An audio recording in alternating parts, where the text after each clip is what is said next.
ich schreibe denen ja auch noch dafür ein Zeugnis, damit sie das in der Bewerbung verwenden können. Das wird auch witzig, dass da irgendwie Leute dann, also jetzt die drei dann halt ein Arbeitszeugnis von mir haben und sich damit bei anderen, bei echten Firmen, ne, bewerben damit. Ich finde das irgendwie witzig, weil ich weiß nicht, ich komme teilweise immer noch nicht ganz damit klar, dass ich jetzt eine Firma habe und so und dass ich, aber ja, ich bin eine Firma und ich zahle Leuten Geld. Also, ja, also für ihre Arbeit. Das, das klingt manchmal seltsam, ist aber so. Also ich habe jetzt, also zum Beispiel hier für im Weihnachtssale, da hatten wir jetzt auch einen Auftrag und da werde ich jetzt noch drei anderen Leuten ihren Lohn auszahlen. Sobald, ja nein, Ripper, es ist halt wirklich Arbeit. Das ist das Geile. Das ist halt wirklich Arbeit hier. Ich bekomme Geld dafür, ich darf es als Arbeit bezeichnen. Also das ist das Krasse daran, ne? Ja, es fühlt sich halt seltsam an, ne? Das ist halt so. Gott, ey, ich habe jetzt keine Ahnung mehr, wie die Steuern geht und was habe ich gerade für eine Waffe hier? Wir müssen das gerade mal anschauen. Was habe ich das? Achso, das ist das da. Wir nehmen jetzt erstmal die Schrotflinte wieder, weil die so ein bisschen geiler ist. Genau, daran erinnere ich mich noch grob. Ah, okay, cool war das hier. Ähm, und glaube ich, Dings war. Genau, wir sind gerade hier. Wir sind gerade in Roseway.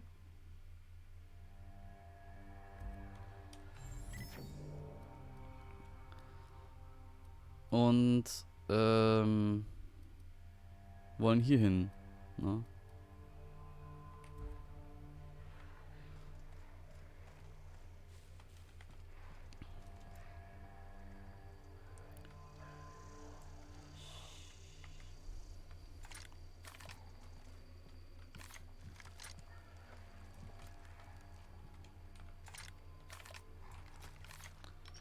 Okay, Sniper.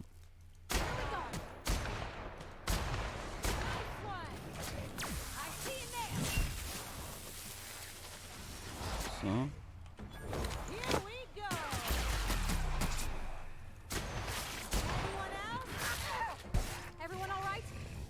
So, schön.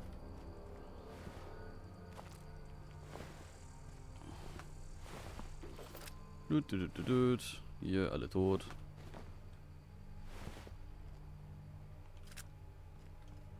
Mhm. Ah, hier ist noch jemand. Assault Rifle. Plasma Rifle. Na, hättest du mal lieber die Plasma Rifle verwendet. Die ist sehr viel besser. Und irgendwas sagt mir, dass wir jetzt... Genau, wir sind überlastet. Wir können nicht mehr rennen. Okay, das heißt, wir holen noch kurz hier die drei Körper. Die looten wir noch kurz und dann gehen wir kurz wieder in die Stadt zurück.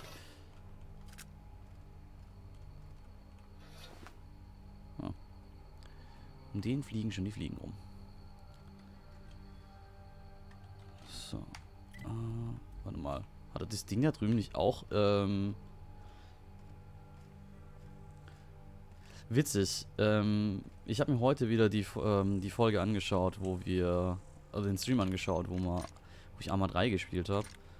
Und wo ich eben Squad Lead war. Mit zuerst 2, dann 3, dann 4 Fireteams. Und dann irgendwann 5, glaube ich. Am Ende hätte ich, glaube 5. Das war witzig. Ich gehe morgen spontan in Seng nach Karlsruhe. Seeigelrogen. Okay. Oh, das wäre cool, Daisy. Ich Bock drauf. Bock, aber keine Zeit, das ist das Problem. Das ist das Problem, ey. Das kitzt mich an, ey. So. Lass mal verkaufen hier. Verkaufen. Ja, auch das weg damit. Brauche ich nicht. Das habe ich doch schon. Damit fuchtel ich gerade auch schon rum. Brauche ich auch nicht. Plasma Carbine hört sich eigentlich gar nicht so scheiße an. Aber das habe ich schon. Ich habe da eine Unbreakable-Version davon anscheinend. Dann wäre ich hier die Unbreakable-Version. Heavy Machine Gun. Ja, okay. So, wo ist denn das Ding?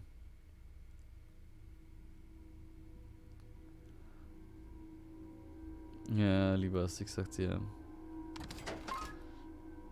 Das haben wir schon seit längerem, dass jemand die ganze Zeit meint, ich soll doch bitte Rainbow Six Siege spielen.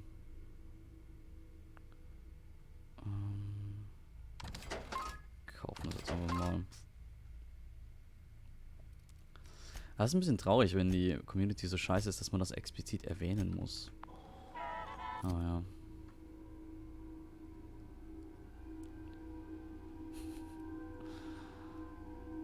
So. Wir tragen aber ernsthaft viel Scheiß mit uns rum. Das finde ich ein bisschen schlecht. Also wirklich, ich finde das super schlecht, weil wir haben immer nur 40 Kilo, bis wir überlastet sind. Ich finde das etwas unpraktisch. Ich glaube, warte mal, können wir eigentlich, gibt es hier irgendwo eine Workbench?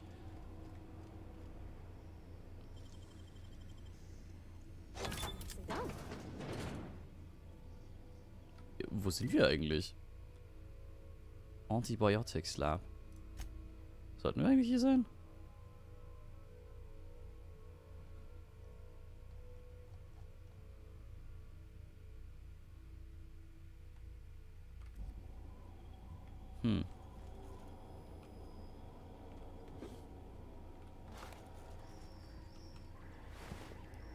Irgendwie zweifle ich gerade, dass wir hier schon drin waren.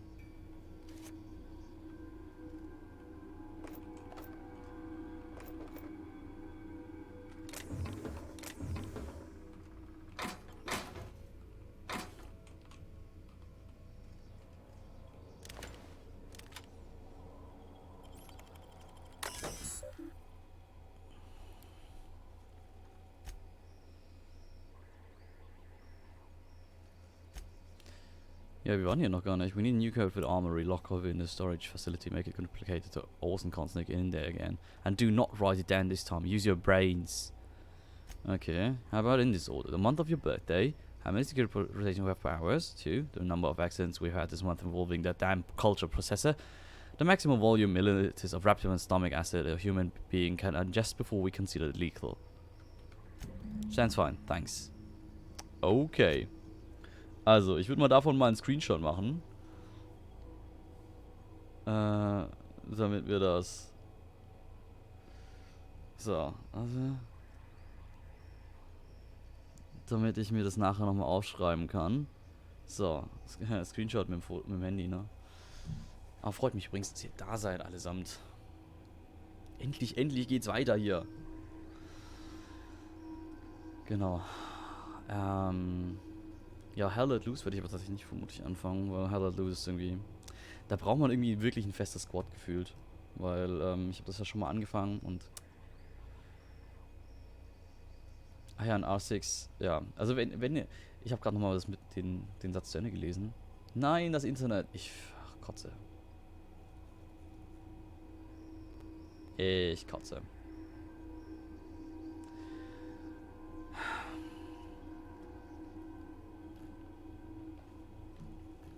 Ich kotze, naja. Weißt, witzig, ich habe gerade angefangen, hier mein Handy rauszuholen und wollte eigentlich hier die Nummer anrufen von denen. Und schon beruhigt sich das Internet wieder. Vielleicht sollte ich diese Drohgebärde öfter machen. Okay.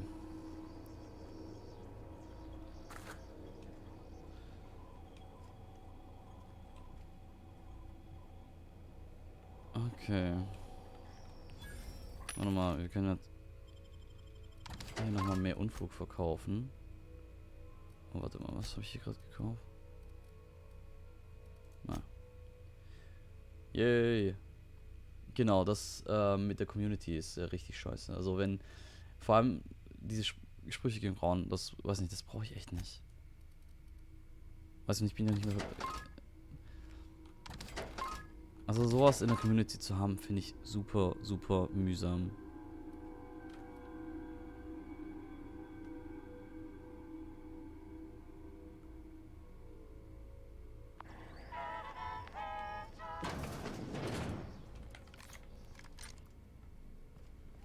So.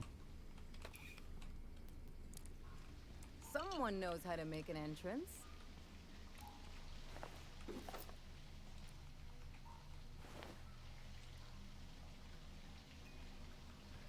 Okay. Warte mal. Im Journal gerade?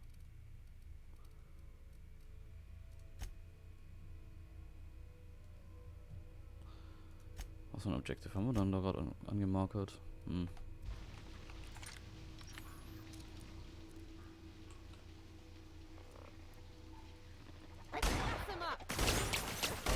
Der schubst mich nicht alle, dann kann ich vielleicht auch.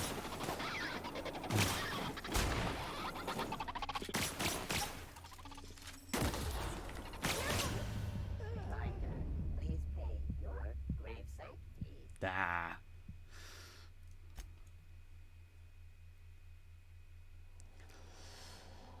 Ja, das ist genauso mühsam easy. Also, so, solche Sprüche, das ist halt auch scheiße. Das ist halt. Ja. Ah ja, aber Ripper, war da nicht irgendwas mit kein Döner und so? Ja. Kein Döner. Ja, die bekommen auch in ihrer Höhle keine Frau zu sehen. Und die bekommen auch die Höhle einer Frau nicht zu sehen. Badumts. Aber, ne? Das macht's nicht besser. Ich fand nur interessant, dass mal heute einer gemeint hatte, oder ich habe jetzt heute mal ein Video gesehen, das behauptet, es wüsste, warum die ganzen Alt-Right-Leute so hasserfüllt sind. Und der Grund dafür ist ein sehr einfacher. Den Alt-Right-Leuten wird ständig, also diesen Jugendlichen, also ganz vielen Jugendlichen halt hauptsächlich, wird einfach gesagt, so ja, sie sollen nicht masturbieren. Weil das wegen ihrer Reinheit und so ein Scheiß und bla bla und pipapo. Und das Ding ist halt, oh, hoppala, da habe ich fast entdeckt. Yes, yes, you can take a hint. Good one. Take it further. Was? Und ich bin die Beste im Team und die wollen mich kicken, weil ich verstrahlte Isa heiße.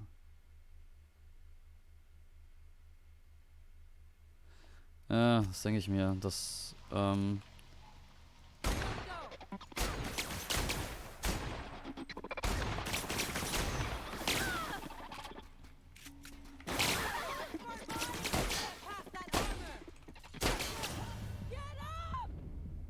Okay, ich hätte vielleicht die Fähigkeiten meiner Leute nutzen sollen. I can take a hint.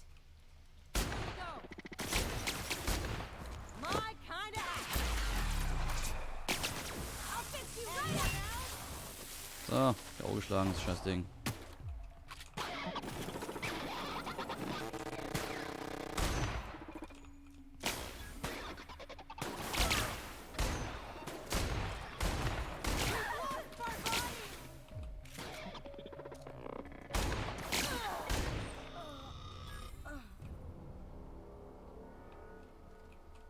Holen sich wieder, sehr gut.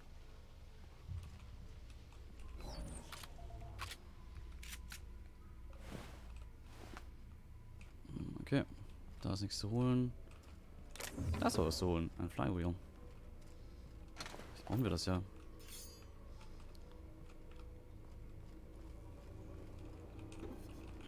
Was hat dieser Roboter mit dem Messer gewollt?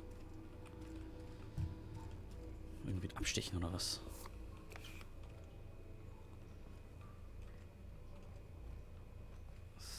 So.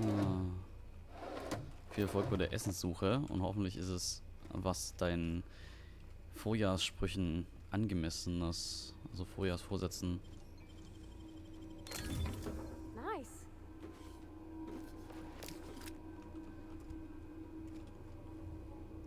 Ach ja, easy, wie hast du dich denn umbenannt? Also wie heißt du denn jetzt?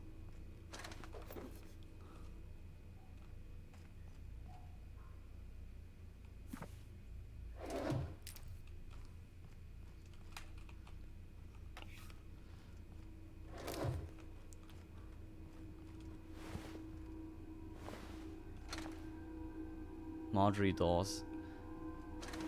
Aber das Marjorie ist doch auch ein Frauenname. Rallen die das nicht? Oder ist das dann denen dann so?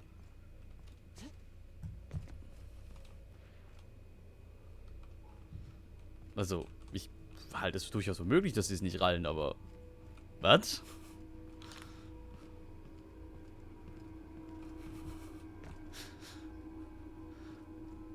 Das wäre nur irgendwie peinlich. Also, nicht, dass das Verhalten nicht eh schon peinlich ist, aber.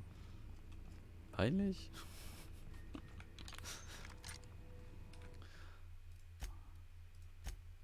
Oh Mann.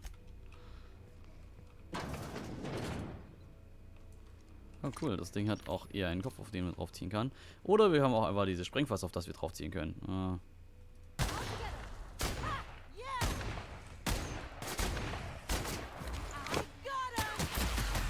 Yeah, einfach rantreten und so ein paar in den Kopf drücken.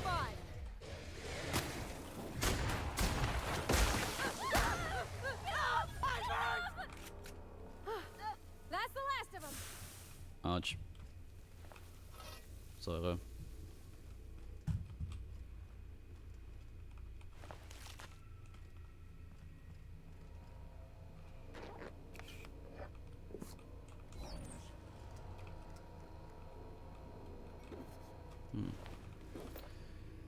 So. Und war dann nicht mehr Deutsch? Ah.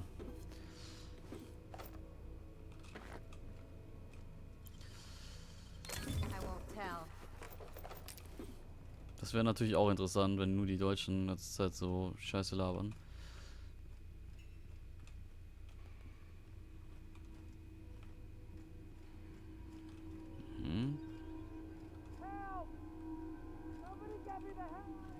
Hey, er hat überlebt.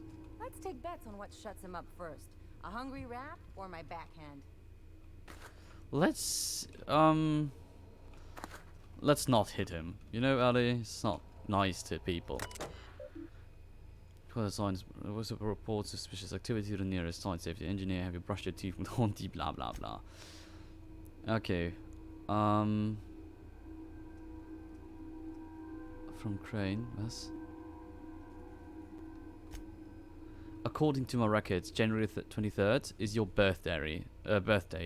As is protocol, please feel free to empty one 10-minute break between your normally scheduled 3 o'clock and 4 o'clock patrol shifts. I sincerely hope that on this day you take a moment to enjoy the fresh air of Terra 2, brought to you by the thorough kindness of Auntie Cleo. Regards, Dr. Crane. Cool, damit haben wir unseren ersten Dings, unser erstes Teil von dem Passwort, ne?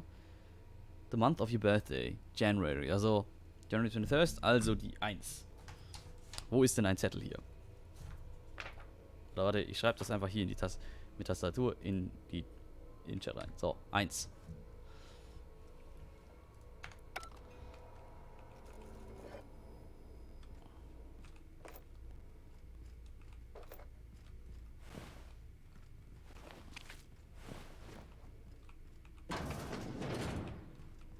Ja, niemand hier.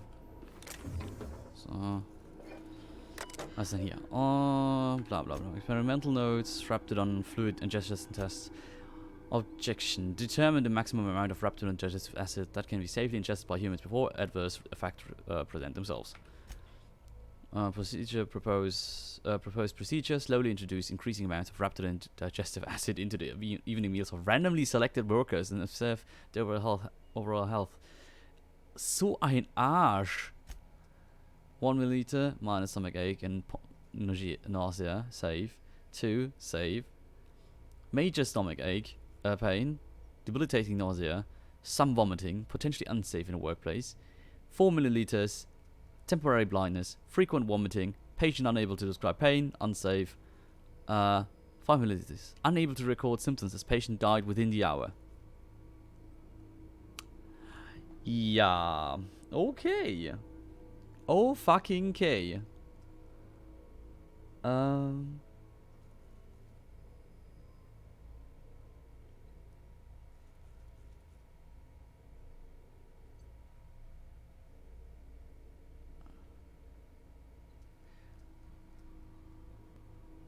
Okay, also.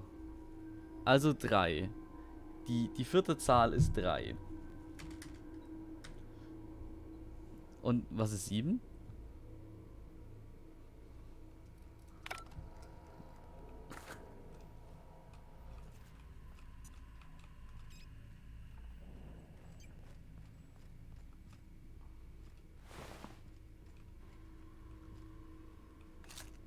Keine Ahnung, was ich aufgesammelt habe. Ich sammle alles mögliche auf. Security Blade. Ja, der wurde auch gefrühstückt. Genau wie er. Der nicht. Den haben wir erledigt.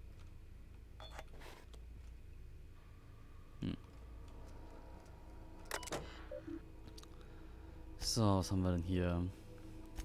Everyone, I'm sick and tired of cleaning bone out of this culture processor. This is the third time this month. The next employee to get her hand stuck in that damn machine is being written up. We lost another finger to the infernal culture processor. I'm formally requesting new safety brackets be installed, as the current ones resisted with reptile hide, but not human flesh. This is unacceptable. Okay. Also 4. Ach so, ja, da war was, ne? Das wollen wir auch noch gleich.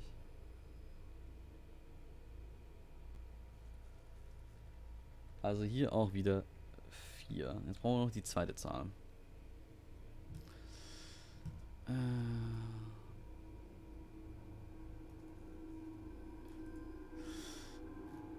Aber warum soll ich das schreiben, wenn du das schon so übernimmst? Das ist doch total super. Wunderbare Aufgabenteilung.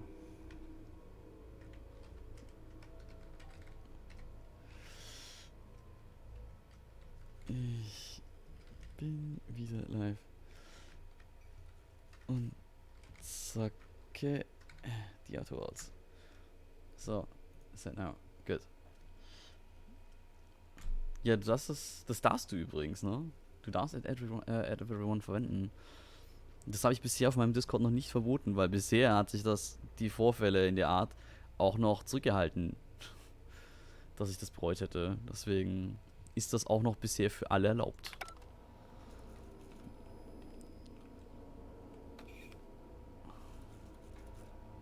So, okay, wir haben jetzt hier das, wir haben das. Es fehlt wirklich nur noch die zweite Ziffer. Und genau, da bin ich jetzt noch gespannt, wo die herkommt. Eventuell. Did someone lift the lockdown? Oh yes. Oh, hi dude. Pick up, pick up.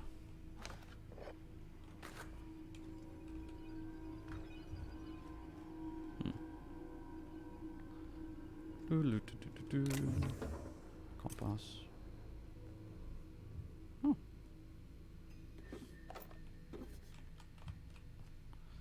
So, dann reden wir mal mit dem. How the...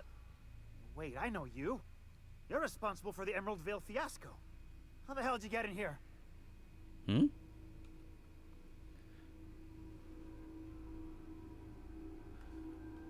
Ich kenne den? Wir kennen den? First, the chapter Raptidon. Stanley walked up the stair and... No, not... I don't care about the beasts. I care about the front door. This is an egregious breach of protocol. How'd you get in?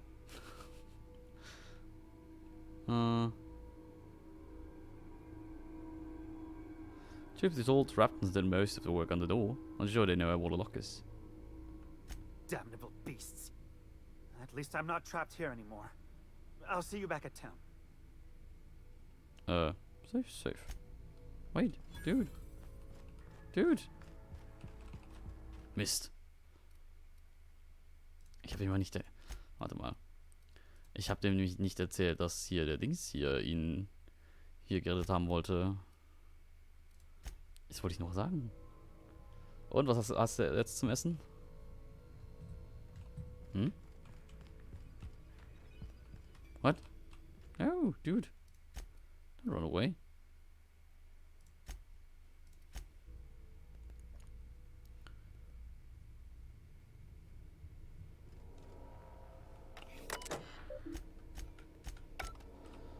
So, da ist auch wieder das Gelesen markiert.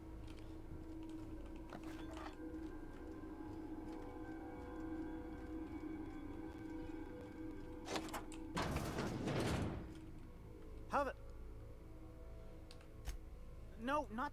I don't care about the... I care about... Oh, Anton sent me. I get you. Can't use the centrifuge without supervision.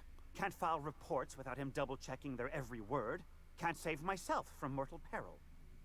It's like he thinks I'm a child.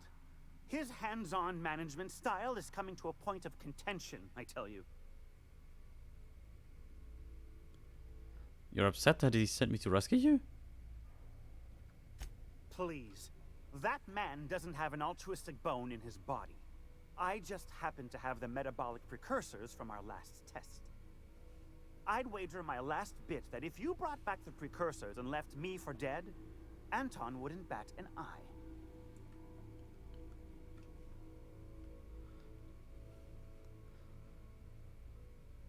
Oh, das zweite ist witzig. Hand him over then. Let's test our theory.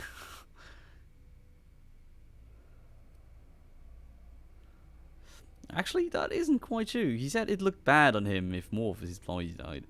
Das ist so geil so. Nein, es ist ihm nicht egal, dass du tot bist wegen dem Precursor. Es ist ihm egal, weil sonst sieht es halt scheiße für ihn aus, dass noch mehr Leute tot sind zu seiner Leitung. Eine große Möhre, ein halbes Pfund laktosefreier Magerquark mit indischen Gewürzen, leicht scharf und eine kleine Avocado mit Salz und Zitronensaft. Ah ja. Das heißt, du willst keine Häuser mehr kaufen. Du hast dir eine Avocado gekauft. Zwar kein Toast dazu, aber Avocado. Hallo. Wonderful. That's much better. I'm getting out of here so I can personally thank him for his compassion. Alright. Stay safe. Ich frage mich, was eigentlich passiert, wenn wir das, wenn wir sagen, hey, komm, lass doch mal testen. Hey, komm, lass doch mal testen. Ich will das ihm sagen. So, warte, wir scheißen jetzt auf den ganzen Krimpel. Ah ja. Ja, ja.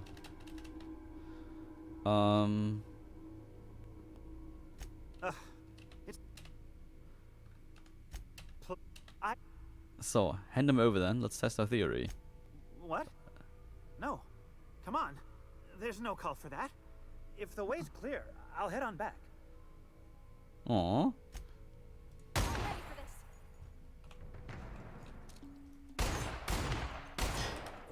Still practicing there. Here goes nothing. Aber jetzt? It's nothing personal, I swear. ID-Card.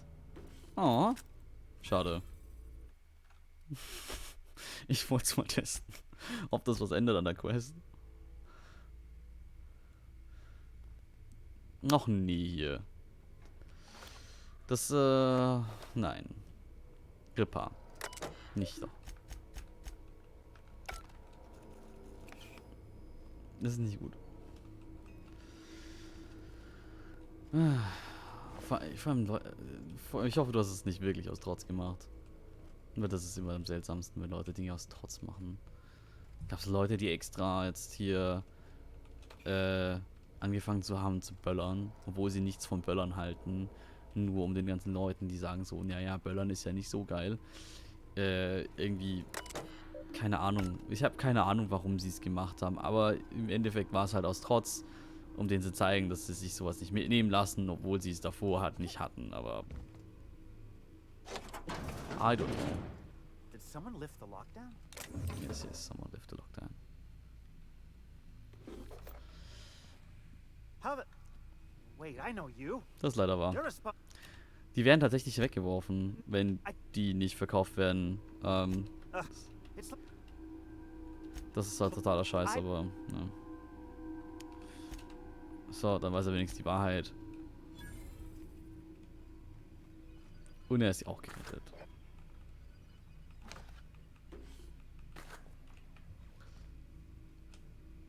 Ach ja, das mit der Bullerei ist ja auch jetzt hier so eine Tragödie geworden. Gerade hier das mit dem Zoo. Richtig übel, dass das passiert ist. Was, who ate my lunch? Yeah, well, someone did. Deutsche Möhren, ja, Heilkräuter. Was? Ja. bisschen lokaler einkaufen würde vermutlich insgesamt allen gut tun. Aber das Problem ist ja eigentlich, dass egal, was wir so machen, also das ist relativ egal, also nicht ganz egal, aber schon sehr egal, was wir machen, solange halt irgendwie die Leute, die so die Industrie halt beherrschen, machen dürfen, was sie wollen, ist eigentlich, ja. Oh, was? They're on us. Hast du mir gerade XP geklaut? Du Scheißviech.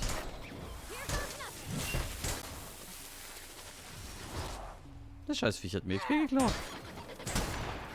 That does it. Time for a drink. Das Scheißviech hat mir XP geklaut. Killstealer.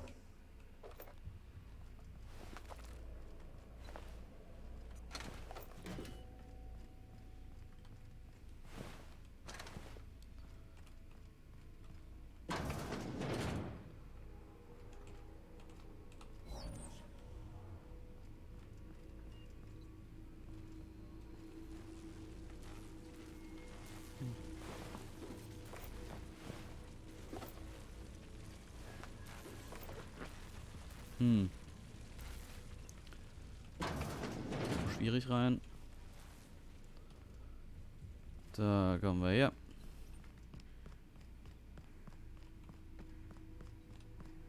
Da kommen wir nicht raus. Und da kommen wir irgendwo hin. Ja, Rose ist vegan. Genau, es ist halt ein Tropfen auf den heißen Stein. Klaro hilft das auch, aber ist nicht. Das sollte irgendwie klarer sein, dass da nur was wirklich passiert, wenn dann auch die Firmen was tun.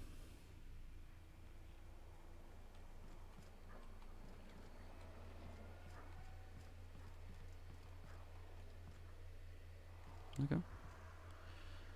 Gut, dann haben wir das erledigt.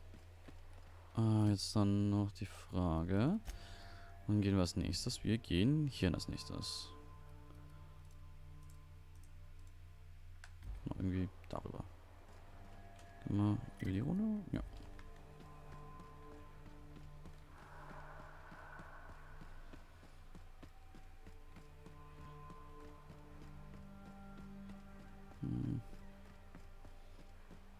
Oh, was ist das da oben? Ja, ja, lass mal da hingehen. Oh, was ist das da oben?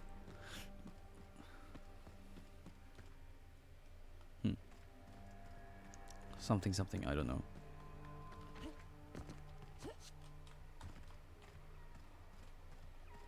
So, da unten waren wir schon. Hier ist eine random Kiste. Mit random Loot drin.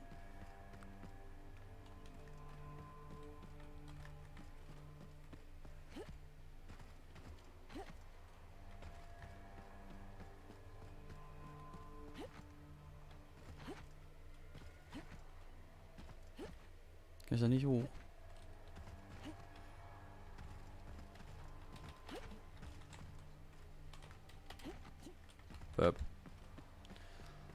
Okay, da muss ich irgendwie hier so lang und dann hier so rüber und hopp, hopp, hier, aber da drüben.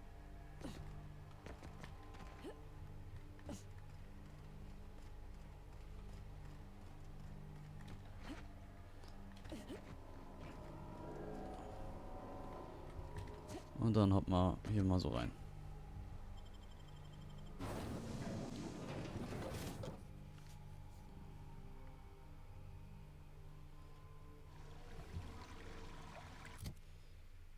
Ja, verdammt, wir hätten...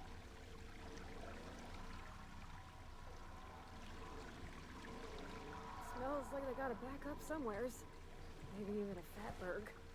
Oh, nasty. Bald können wir nicht mehr rennen.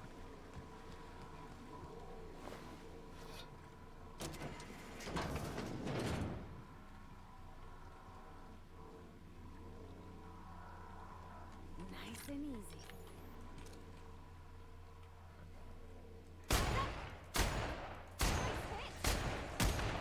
My kind of action. I'll fix you right up, just like that.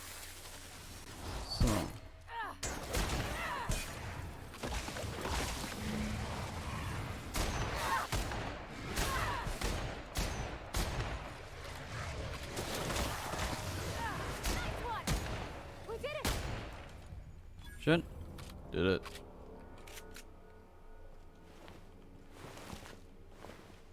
Genau, also es wird halt echt immer wichtiger, diese Fähigkeit noch einzusetzen von den beiden. Ah, sehr gut. Ein Verkaufsladen. Kann den ganzen Spaß hier wieder verkaufen. Die Trip Blade zum Beispiel. Die Security Blade. Da, weg. Alles weg. Wollen wir alles nicht. Haben wir schon. Oh, Helme müssen wir gerade noch nachschauen, ob wir davon schon was haben. Ich weiß nur, den Spaß brauchen wir nicht. Den Spaß brauchen wir eigentlich auch nicht. Das auch nicht. Und Dings da, Standardhelm, ich glaube nein. Nur diesen Advanced Helm, den müssen wir mal kurz schauen, ob wir den denn noch brauchen. So. Inspiration 3. Armored Heavy.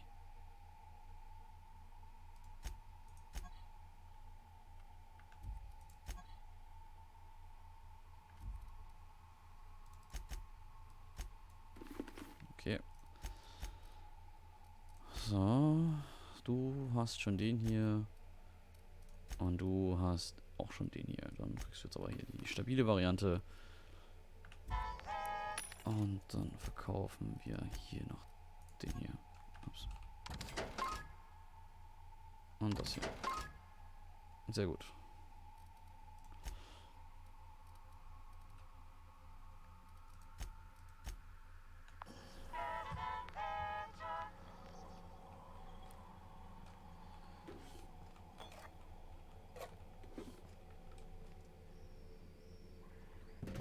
A label on the canister states, Anti-Cleo's Wrapped Gone is guaranteed to render even the largest raptor unconscious for no less than 6 hours and has a refreshing antiseptic scent.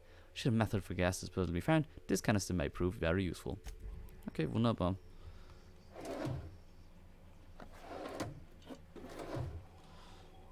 Und Leo, servus. Schön, dass du da bist. Wie geht es denn? Schön, dass du reinschaust. Außerdem ein frohes neues Jahr dir. Stimmt, genau. Allen Leuten, die jetzt hier zum ersten Mal wieder reinschauen nach dem neuen Jahr. Frohes neues Jahr. Schön, dass ihr hier seid. Schön, dass ihr immer noch dabei seid. Das freut mich. Ja, mir geht es ebenfalls wunderbar. 2020 hat sehr schön angefangen. Ich bin sehr glücklich damit. Genau, also wirklich, das ist... Ich bin super glücklich damit, wie es bisher angefangen hat. Und ich denke... es hat sehr viel Potenzial, sogar noch besser zu werden. Und darauf freue ich mich tatsächlich. Darauf freue ich mich. Massiv. 100T. Wait. Wo kamen wir her? Ich weiß gar nicht mehr, wo wir herkamen. Kamen wir? Nee, wir kamen von da drüben.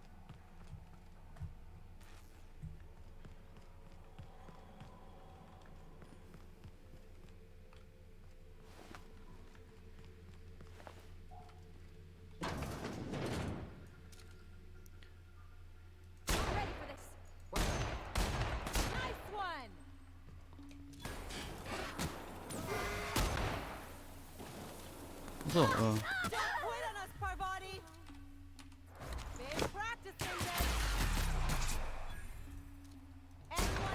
Headshot.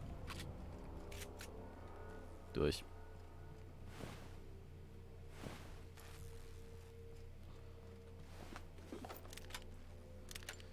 So. Outlaw Sniper. Scientist mit Security Blade.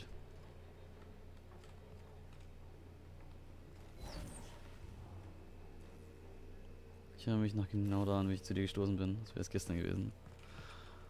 Ah ja. Das war... Ist schon lange her wieder, ne? Das ist cool. Sehr, sehr cool, dass du noch da bist. So. I have good news and I have bad news. Hans, I have... From Rohan, okay? Die Reiter von Rohan. The bad news is that we've got a sprite problem. Thanks to the little monsters chewing on our wires, our ventilation system is temporarily offline. If your raptidons are cranky, you'll need to sedate them manually. Bring a few canisters of sedative and hook it up to the auxiliary terminal in the main research chamber. The good news is that my Hephaestus hammer has clobbered your precious Roso's ranges. Okay, would you care for some Anti-Cleo's? Be scale, pasta sauce with your humble pie. Answer. Hans, please explain the unmitigated disaster I'm currently holding in my hand. I have here a form approving the relocation of a Raptidon mother to the main hall. A form signed by you. First of all, the structural integrity of our Raptidon tanks are not nearly sufficient to contain an enraged Raptidon mother. Secondly, Raptidons are notoriously territorial and extremely protective of their young. Please stop me if I'm using too many numbers for you. I know you have a problem with basic arithmetic, seeing how you don't seem to realize that Raptidon mother plus Raptidon tank is murder. Respectively, Gale. Okay. Das heißt, wir wissen zumindest schon mal, was mit diesen Tankkanistern anfangen sollen. Die sollen wir irgendwo mal an so ein Terminal ranhängen. Das hier könnte die Mutter sein. Oh. Ja. Okay, das ist wohl die Main Hall. Das sieht gar nicht so gut aus. Aber wisst ihr was? Ich weiß nicht, ob die Mutter durch diese Türe durchkommt. Das ist mal hier war, hattest du deine Goodies von... Ja. Die Gamescom.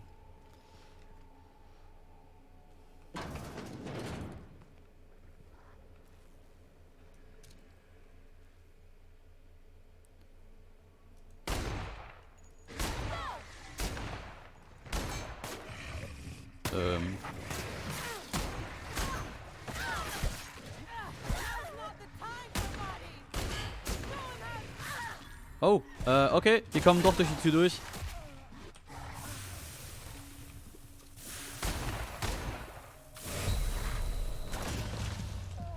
Okay, damit wissen wir schon mal, die kommen durch diese Tür durch. Okay, wir müssen darum den Kampf etwas anders angehen. Ich hab mir nicht so Gedanken drüber gemacht. Mit dem Jamun, macht das. Und viel Spaß und viel Erfolg. So. Genau, wir speichern das jetzt hier auch nochmal an dieser Stelle. Ach ja. Damals. Ein halbes Jahr. Und schon bist du Mod. Ist das nicht was?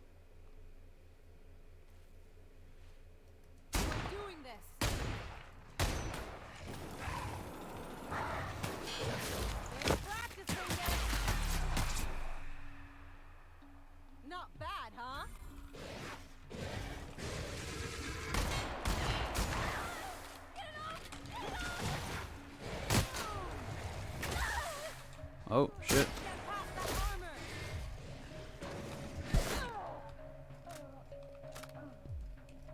Oh, warte. Das war jetzt... Das glitscht ja wirklich hier durch das Dings durch. Das ist ja unpraktisch.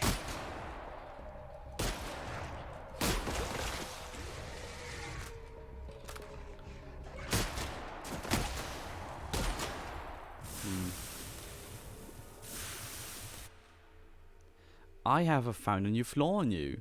Raptophobia. Repeated encounters with Raptidons has lessened your effectiveness when you're attacking you, when they're attacking you or your companions.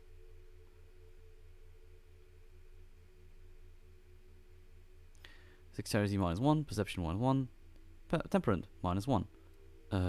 Ich weiß gerade gar nicht, was wir so für coole Points haben. Deswegen lass mal reinschauen, was wir denn so Cooles nehmen könnten.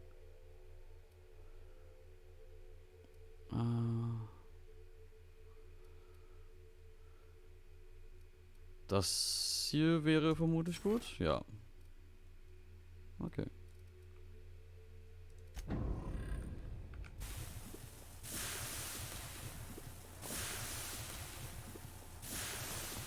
Okay, wir sind jetzt schwächer gegen Raptidons. Aber... ich weiß jetzt gerade gar nicht. Ich finde es jetzt ein bisschen gammelig, dass ich die so gekillt habe, indem ich die Tür zugemacht habe. Weil, ja. Nee, das geht nicht. Das kann man nicht so machen. Wir machen das anders.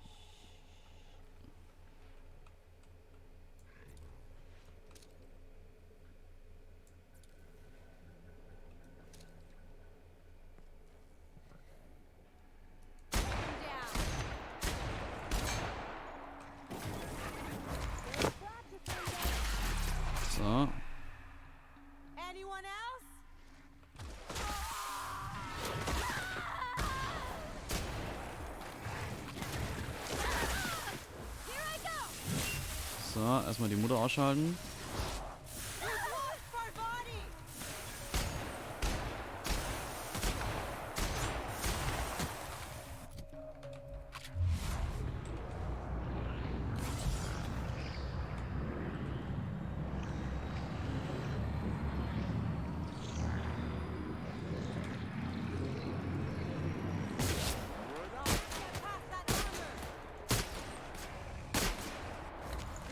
Komm.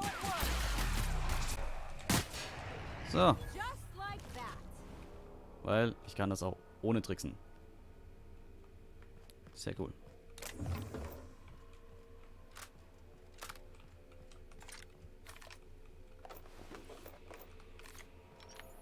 So, hier.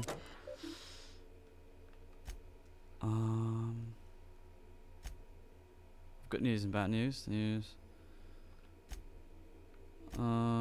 So.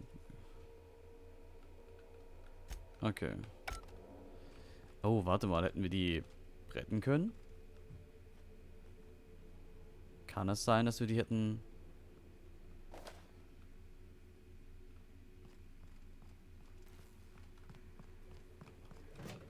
Ich weiß grad gar nicht.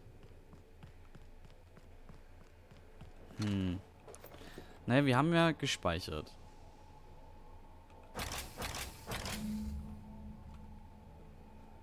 Warte mal, the doom that came to Roseway.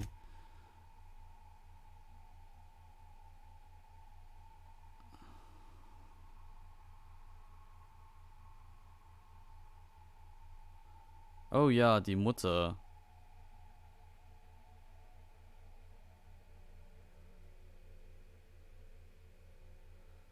Ha. Aber war das jetzt schon die Mutter? Weil ich meine, wir haben jetzt...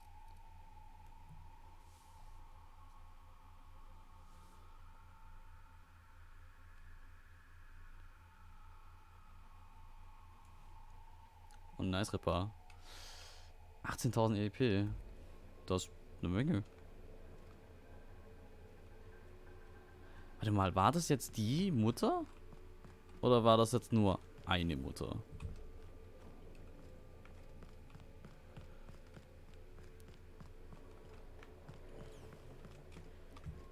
Das Ding ist, wie kriegen wir jetzt dieses Ding an?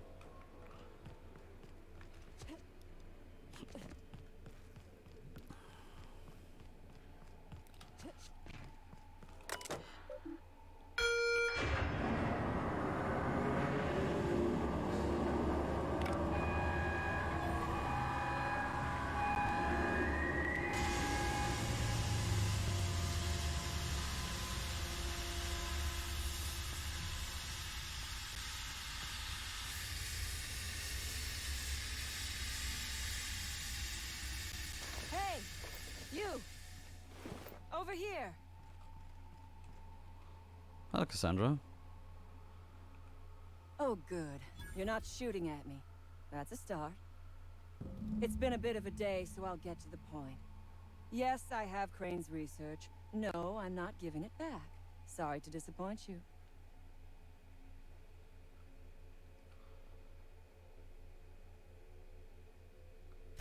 I suppose it does not matter. Either Crane sent you, or you are some scavenger come to rob me in my moment of weakness. Let's make a deal. I'd like to go on living. You'd probably like to make some money. Help me get out of here, and I will pay you for your trouble. Tell me what you need. The first thing I need is a key card to unlock my door. Then I'd need you to clear me a path out of here.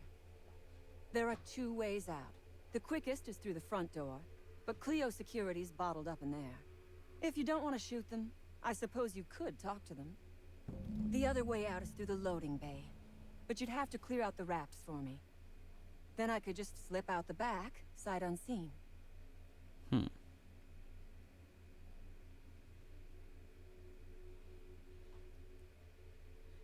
I'm going to need a good reason to risk my neck for you. Because Crane is a tool. Because no good deed goes unrewarded.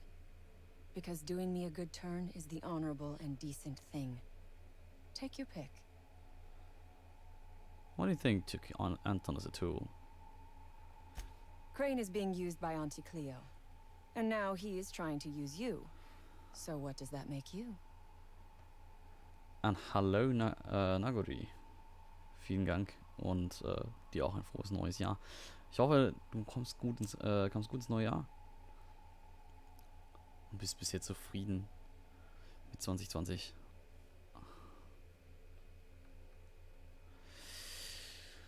Not trapped. Fair.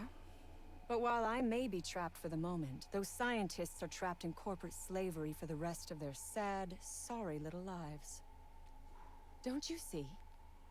I am setting these people free. I am doing them a favor.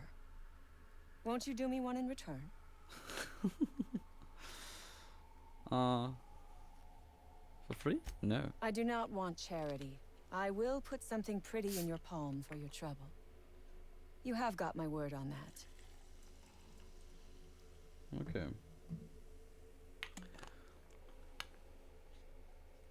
All right. You might be the first stroke of luck I've had all day. Thank you. I'm in your debt.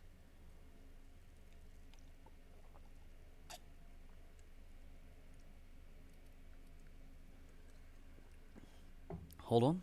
I've got some questions about you. Ask away. I have got nothing but time.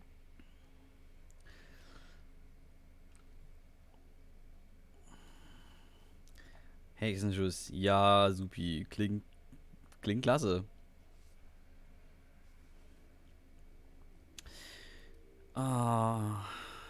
What do you do? What do you intend to do with this research?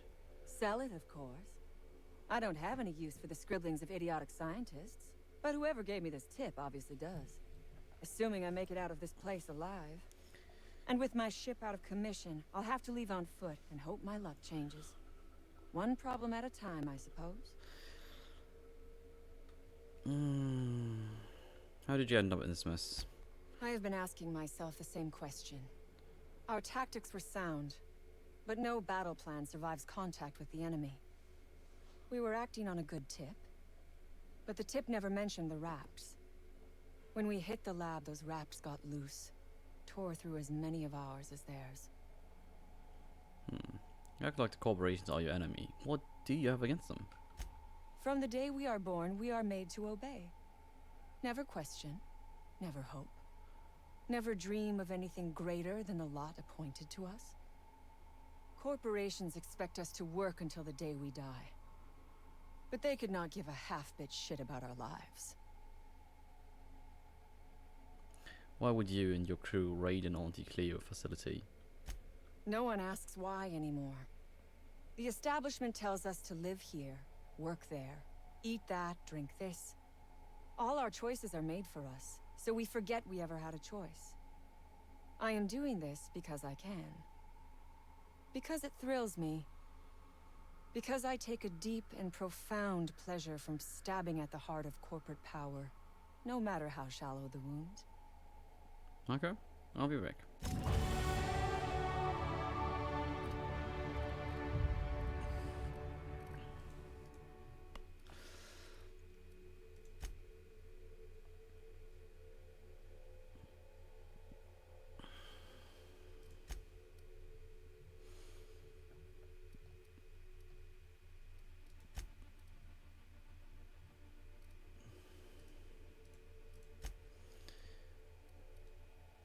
Okay.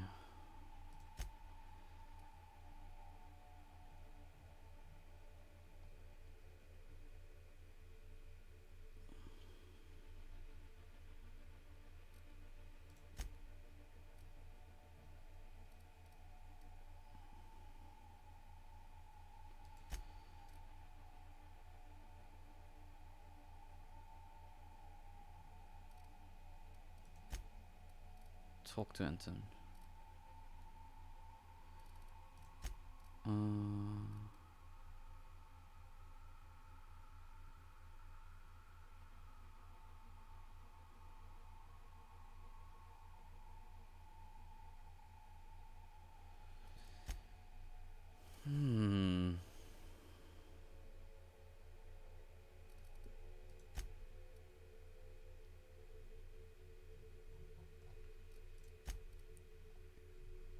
Investigate the things, deal with raptors, and recover Anton's data.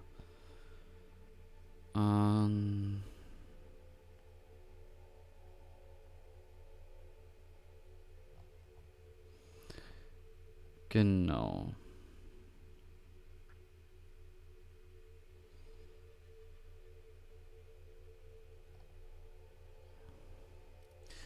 Das heißt, wir müssen jetzt auch noch an Hello Sun Lee. Couch Potatoes. Das heißt, darf ich annehmen, dass du nicht alleine bist? Dass du etwa eine nette Gesellschaft in Form von Sasi hast? Ah, hier ist das Experiment. Bond's Lab. Oh my gosh. This is... Please say we don't gotta walk through that. Du darfst hier stehen bleiben.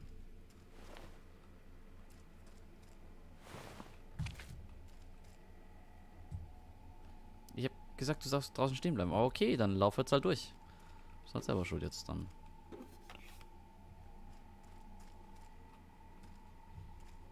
Ich hätte gesagt, du hättest hier nicht durchlaufen müssen, aber okay.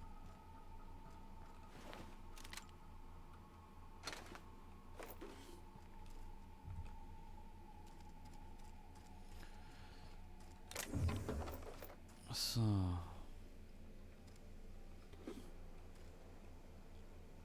Was ist das denn? Dear Dr. Cortez, in response to your recent inquiry, I must admit my surprise at receiving a message from Roseway, though not as surprised as you might assume. My associates and I are quite aware the town isn't as dead as the map said. You'd be surprised how common that is. As you have assumed, we are most decidedly interested in the particulars of your research. We do have the resources to process the byproducts available to you and distribute them. If you acquire these byproducts for us, say in batches of 25 milliliters, we'll pay you a generous fee for each. Exchanges would be made at one of the caves outside town. For your own safety, destroy this note. There's nothing here to threaten us, but plenty to incriminate you. Don't be careless, Doctor. If you need to, you can refer to me as Gary.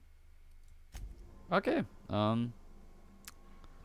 das ist natürlich dumm von dir, dass du das hier so unzerstört hast liegen lassen. Just saying. Autopause engaged. Recalibrate experiment, hätte ich gesagt.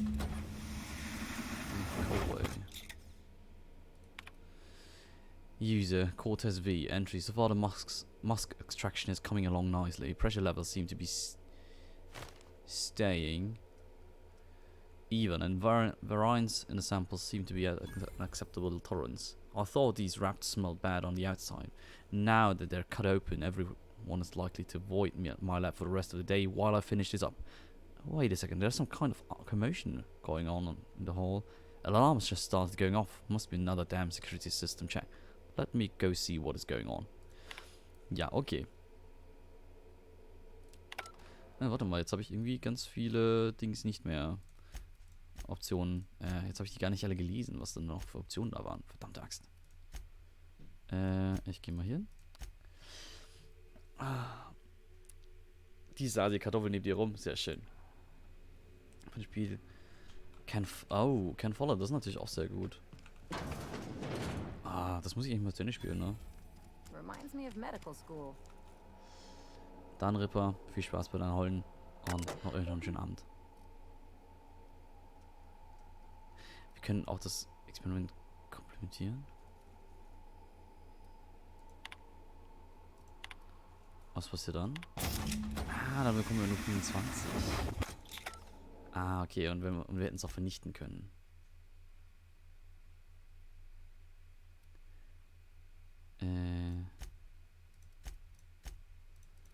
Durch hier, wenn wir da hingehen.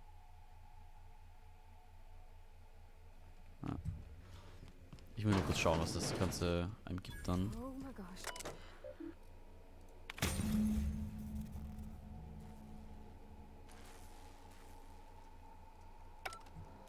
Aber dann bekommt man nichts extra. Das ist ja langweilig.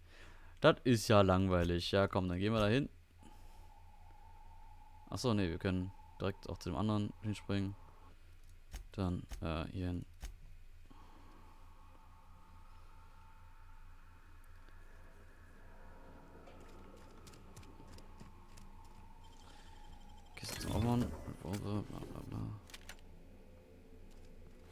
Okay. Ja gut, dann sagen, Aufgabe hier erledigt. Lass mal weitergehen.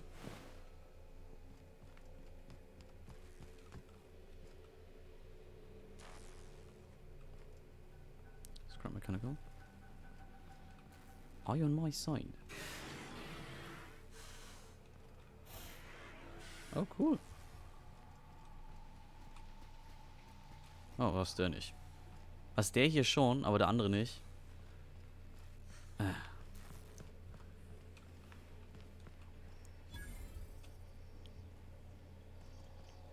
Ach so, weil ich mich jetzt mit denen angefreundet habe. Mhm. Ich verstehe, ich verstehe. Dadurch, dass ich jetzt da hier gesagt habe, ja, klaro. Ja, unpraktisch.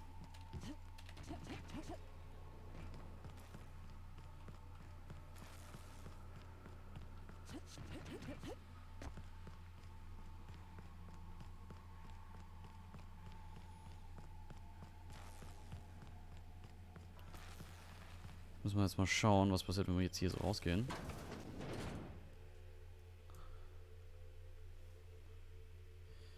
Wo kommen wir denn da hin? Da kommen wir bei ihr raus. Lillian. Seriously, don't get yourself killed. It's a nice cigarette case, but it's still just a cigarette case. Okay. So, warte mal. Southeast. Weil, genau, eigentlich die Dings von der... Mir fällt noch gerade ein, wir haben noch vorhin dieses Foto gemacht von dem Ding. Und wir haben aber nie die Tür dafür gefunden, wo wir den Code eingeben. So Mist.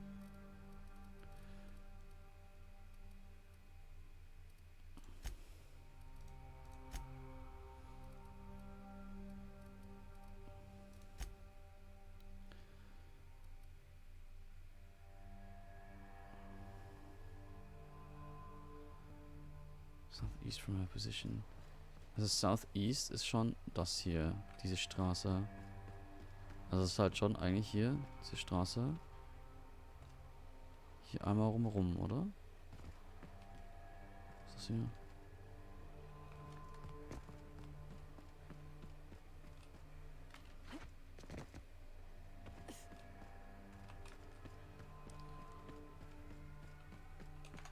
Warte mal, wir könnten mal die Skillpointe verteilen.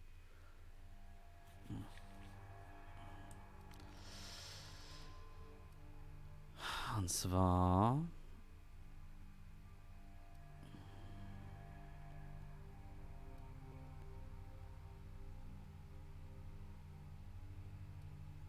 können ja mal... Ja, komm, wir werfen alle 10 Punkte hier drauf. Ja. Und Perkpunkt darf er nicht. Nee, nicht. Aber wir dürfen hier einen Perkpunkt geben.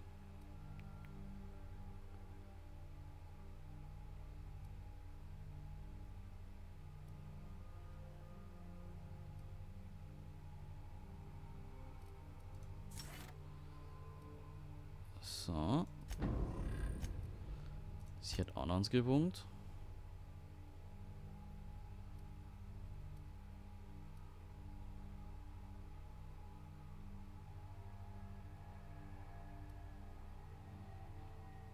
Und die kriegen jetzt einfach 30% mehr Schaden. Oder das hier. Vielleicht verwende ich ja mal einen Q mal dann öfter auch.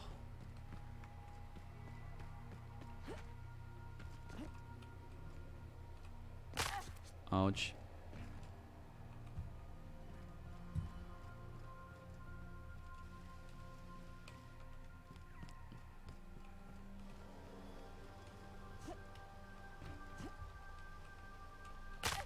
Autsch. Und irgendwo hier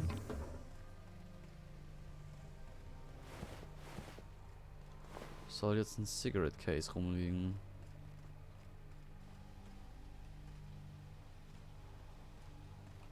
Ich weiß halt echt. Ah, hier. Maligned and embossed with an iconic rendering of the Hope. The name Lillian is signed on the inside of the metallic lid. commissioned by Space's Choice for a Founding Day anniversary promotion, honoring the lives lost with the hope. Honestly, nothing like a good smoke to help you remember someone dying in the airless void of space, gasping for breath in the last moment. That was made for the 50th anniversary of the Hope. I remember that. I just got back from school. Dad set candles on our doorstep. Where are we headed?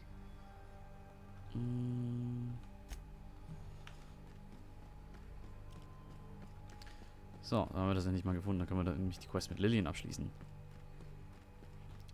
Miss Ellie, Dr. Finhill. I noticed your pistol's been making a funny noise. What are you talking about? I oil it every night. Well, look here.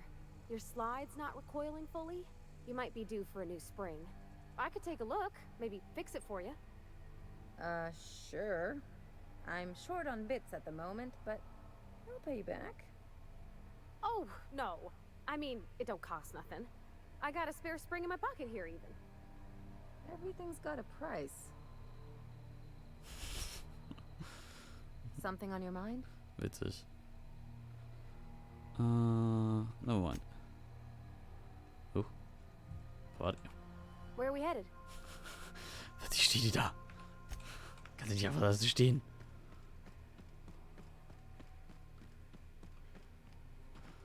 Aber irgendwie nett, dass die beiden da so miteinander freundlich mit umgehen.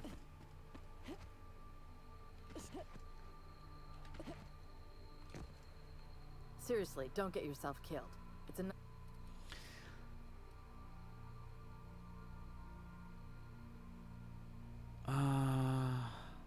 Warte, ich kann sie anlügen. I don't think there's any way to get... Wait. Warum soll ich sie anlügen? Seriously, don't get yourself killed. Also es gibt dafür mehr XP, aber warum? I didn't think so either. Maybe when the Raptidons clear out, I'll check back. Huh? Got in touch with the boss. She'll be talking your ear off about sovereignty and unalienable rights in no time. Got in touch with the boss. Ich weiß nicht, warum ich sie jetzt anlügen konnte.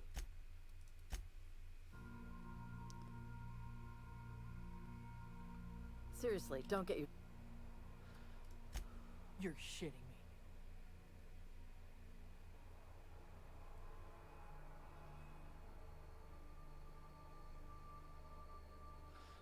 It occurs to me, if I could get this when you couldn't, I bet you couldn't take it from me. It's been a real long day. You want to do this? Do you? It's a shitty cigarette case. I wasn't gonna fight no Raptidons over it, and I sure as fuck ain't fighting you.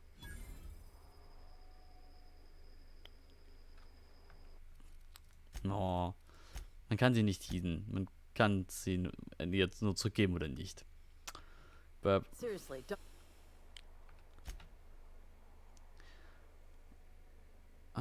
it wasn't hassle to get. Oh, here it is. Safe and sound. You ain't so bad. Here's something for the trouble. See you around. Was haben wir denn bekommen? Komm. Ja. Was bekomme ich dafür? Something, I guess. Anarchist Cookbook. Anarchist Cookbook. Was ist denn das? Sieh was?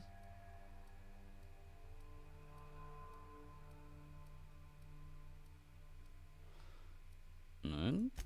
Also ist hier was?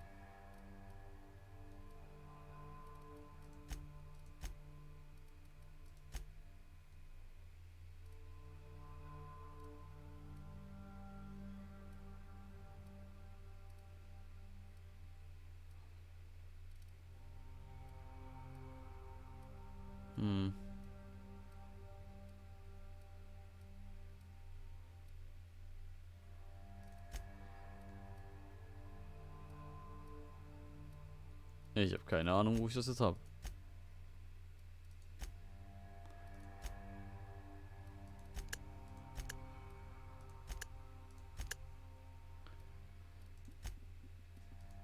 Okay.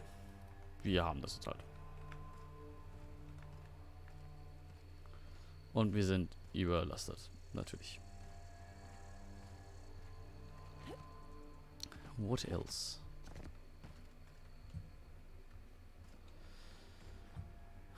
Wo ist denn hier ein... Ich bräuchte mal eine Waffe. Nö. Oh, doch.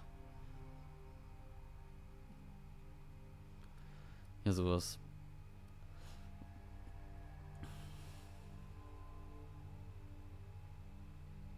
Ja, und hier ist es ein Plasmawerfer. Oder? Das ist doch ein Plasmagranatwerfer, glaube ich. Easter Egg. Great for cooking anarchists.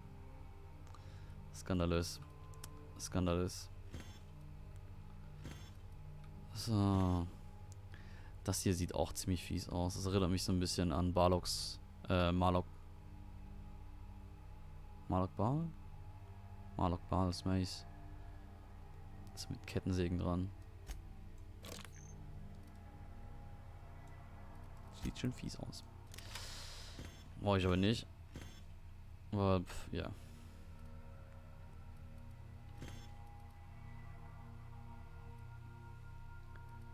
Nun lurkt sie weiter. Jo, mach das, mach das.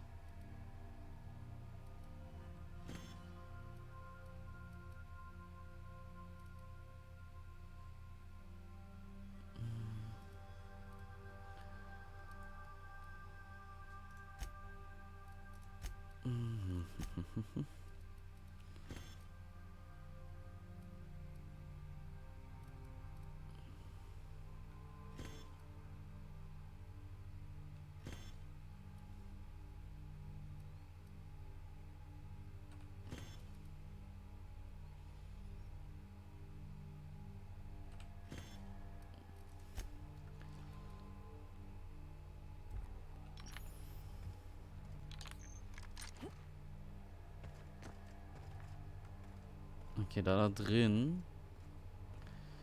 jetzt aber keine Verkaufsstation ist, überlege ich gerade, dass ich mal kurz nach Hause zu gehen, also zum Raumschiff zu gehen und dort mal alles zu verkaufen, weil ja, komm, machen wir das mal. Schnell also dahin und dann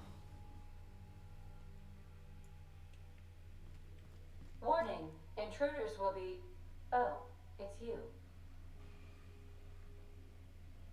Transfer. Genau, Transfer. Da könnten wir dann ebenso Späße wie das hier. Store. Und ja. Mehr müssen wir, glaube ich, auch gar nicht storen. Was ist das denn? So.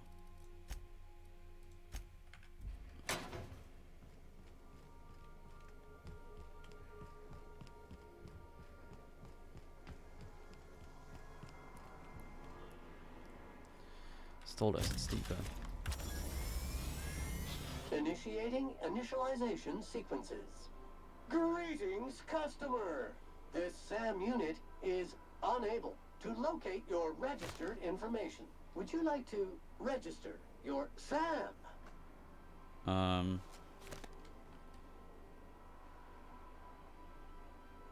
No? You know what's great about our SAM units? They never need to be told twice.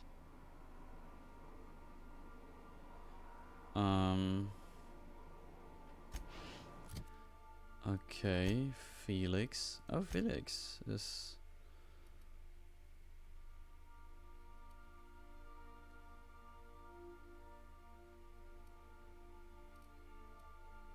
Okay.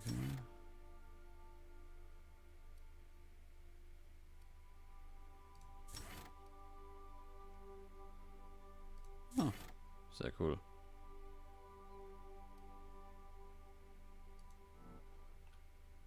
Okay, was ist das hier? Wecker.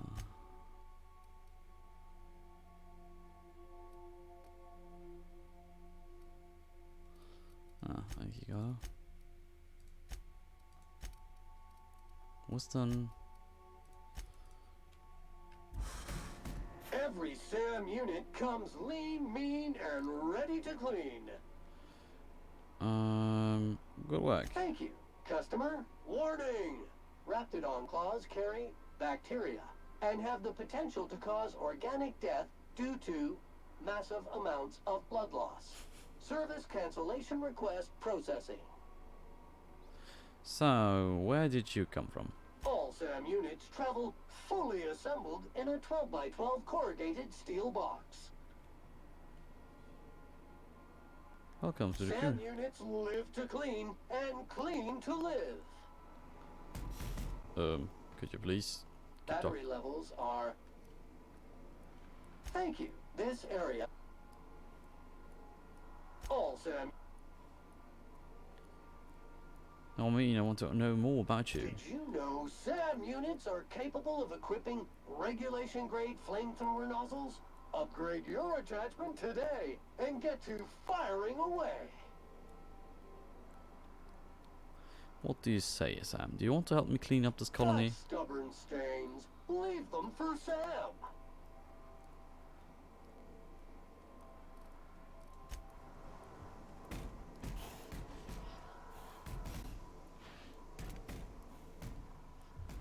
Okay.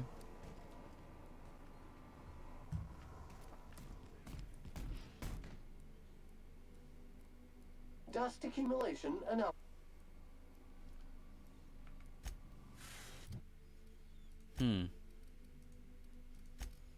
Irgendwie taucht Sam hier jetzt nicht auf. Das ist seltsam.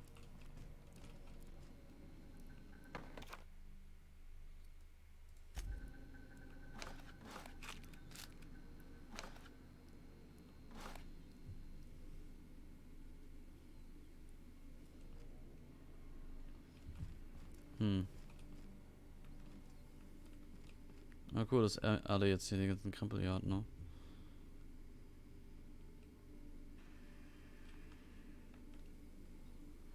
Ach, diese Notizbücher.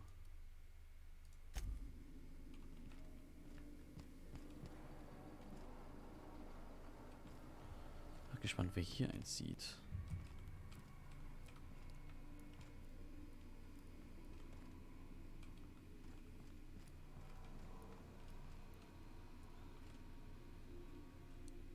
Blumen. This is not a petunia. Petunia the plant. This is not a petunia. So gut.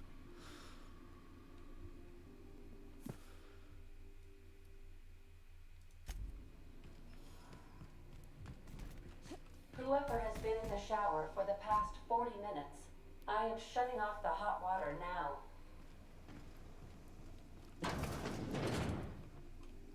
Das ist nicht die Dusche. Hey there. Wo ist die Dusche?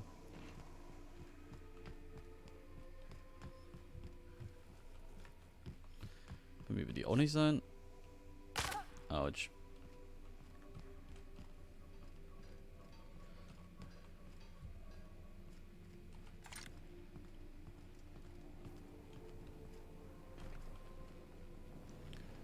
Oh ja, wir wissen ja jetzt wenigstens... Was haben wir noch? Ein paar Parties hier. Wer hat die Dusche genommen? Wer duscht so lange?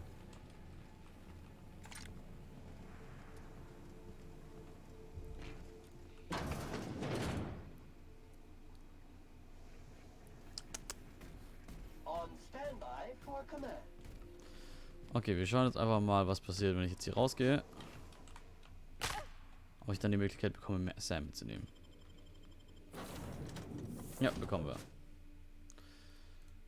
Mal hier, continue. Mal schauen.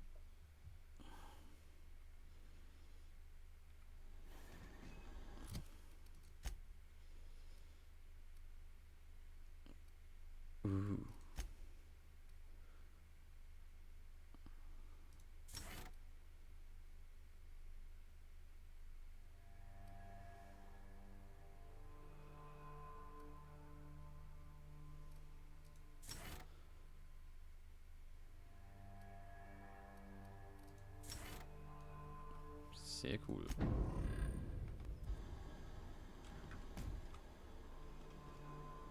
Hm.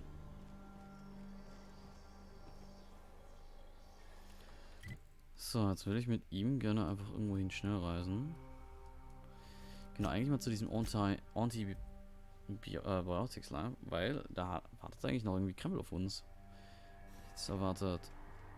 Sondern waren eigentlich dann noch nicht fertig. Außerdem gibt es da einen Laden, bei dem ich Dinge verkaufen kann.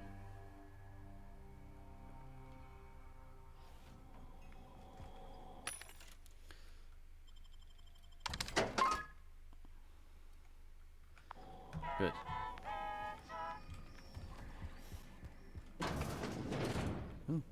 Loot. Ich übersehen habe. Sonderlich.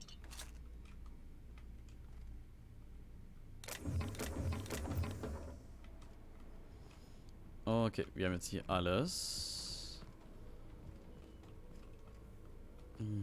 Hier alles. Gab es ja auch nicht mehr.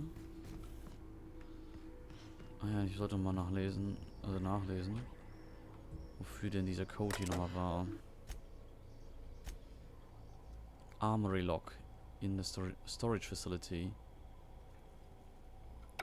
Ach, warte mal. In the Storage Facility? Ach, hier drin.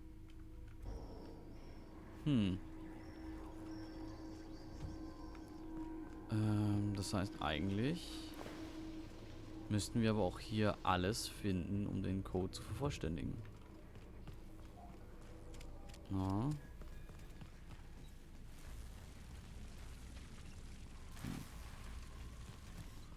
Dann kommen wir nicht durch. Da kommen wir auch nicht raus. Hier liegt noch Krempel. Achso, wir kommen hier noch rein. Achso, nein, da kamen wir raus. Da waren wir ja schon. Okay, dann lesen wir nochmal nach, ob wir... Ne, das hatten wir.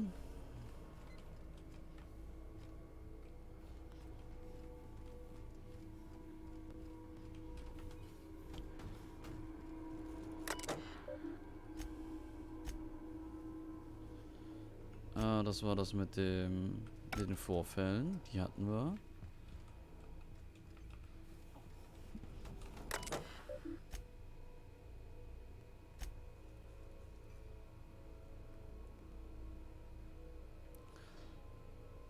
Wir könnten eventuell könnte es eine 2 sein.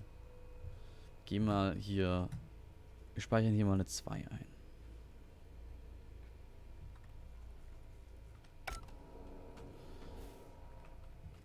Ich weiß ja nicht, wie viele patrouillieren.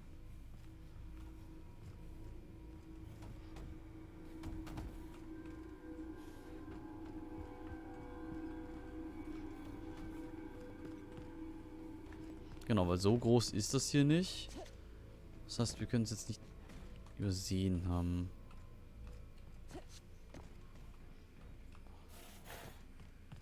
Gut, dann gehen wir mal hier raus. Und gehen mal zu der Storage Facility und schauen mal, ob wir das da aufmachen können.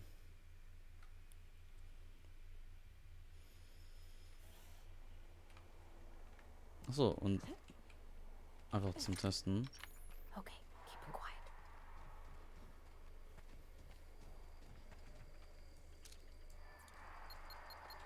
Oh, fuck. Clean, mean, and ready to kill villains.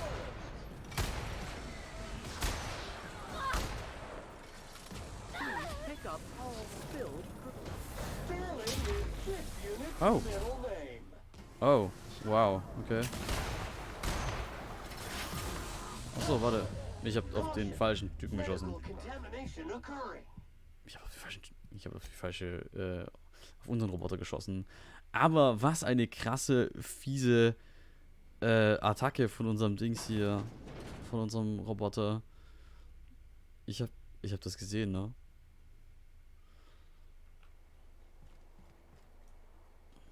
Entering quiet mode.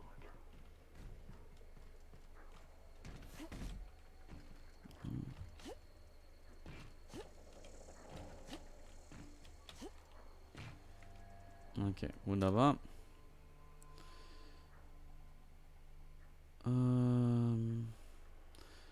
Genau, wir schießen den Scrap Mechanical da hinten an, oder warte? Preparing to neutralize and sanitize. Sanitization incoming.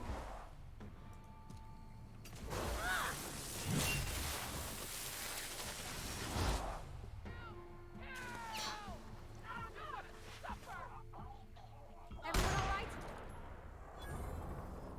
Okay. Ja, unsere...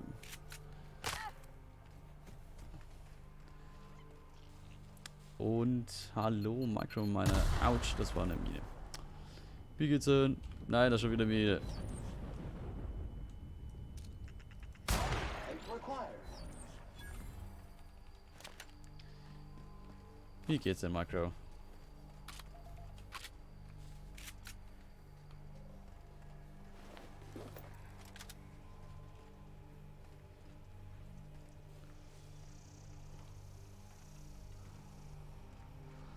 Ja, auch mir ganz gut. Ach genau, dir auch ein frohes neues Jahr. Hatten uns ja seitdem noch nicht gelesen. Mhm.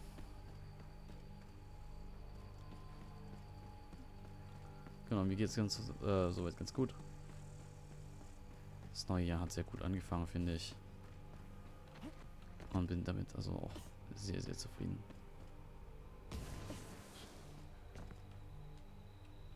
Autsch.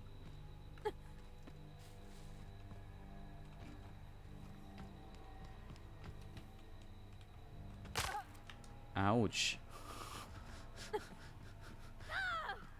Ich breche mir die ganze Zeit meine Scheißbeine.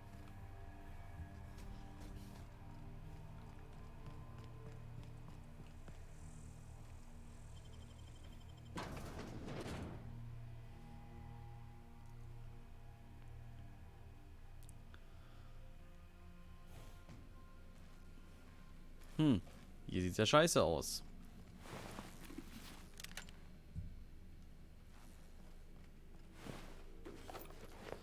Genau, fällt mir gerade ein. Okay, ich muss ja irgendwas mitgeben an Rüstung. Nee.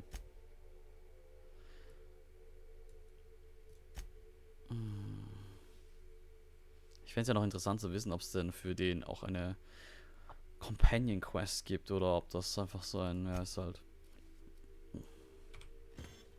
ist ein Roboter und damit hat er keine Companion Quest fertig.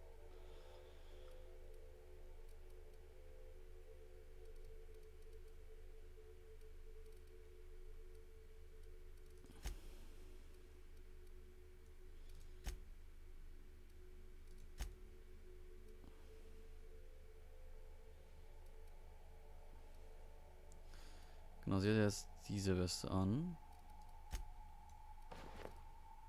Ach, die fand ich an ihr eigentlich am besten.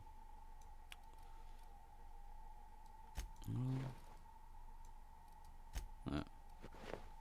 Die sieht schick aus. Und ja, ich ziehe die einfach so an, wie ich Bock habe. Ist total scheißegal, was für Werte, aber weiß nicht. Kämpfe sind meistens eh so kurz, dass es irrelevant ist.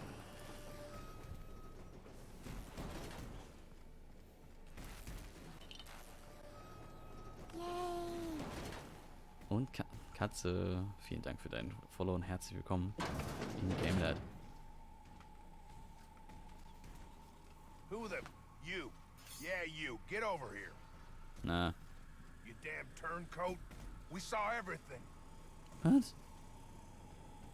You must think me a fool. I was watching on the security cameras. You got downright friendly with the outlaw leader. I reckon we got nothing to say to each other. You best back yourself out of here. Nice and slow.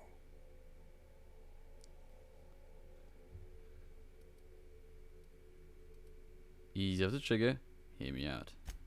You got 1 minute. Starting now. Convince Cassandra that you leave in peace. That lab's a wreck and stuff on.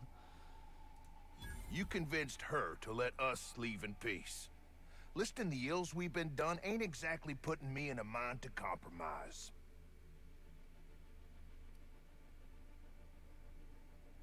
Look around. Hasn't there been enough death? I gotta believe that all we done will mean something to the company, to Doc Crane. That effort will make up for mistakes.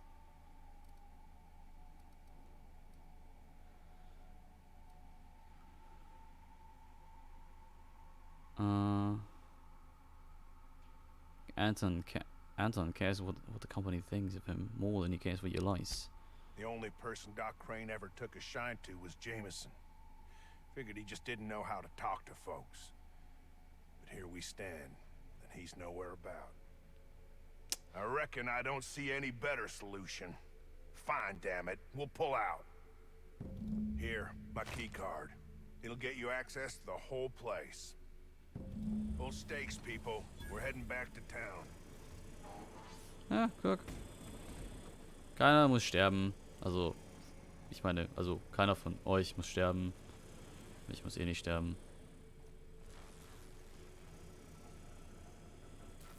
Bye, bye. Tschüss. So. Ja, schick. Sie haben auch noch ein bisschen Unfug da gelassen. Ah ja, vielen Dank, Katze, für den Follow und herzlich willkommen. Ich hoffe, dir geht's gut. Ich hoffe, es ist ein guten neuen Start ins Jahr gehabt.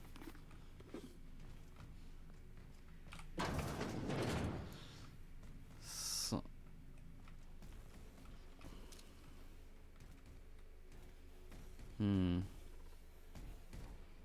Dreh dich mal um, damit wir dir da in den Chor reinschießen können. Genau, da so rein.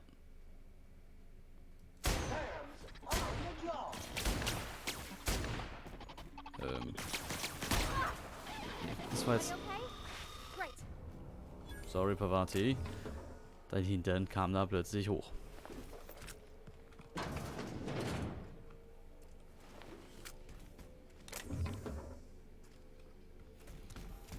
War plötzlich im Weg.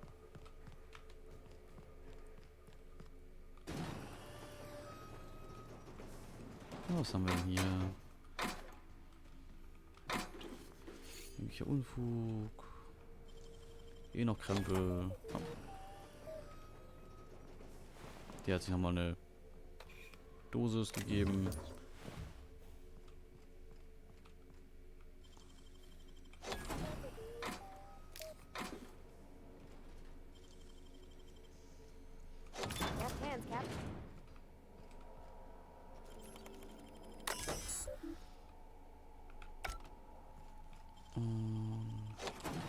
Nice.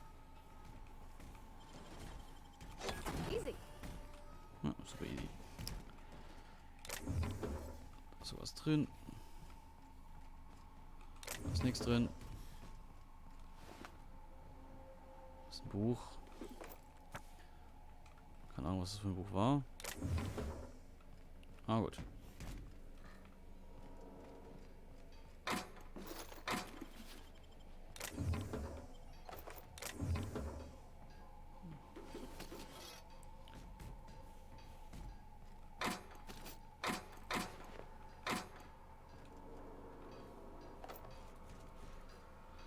Eine Workbench. Na super. Ah ja, stimmt ja, das erinnert mich daran, dass ich hier eine Mod installieren wollte. Bezüglich Rucksack.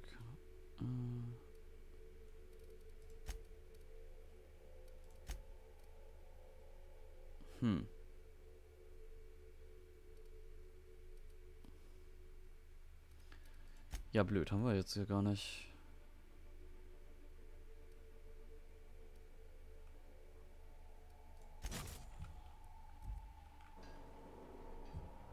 Okay, dann halt nicht.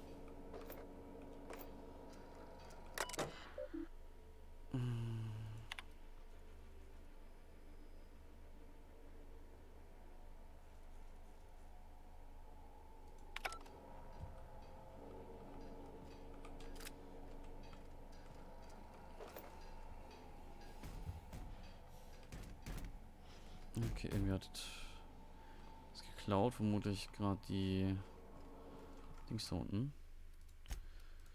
Speichern wir mal. Achso, das waren die ganzen Containments. Dings eh. So. Ihr den respawnt.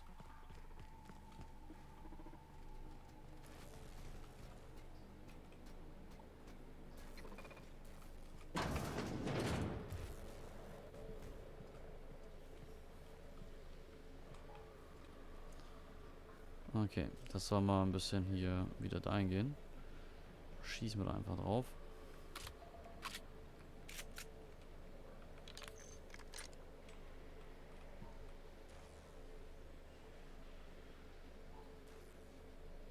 Ist nicht drücken? Recycle back to Industrial Stain. Here goes nothing. Ah, hinterher, Mann. Nothing personal, I swear. Tschä.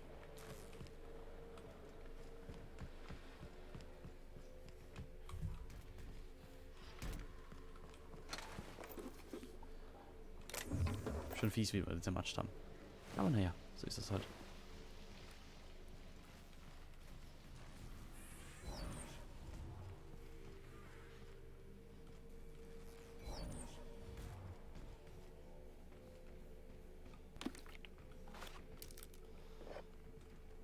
Ein bisschen seltsam, dass wir die jetzt gar nicht mehr umbringen können. Also können wir schon, aber ich glaube, dann ist Cassandra auch so ein bisschen sauer mit uns.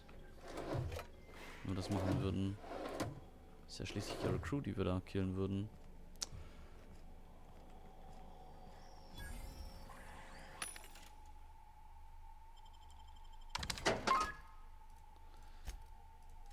So. So, den ganzen Schmeiß hier auch verkaufen. Ja, auch die Plasma Rifle. Auch nicht. Den Flamethrower haben wir jetzt ein besseres gefunden. Gut. Ja. Nie. Da haben wir jetzt auch schon einen. Und zumindest einen davon noch mal verkaufen. Pavati kann jetzt nämlich auch den hier haben. Und dann verkaufen wir den hier. So.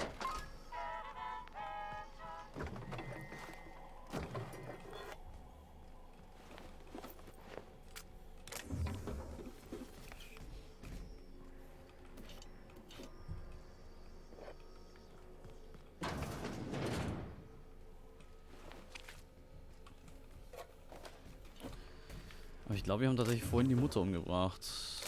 Die hätten wir nicht umbringen sollen.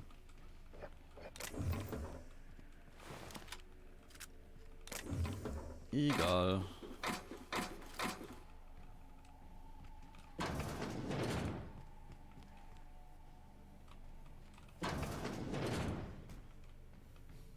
You reckon it's normal in a lab like this to just leave weapons all over? Or is it just whoever works here?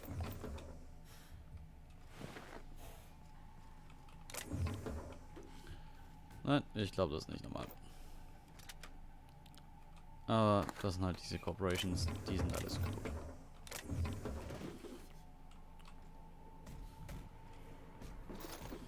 Aber Pavati, wir tun ja was dagegen. Wir klauen ihnen alle ihre Waffen. So. Orson, you showed me the new lunch rations are harmless, but I've experienced an unexpected flood of symptoms. I've logged irregular seepage every afternoon between 1423 and 1443. Please find what I consider evidence deposited in your mailbox. Orson, I took our automechanical parts back. Catch you swiping from maintenance again, I'll slap you down so hard that I feel it in Byzantium. You got enough problems keeping them contraptions running. Hey Orson, if you're up for it, there should be a new batch of concentrated distillate available tonight. Meet me outside the gate at 1700.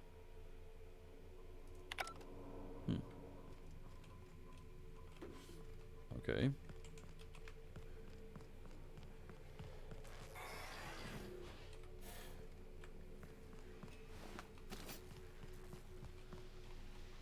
Okay, dann war das. Das war hier. Hier war wahrscheinlich noch nicht drin. Hallo? Ah, das ist safe. Der ist leer. Contents tossed about haphazardly. Remaining notes now refer to various aborted projects. Anton's prized research is nowhere to be found. Scorch marks along the rim suggest the work of unsubtle thieves. Outlaws, most likely, made off with Anton's work.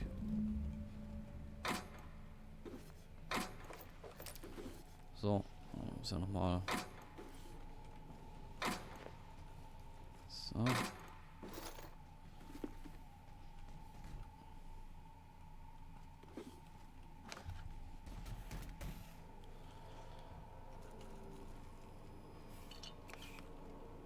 What's that lot? Report resigns workstations. Trammel.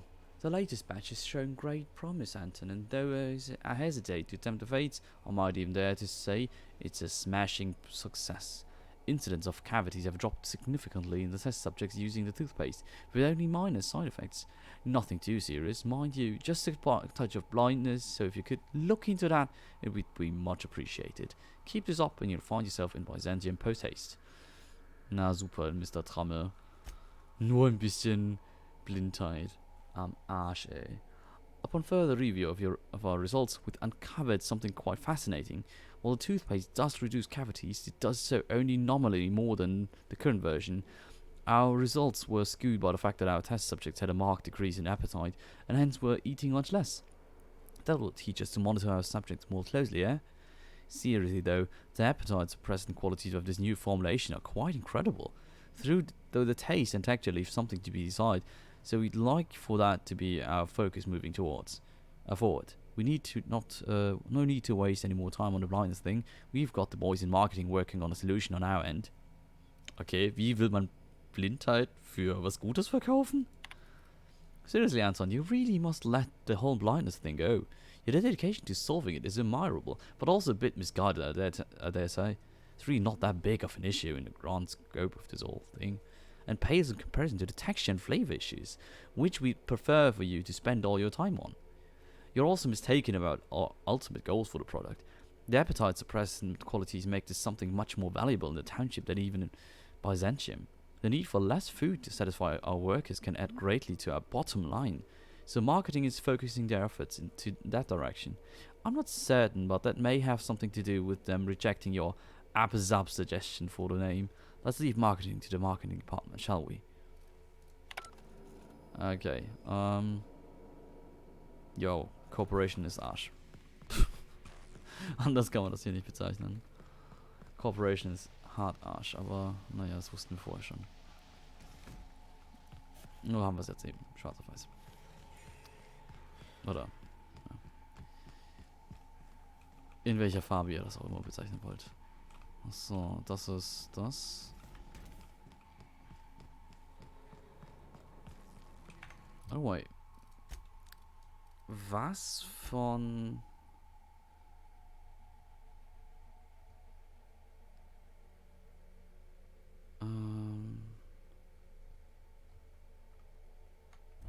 Okay. Also anscheinend haben wir es geschafft, dass 4 da hier verdingst wurden. Und wir hätten die Mutter, die hier drin war, wirklich retten sollen.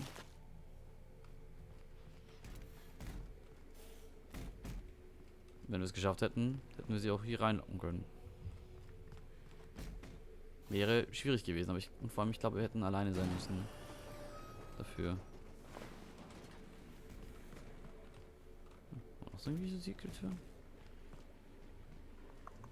Ja.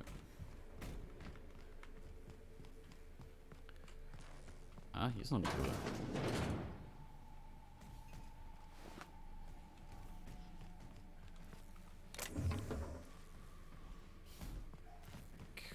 Waren wir schon hier?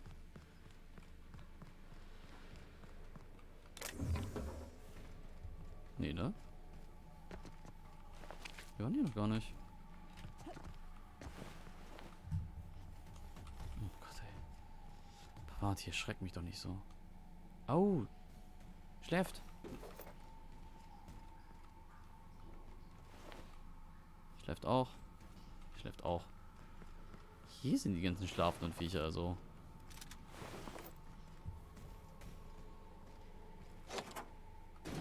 Finally. Oh, das war noch gar nicht. I've never been so pleased at the sight of an open door. Please tell me you've cleared a way out of here. I've cleared both paths out of here. Don't make me regret it. So you have. I am much obliged. And now, if you do not mind, I have had quite enough of this wretched place.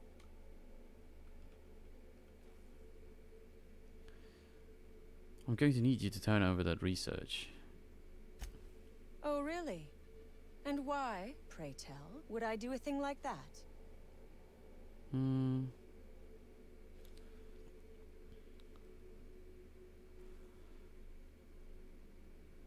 What's the research for? I checked around. The data was worthless. Trust me on that one. Damn and blast. I should have seen this coming. Here, take the damned research. Tell Crane I hope he chokes on it. I didn't save your life for free. I would have been insulted if you had. Talent like yours deserves a good reward. Oh yeah, come on Cassandra, throw in a little something for the orphans. Orphans. Is that what you are calling yourself now? Here. Let it never be said that I do not reward good work. You did the right thing. Goodbye.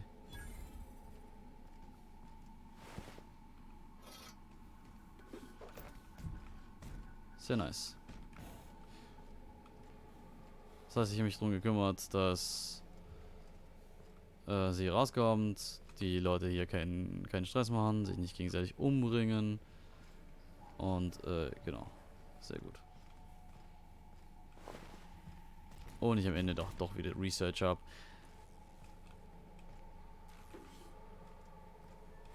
Ein bisschen unglücklich bin ich schon damit.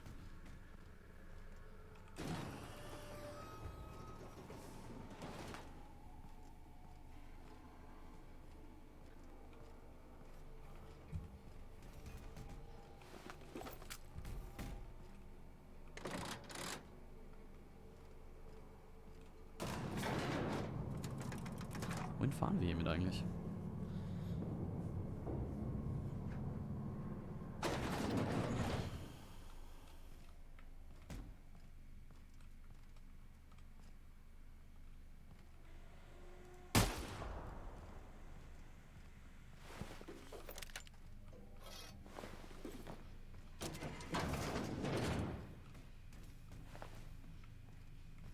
Wo sind wir denn hier hingekommen, ey?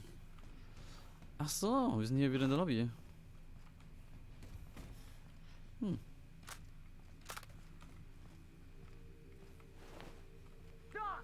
picked the wrong damn day. Ach nein. Ihr bekackten Idioten. Ihr habt hier einen Hinterhalt gelegt. Was? Hä?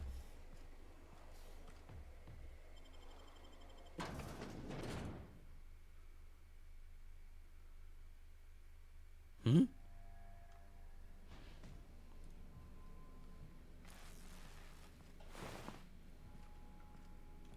Was? Was? Wo? Okay, warte mal.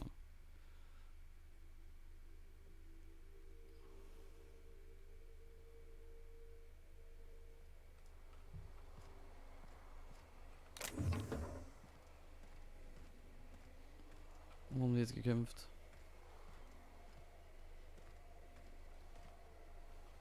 Okay, wo haben die jetzt gekämpft?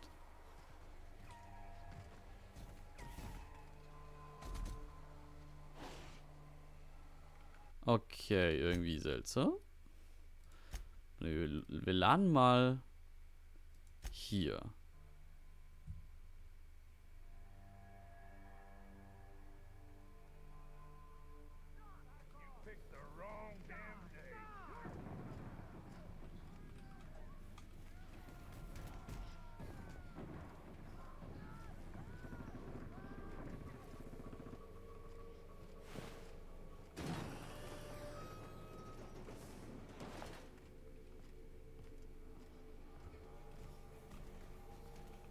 Irgendwo kämpfen die doch gerade. Und haben gekämpft? San Lithium, ja. Aber ich weiß nicht wo. Das ist das Ding.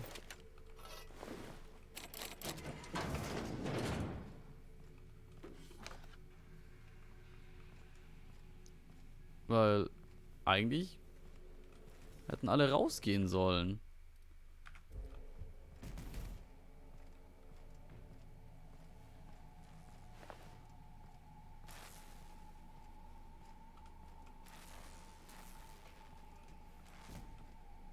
Und weiß nicht, da draußen war ja jetzt nichts, ne?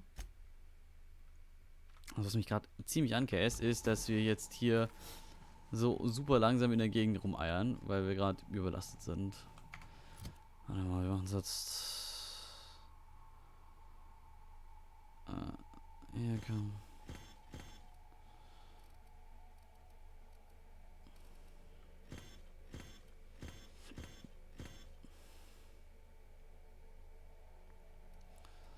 Kann man's.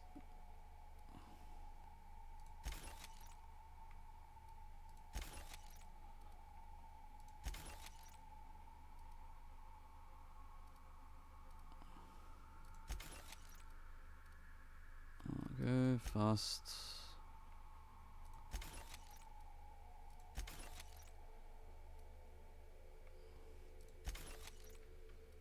Okay, jetzt können wir wieder rumrennen. Also, no.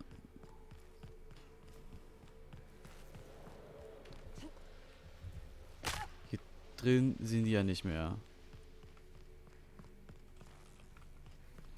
Sind alle weg. Da ist auch der Roboter weg. Und warum auch immer haben wir hier Heavy Armor noch umliegen. Ammo noch umliegen gehabt.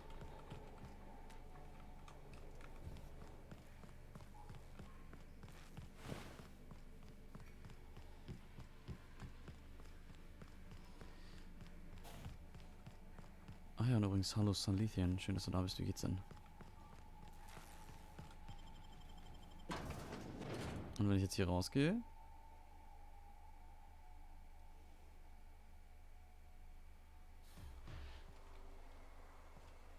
Lillian? Boss called and said to pack it in for pickup. Reckon that's your doing. Maybe I'll see you around sometime. I have no plan, wo die sind. Was war das gerade für ein Gebrüll? Von wegen so, hier, schlechter Tag, bla bla, pratz, pratz. Ich hab's irgendwo halt hergehört. Ah, ich habe keinen Peil woher.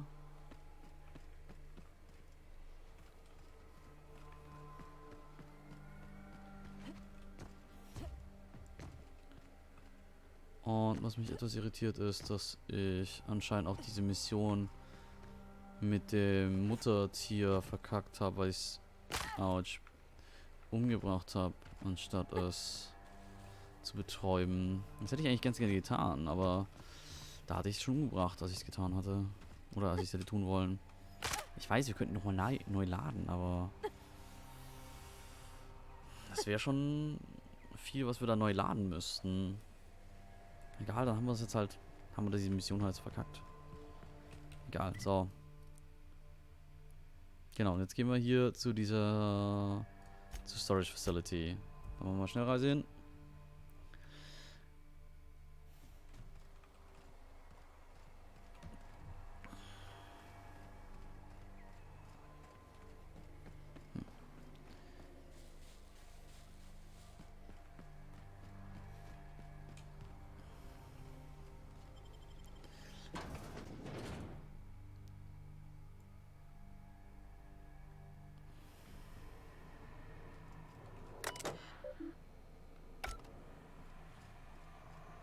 Okay, jetzt müssen wir immer noch.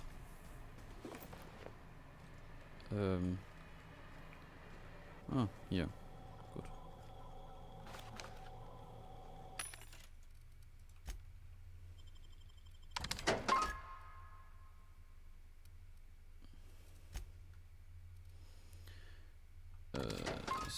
Cell und Ja, diese Goldrüstung braucht ja keiner.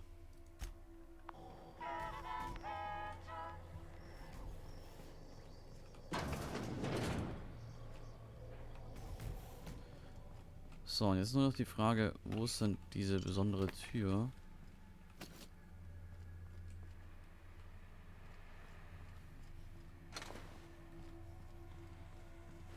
Die wir jetzt mal aufhacken können.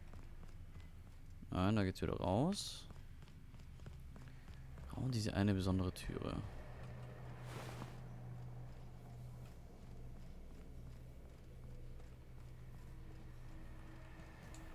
Okay, komm hier.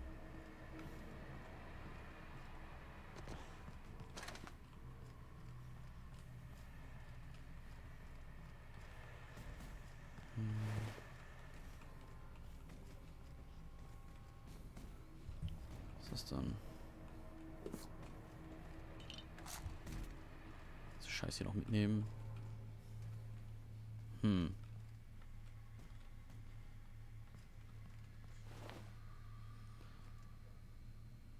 Weil wir können hier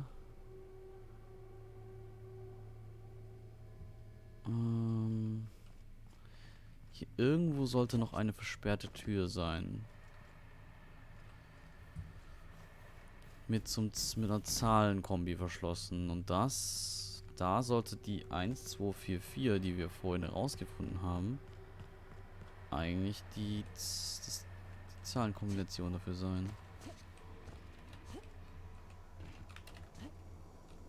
Oh, shit.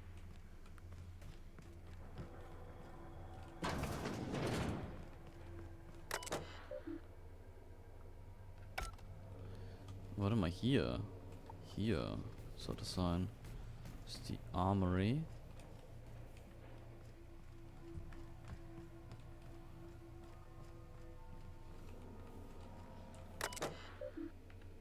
Sind wir jetzt vielleicht aber trotzdem reingekommen, weil wir irgendwie Dinge gut können? Nee.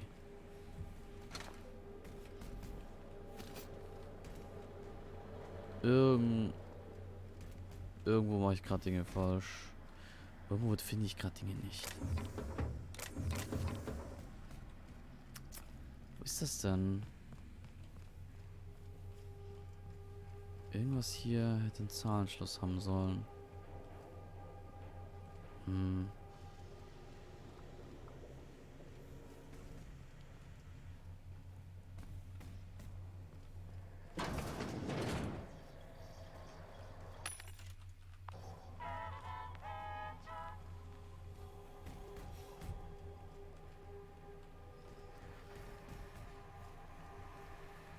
Ich weiß nicht was.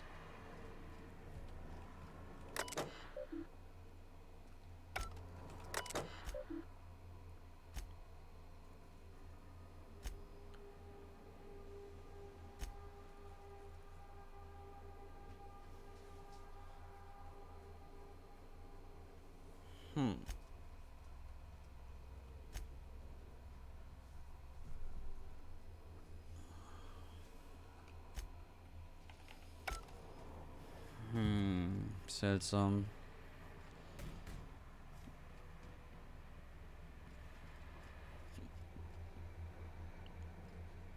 Der hat sich gerade noch bewegt. Das ganz genau gesehen. Tust nur so.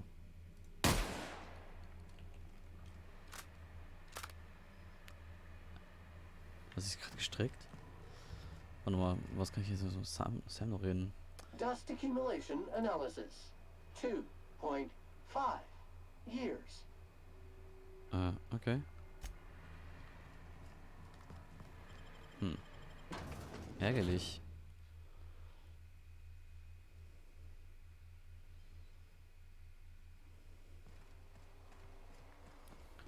Es fühlt sich so ein bisschen an, als hätte ich jetzt Dinge nicht gefunden.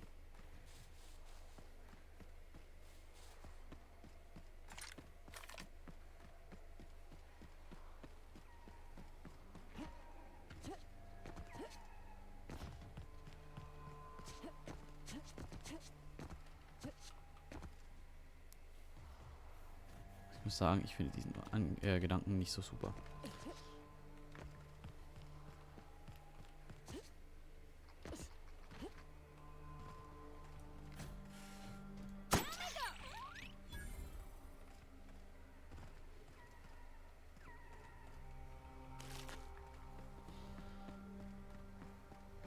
So. Das Raumschiff. Ah, wir müssen ja noch. Wir machen das jetzt mit Schnellreise. Ah, wir haben außerdem gelernt, wenn wir auf den Boden fallen, dann können wir nicht schnell reisen. Sowas.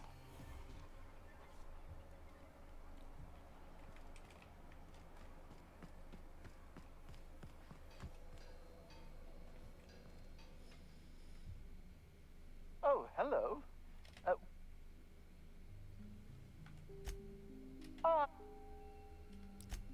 What a relief. You... Hold on. Force weapons are contraband. Why didn't you turn this in when you found it? Anton would have just given them to Porter without a second thought. What a waste of potential that would have been.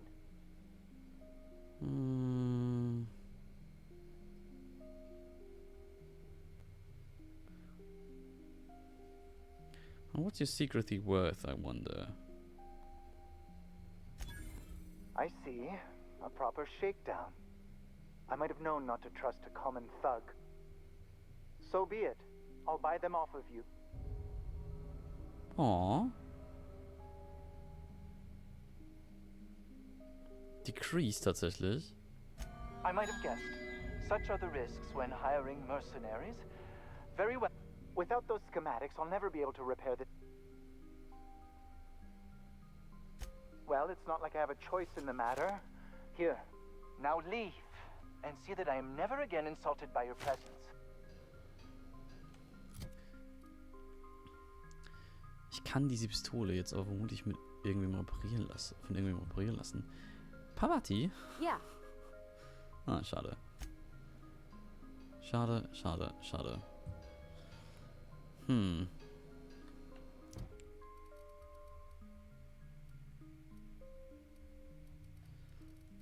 Vulcan's Hammer.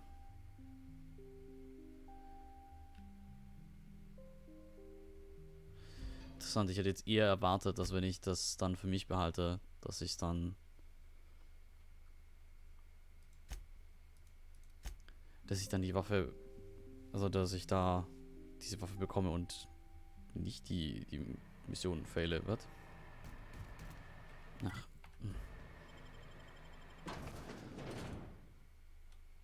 Böp. Ich sollte mir angewöhnen, öfter mal vor solchen Gesprächen zu speichern, weil ich doch ganz genau weiß, dass ich sowas ausprobieren mag.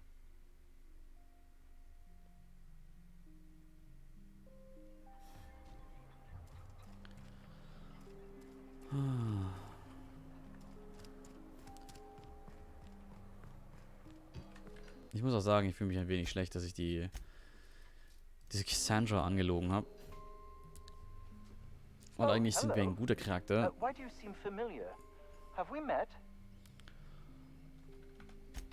Ja, ja. And Maybe they're like your experiments. Could have saved a few lives. all the more reason I need to keep my discretion discreet. Now, if you wouldn't mind returning them to me. Now, I'll just attach this here, bit of glue, a little elbow grease. Voila!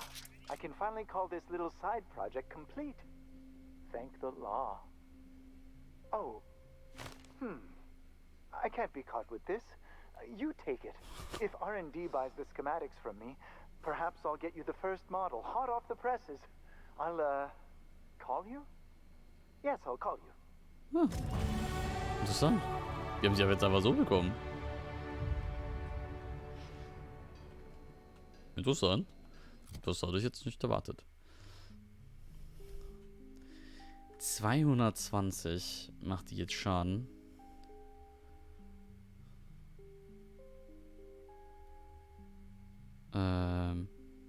Ich würde das gerne mal austesten.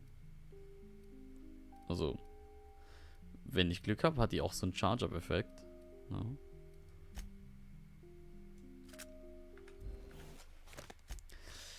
Und Orson, es tut mir unheimlich leid. Aber ich muss das mal testen.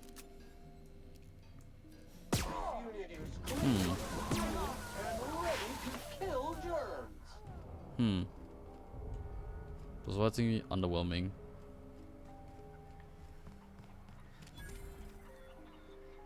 Preparing to neutralize and sanitize. Also seriously, das ist total... Into an appropriate waste receptacle. Hä? Was ist das für eine schlechte Waffe?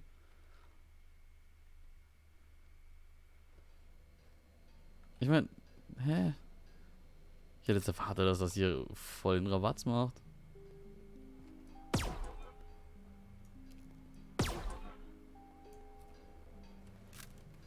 Super weird. Okay, dann halt nicht, aber...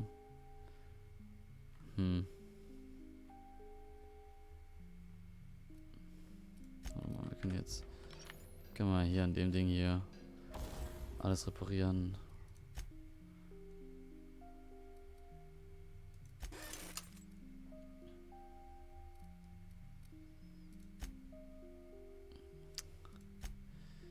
Sehr seltsam.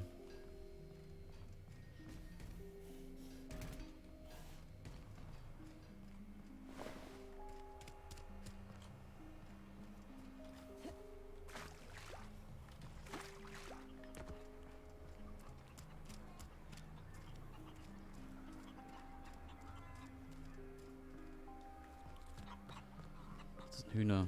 Ja, die dürfen liegen. Genau, wir können jetzt wieder... Wir können Perk-Punkte verteilen.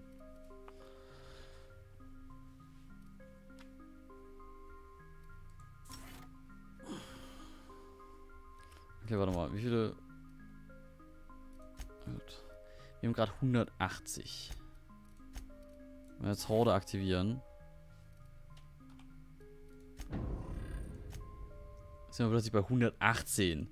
Das heißt, wir haben jetzt gerade irgendwie 62 Kilogramm gespart, was bedeutet, wir haben unter 124 Kilogramm an Consumables rumhängen, was erklärt, warum wir ständig überlastet sind und rumächzen wie blöd. Also, ja, ne?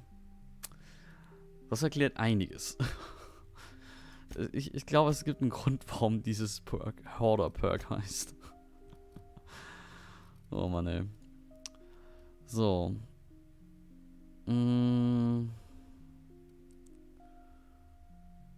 Was brauchen wir eigentlich noch so?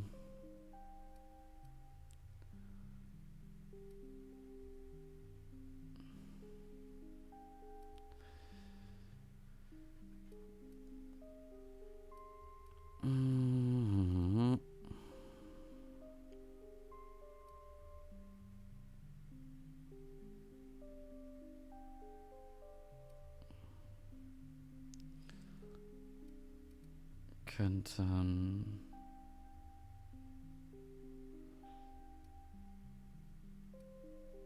Oh, das hier brauchen wir jetzt nicht alles nicht. Das hier könnten wir noch gebrauchen.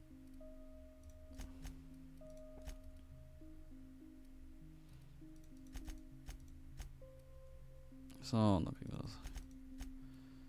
So, sehr gut. Ja, können wir. Haben wir hier gerade jeweils 3 neue Perks bekommen. Einmal Competent. Das heißt, wir machen 50% mehr Schaden. Mit allen möglichen Waffentypen. Das finde ich sehr gut.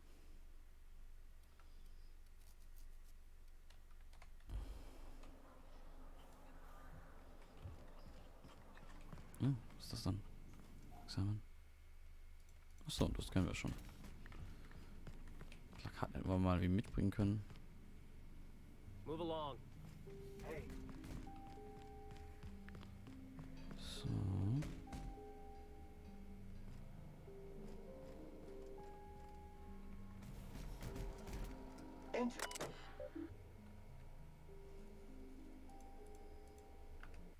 Oh.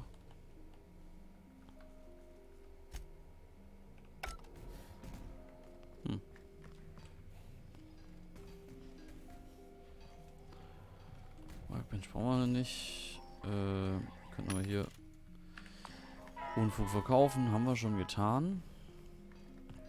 Heißt, wir müssen es gar nicht noch weitermachen. Wir können jetzt hier auch runterspringen. Und dann, achso, warte, hier noch in die Räume rein. Gibt's hier noch jemanden? Jameson, du bist da. Thanks for getting me out of there. Glad to see you safe. What are you doing in there anyway? Oh, we turned the old lab into storage a long time ago. Anton needed someone to fetch precursors, and when Anton needs someone to fetch something, that someone is invariably me. You don't sound thrilled about that. About being an assistant? No, I suppose I'm not. I know as much about this stuff as Anton does, but I'm treated like a child. You know what it's like, being shackled despite my potential? Frustrating, that's what. Oh, How'd you get stuck? those fucking marauders blew a hole in the wall. Tripped the security lockdown. I guess not being able to open a door from the inside is considered a safety feature. Safety for the equipment in the room, maybe. Not so much for the guy trapped inside. It's like a panic room, but without food and water.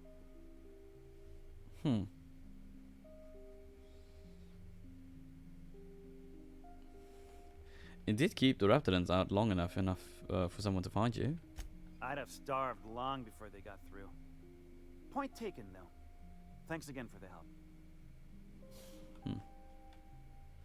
Thanks for getting... Kommen wir noch den anderen? How'd you get stuck? Safety. Self-locking doors. Someone ought to see that policy. That someone would be Porter, but policies don't change around here. Why is that? You know how it is. Rules come from up top. Who are we to question our betters? Those safe. Stopping you from changing it. Technically, nothing. Realistically, a mountain of paperwork and red tape.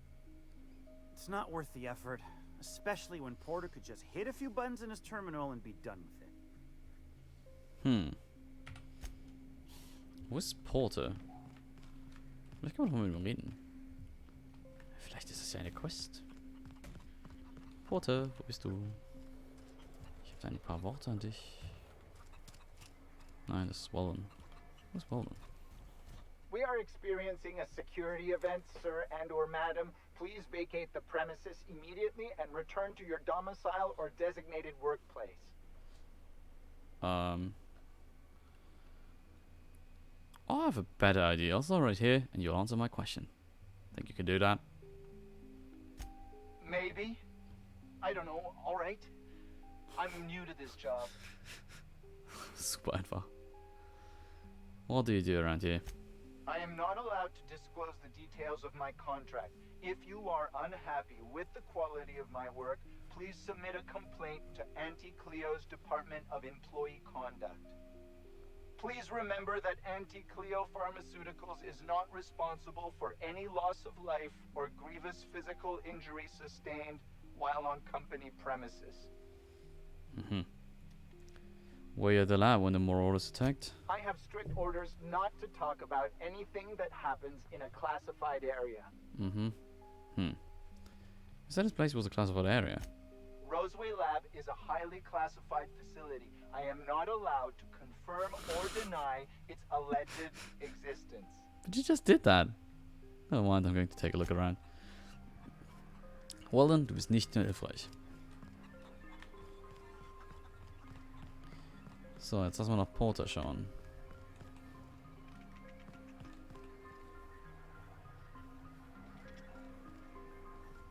Hier rein ist Brad.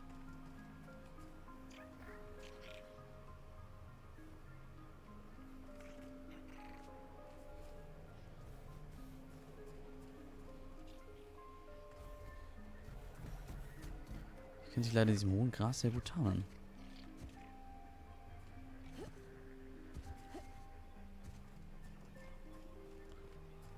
Alles Brads killen ist so ein bisschen mein Ziel hier.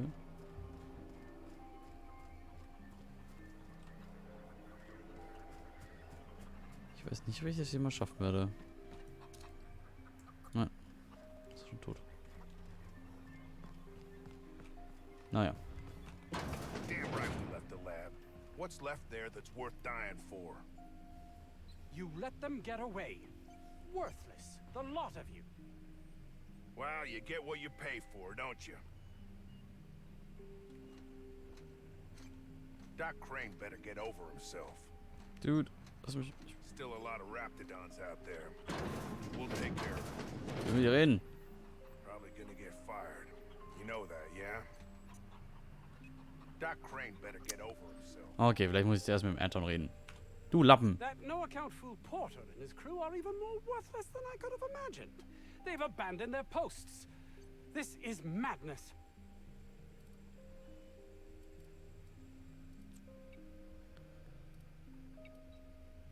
Find your associate, Jameson. He's safe. Jameson. I didn't do right by him, did I? Only cared about how he helped or hurt my research.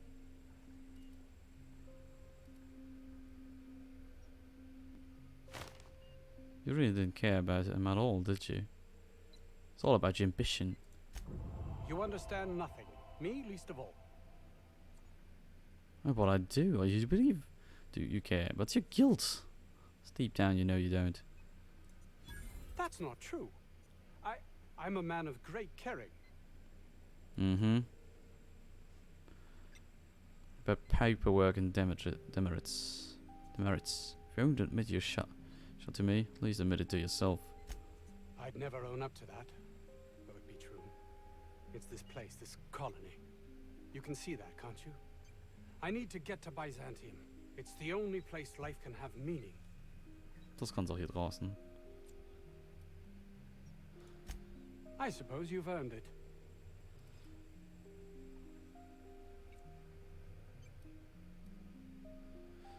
I'm still not sure I understand why all the secrecy. It's highly illegal to have brought the Raptidons to Terra 2. The research done on them before Monarch was left to the dregs was too promising to just abandon, so here we are. The corporation really wouldn't have come to your aid. You've not much idea how these things work, do you? If Auntie Cleo could be connected to what we're doing here, they'd be ruined. Everyone skirts the law looking for an edge, but the ultimate sin is to be exposed. Plausible deniability is everything. Why the world talks of something else? I suppose you've earned it. How did you end up here? I grew up in a Spacer's Choice township. My own personal pit of despair. Test marks were high enough, so I set to becoming a scientist. But I didn't relish returning when my studies were done. I'd no desire to spend my life finding better ways to churn out worthless goods. My fellow Spacers looked upon it as a betrayal, but I longed for substance, meaning. Why did they think it was a betrayal? Fear, jealousy, belief in the grand plan. No one is meant to seek an improvement to their lot in life, though everyone would, were they only given the chance. I suppose you've earned it. Warte mal, ich will das noch ein bisschen. Like researching diet toothpaste. Toothpaste is about making people's lives better, preventing pain. Plus, it was a means to an end. I suppose you've earned. Ich könnte den anderen jetzt noch verraten. Oh, really? Who?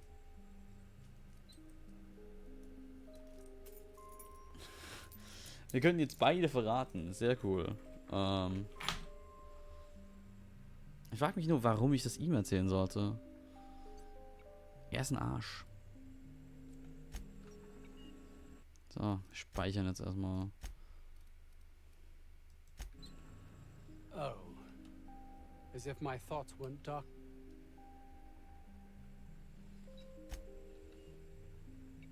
Warns when extracting organic compounds from the raptors to sell on the black market. That underhanded swine. I'll have him sorted out at once. Such a thing should be within even Porter's limited abilities. I've also been up to no good. Experimenting on some sort of weapon. Orson? Good. It will keep him from wasting my time. Sounds like he might actually be doing something useful for once. Huh. Lol.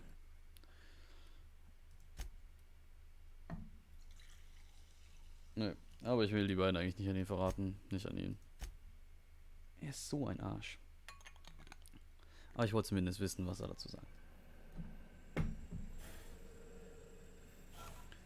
Oh,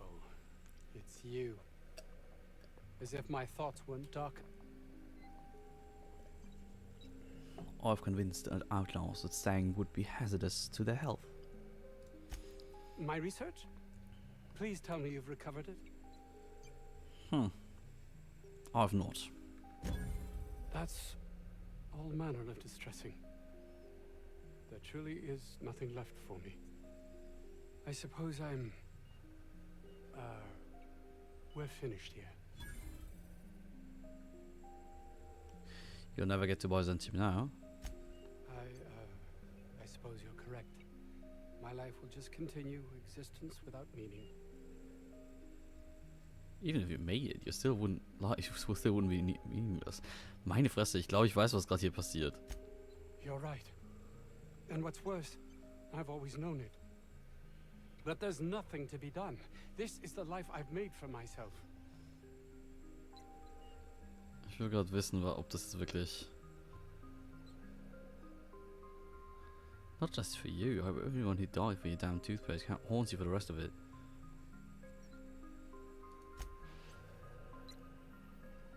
Was passiert, wenn wir jetzt diese Türe zumachen?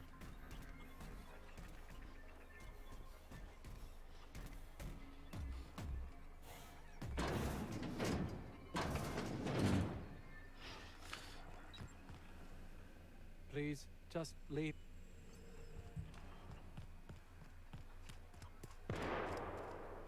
Ja. Es passiert, was ich dachte, was passiert. Still a lot of raptidons out there. We'll take care. Der Dog hat sich selber umgebracht.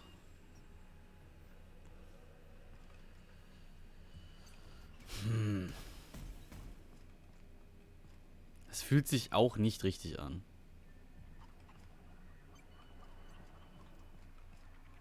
Probably gonna get fired. You know that, yeah? Willst du nicht irgendwie was dazu sagen, dass hier sich Anton umgebracht hat?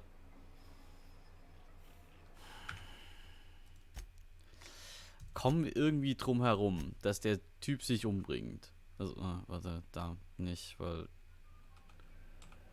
Please. da haben wir ihn schon hingetrieben.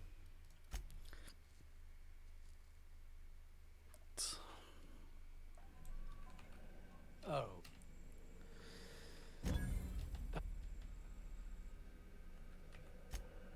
Okay.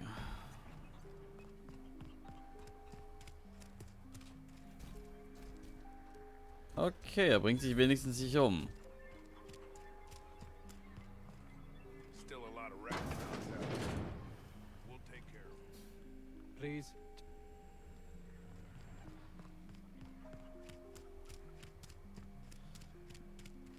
Ich finde das okay, dass er sich jetzt nicht umbringt. Das war jetzt schon ein wenig unnötig. Also fände ich es okay, wenn er sich umbringt. Ich meine, er hat viel... Also das Ding ist halt, das Problem ist, er hat vielen Leuten... Also er hat gerade das Leben vieler Leute riskiert. Dafür, dass am Ende irgendwie halt verdammte Diätzahnpasta rauskommt. Die Leute blind macht. Aber dass die Leute auch noch blind macht.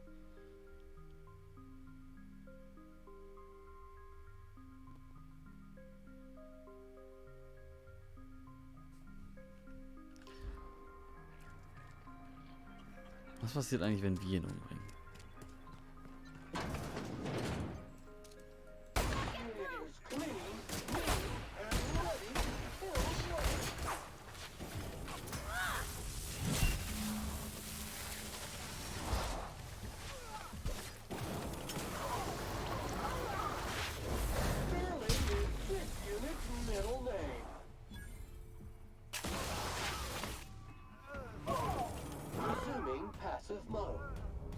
Okay. Dann rasten alle aus. Seltsamerweise.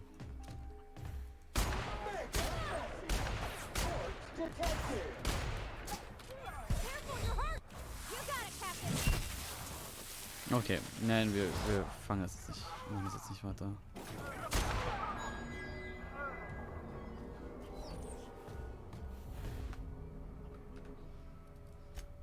Na, das ist, was machen wir mit dem Jungen?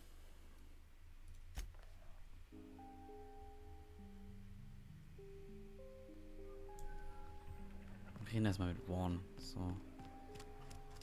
Ich weiß nicht, was ich mit dem Deppen anfangen soll. Wo ist Vaughn denn überhaupt? Ist Vaughn nicht. Ist Vaughn hier drin? Della Jennings. Scientist. Some bread.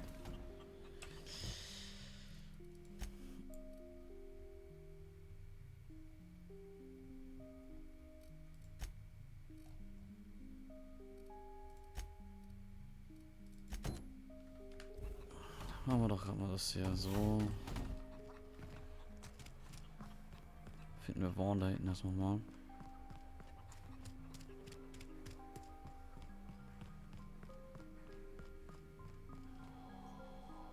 Any news? On that thing we spoke about? You know, that thing? Before that, question. Lay it on me.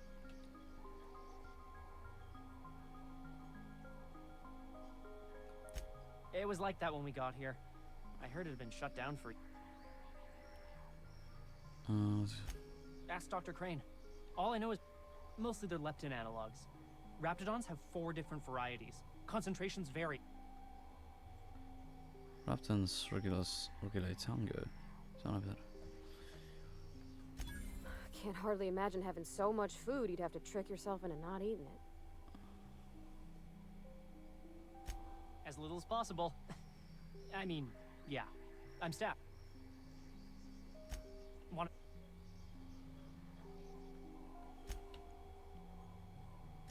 Hey. Found your experiment. Don't keep me in suspense. Did you get my stuff? I mean, not mine. It's for other parties. Buyers. Das kann man vermutlich...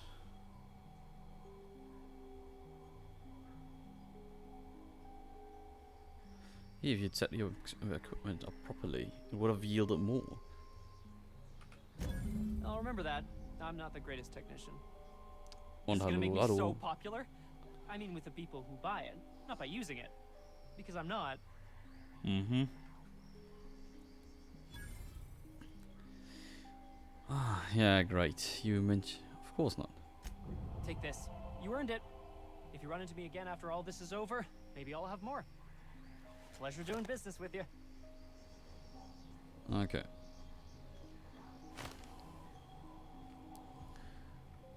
Cool, da wir jetzt die Maschine, die das extrahiert hat, besser justiert haben, haben wir den doppelten Dings bekommen dafür. Und wir können das jetzt noch irgendwem verkaufen. Frage ist bloß wem?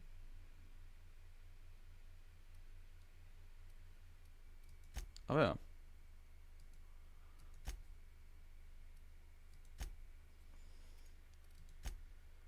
So, und jetzt müssen wir nochmal mit dem Anton reden. Ah ja, genau, auch an dich ein frohes neues Jahr, lieber Dorado. Ich hoffe, du hattest einen guten Einstieg ins neue.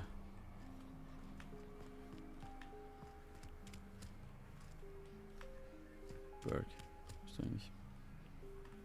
What can I do you for? Yeah, I ain't gonna make no comment on anything like that. What do you think? I'm the landing pad guard. I was standing out on the fucking tarmac. Hell of a job until all this. Anything else you'd like to know? Yeah. Oh, before I forget. Auntie Cleo's makes the best pharmaceuticals in Halcyon. Better than nature. Not like that crap Spacer's Choice pedals. Das ist seltsam, dass wir das mal sagen müssen. So, und jetzt müssen wir hier noch mit Anton reden. Und den Sims erstmal bringen. Oder ihn gehen lassen. Einfach so, wie er ist. Und ich muss zugeben, ich weiß nicht, ob ich das wirklich gut finde, dass ich ihn einfach gehen lasse.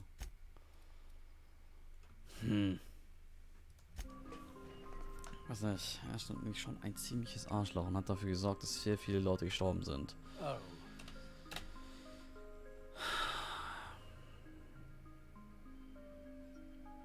Was passiert eigentlich, wenn ich das hier mache? So.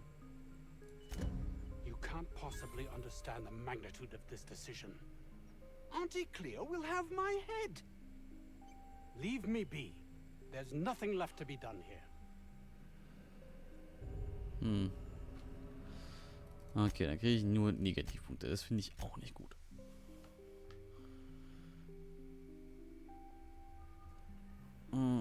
Das heißt, wir müssen ihn dann schon. Oh. Is it my research? Was passiert, wenn ich ihm gebe einfach? That's... You can't possibly understand the enormity of what you've done for me. And what, pray tell, is the status of our raptidons?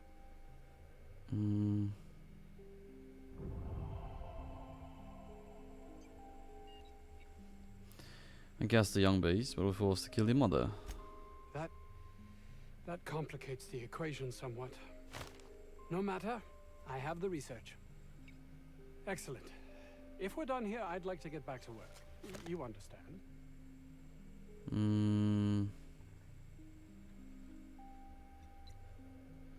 You know, there's more to care about than block marks and paperwork. Not here in this colony, there isn't. Outside Byzantium, life is worthless, without meaning. I must get there. Life is no more meaningful there. Less so, in fact, more empty. I can't believe you're right. If I did, I don't know what I'd do. We've been sold a bill of goods. I would refuse to play that game, how were you? That's easy for you to say. You're not trapped like I am.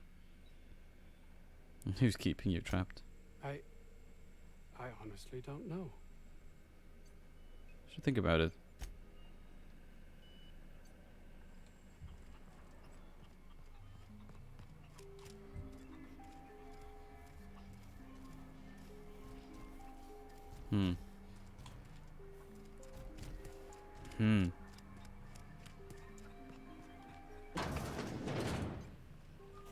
Yes?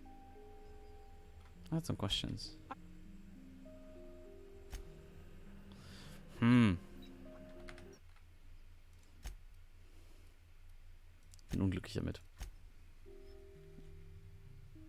Er ist jetzt irgendwie d'accord damit. Und die Frage, die ich mir jetzt halt stelle, ist noch, kommt da dann noch später was? Also ist er dann...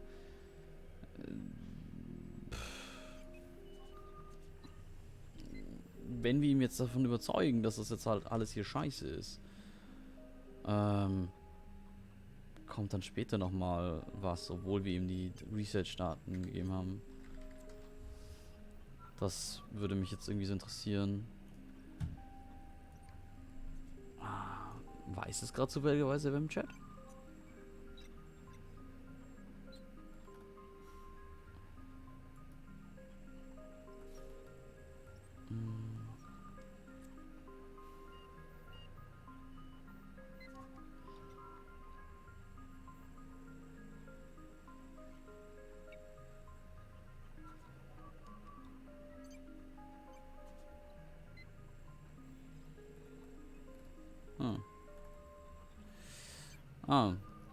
Scheinbar habe ich anscheinend nur die falsche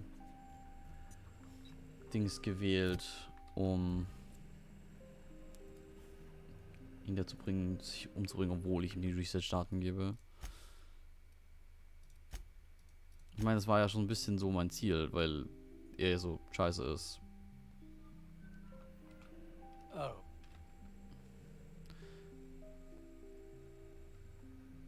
Ich meine, wenn ich das so mache. That's... and...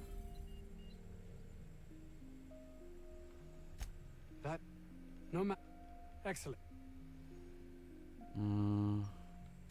Actually, there is something else. Why do you suppose Auntie Cleo's would want to market diet toothpaste to the lower classes?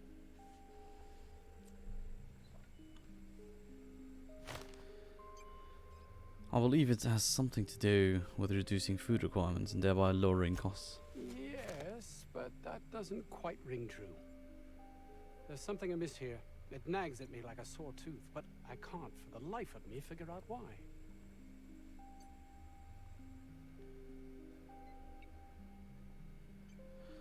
Reducing the appetites of people performing physical labor is potentially life-threatening. By the architect, this could be a disaster. Why did I not realize that?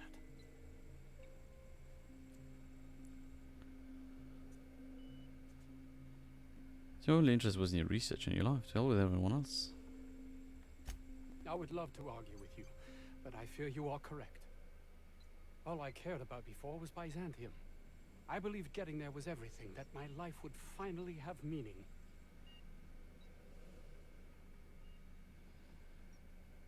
Yeah, your life won't have meaning anywhere. You're empty, bitter, and will be wherever you go. You're right. And what's worse, I've always known it. But there's nothing to be done. This is the life I've made for myself.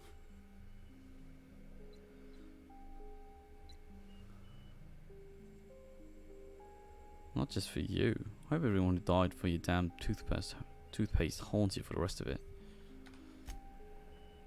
Das halt. Ja.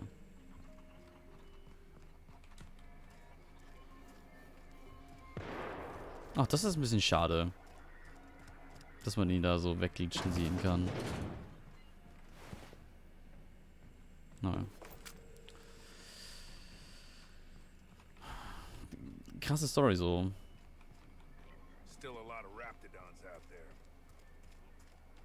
So, haben wir denn überhaupt noch irgendwas für Roseway? Ist just, oh. Okay, das heißt, das ist weg.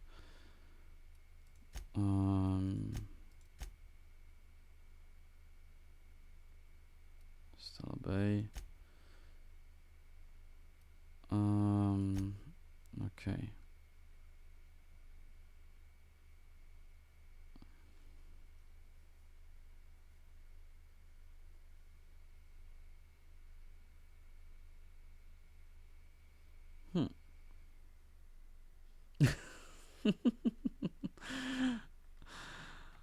Ah ja, New Year, New Me, and still stealing all I can see.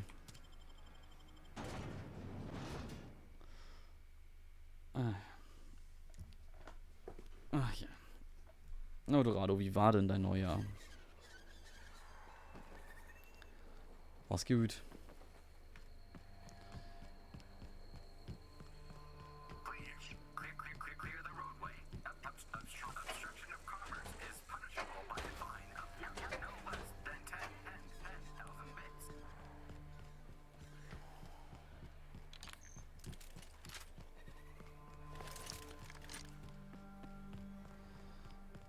So, eigentlich könnten wir auch das mit einer Schnellreise kurz machen.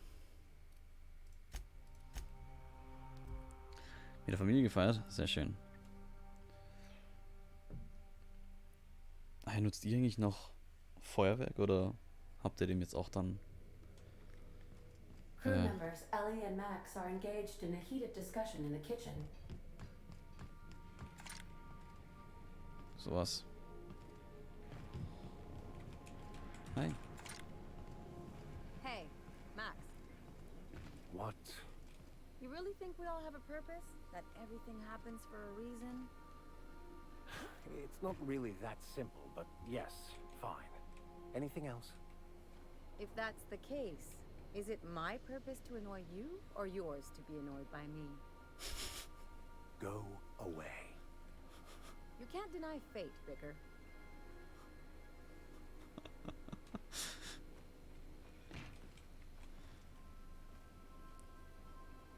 Ja, frohes Neues. Warte, Sully, habe ich das dir vorhin noch nicht gesagt? Oder hast du es aber nicht gehört? Ich dachte, ich hätte es gesagt. Genau, aber frohes neues Jahr. Nie Feuerwehr gekauft, werde ich nie. Das Geld dafür ist schade. Verstehe ich auch absolut. Ich habe das nie verstanden, warum Leute... Also, ja, ist irgendwo witzig. Und dann habe ich mal so drüber nachgedacht, aber so... Aber da geht ja so viel Geld verloren. Und seitdem dachte ich mir dann immer so... Ja, eigentlich wisst ihr was? Nie. Ja, und seitdem ist es auch... Nee. Ja.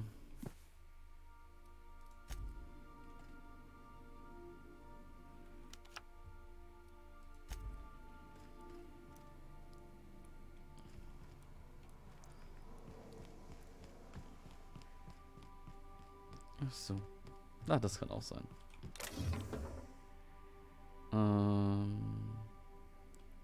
Oh, Transfer. Hab ich irgendwas jetzt mitgenommen aus Versehen, was ich nicht mitnehmen hätte wollen?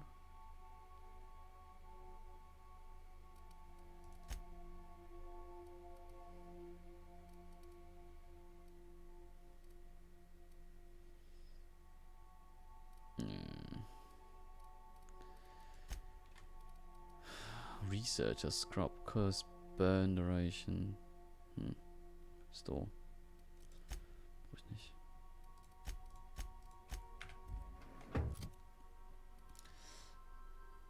Feuerspucken ist geiler und günstiger und leiser und umweltschonender. Und du hast es dieses Jahr sein lassen. Skandalös. Hast du schon was Gutes gefunden als Alternative, dann machst du es trotzdem nicht.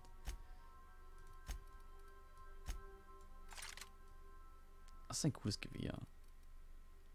Warum habe ich das nicht verwendet?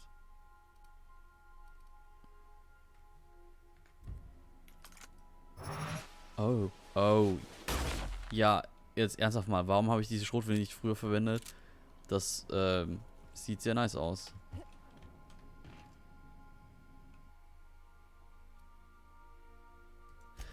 Oh, so gut. Es gab in diesem Spiel einen Bug. Und zwar, dass Companions sterben können. Im Schiff. Ohne irgendwie hier ohne irgendwie groß Grund. Und zwar, das Ding ist, es gab, wenn man ein Gespräch anfängt mit wem, dann machen alle Leute ihre Animation weiter. Das heißt, Sam hier zum Beispiel würde weiter in dieser Animationsschleife drin hängen. Und Leute, die zum Beispiel hier eine Leiter hochlaufen, die würden würden weiterlaufen und laufen bis in die Unendlichkeit, bis sie hier aus der Decke raus sind und irgendwo ganz, ganz weit oben hängen. Und dann, wenn man das Gespräch beendet, dann fliegen sie plötzlich raus aus sie behalten ihre Animationsschleife bei.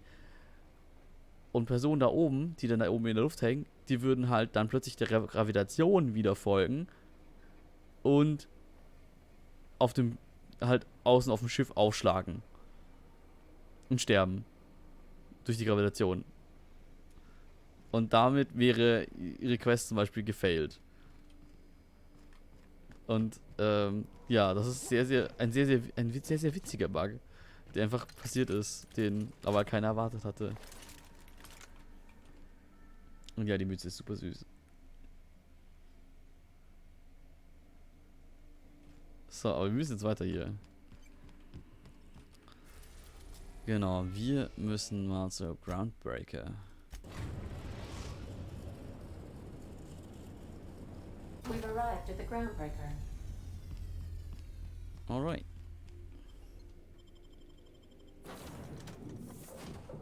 So, aber wir nehmen nicht Sam mit, wir nehmen wieder Ellie mit.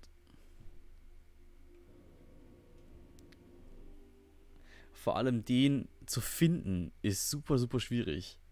Also die Quelle dafür zu finden ist super schwierig. Und die haben halt, das war das Beste, das hatte irgendwer aus dem Team halt getwittert.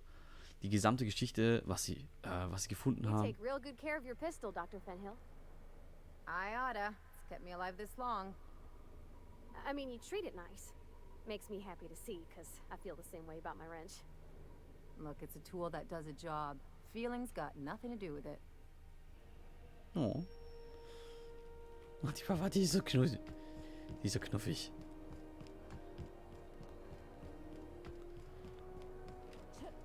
So. Und wir gehen jetzt mal nicht zu Gladys, sondern hinten hier in die Engineering Section.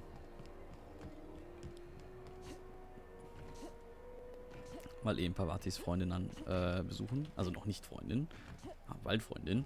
Das kriegen wir auch noch hin. Have you seen this man? Reward offered for information needed to capture. Hier, Anna. My comm center already got an update ping from the backup relay. I trust everything went smoothly. Here's your data backup. Thanks. That's odd. The only messages in the queue are encrypted ones. Looking at the transmission logs, the relay hasn't received a single unencrypted message in the past 36 months. Must be on account of some new security red tape. Well, whatever's the cause, the board and the Earth Minister will see it sorted. Thanks again for saving my derriere. I secured quite the payment authorization for you from Chief Junlei. Try not to spend it all in one place. Alright. Routing through the backup relay has saved us a mess of trouble. Thanks to you, the auxiliary will handle the signal load when the primary's caught in the occlusion. Schade. Jetzt hätte ich gehofft, dass wir neue Arbeit von ihr bekommen. The ship's groaning something fierce, but I can make time for you. And your girlfriend?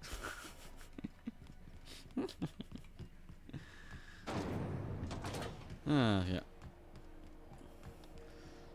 Genau, das ist gerade noch so eine... BNP, I can't believe it's not forced. It's unbelievable how good it is. Ja, genau. So, unser Journal sagt außerdem, dass wir mal nach hier wegen dem Distress-Signal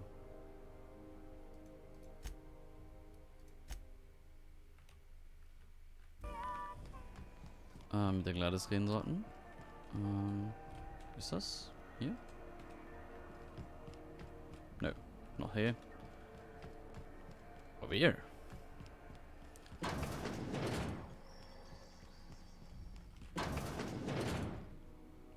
Have you had a moment to look into that little opportunity I told you about on Roseway? Yes, you have. You don't hurry up.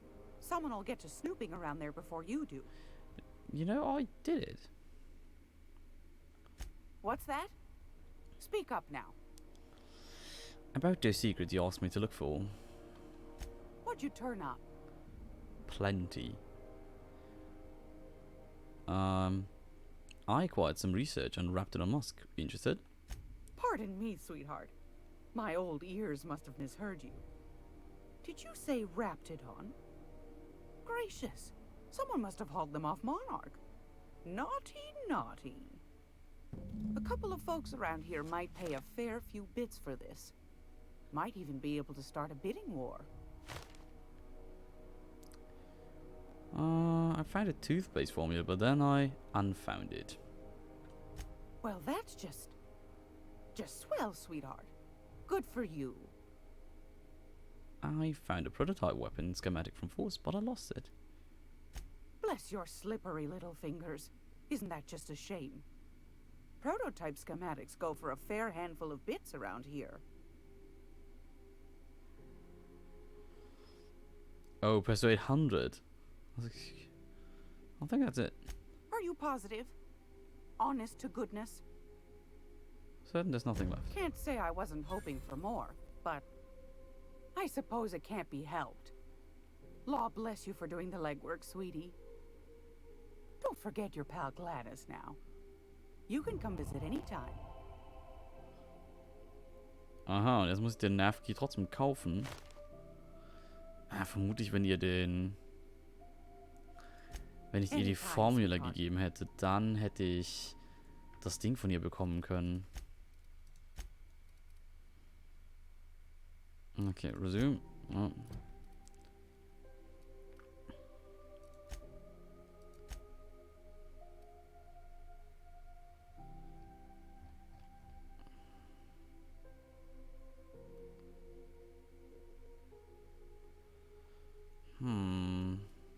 Ich will nicht so wirklich diese 10.000 Dings zahlen.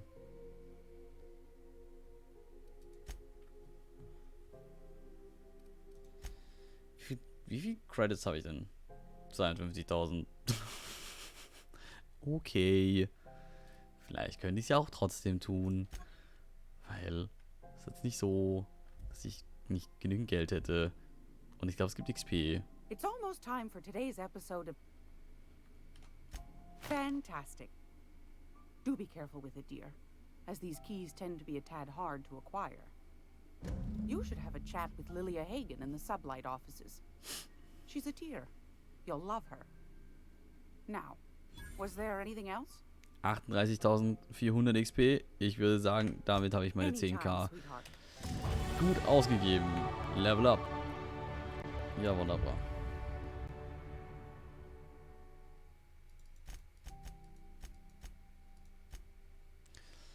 Ich kann auch die letzten noch in die Handgun bauen, aber brauche ich eigentlich nicht.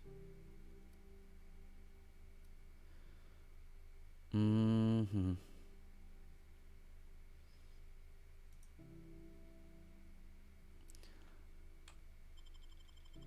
Eigentlich brauche ich die ganzen Range-Sachen gar nicht.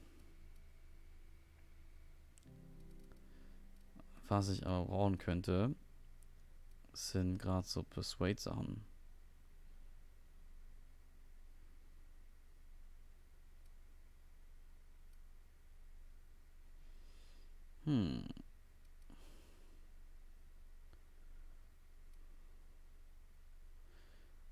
Oder eben so Hack- und Lockpick-Sachen.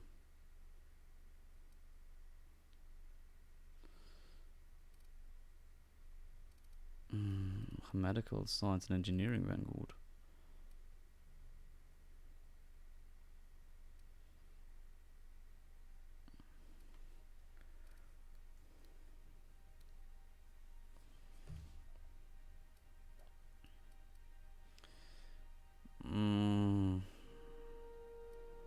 Nehmen wir Medical.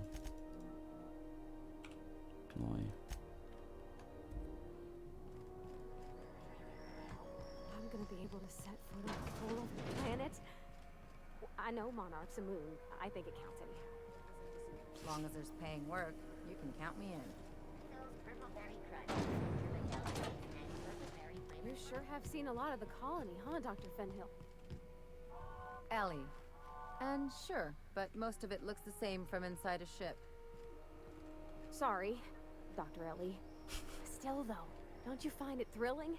Being in space? Look, it's just Ellie. Ich find's so schön, dass die miteinander reden. Das ist super cool. Es fügt so viel zu der Atmosphäre von dem Spiel bei. Das finde ich richtig geil. So, und wir machen uns jetzt auf. Hier mal links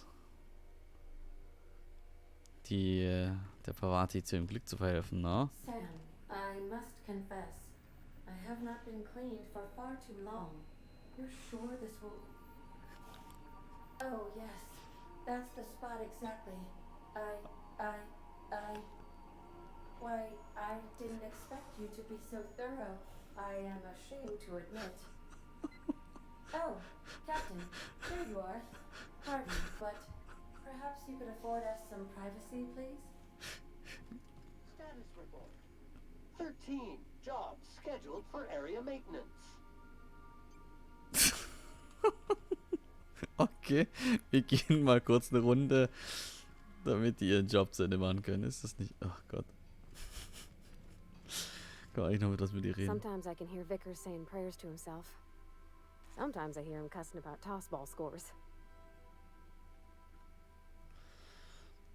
You met that auto mechanical clanking around the ship yet? Oh, you mean Sam? He's just the sweetest, ain't he? A real charmer, my dad'd say. Have you given him a nickname yet? Nah, but I've been thinking on one. Gotta get to know him better, I think. Maybe ask him what he prefers. It ain't nice to give folks a nickname without him giving you the okay first, you know? Of course, that don't stop Felix. Ah, Pavati, du bist so ein liebes Mädchen. Ein liebes Männchen. Ich finde es so toll, dass man einfach mit den Leuten hier sowas, über so Sachen reden kann. Was ist denn Felix eigentlich? Nein, das ist Ali. Felix? Felix! Felix, hurry up. The Aetherwave serial is about to begin. I need to find out what happens with the evil twin brother. Good to see you, boss.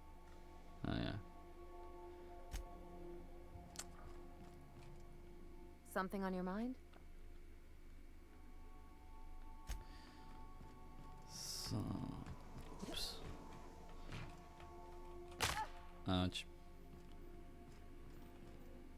Scanning for C.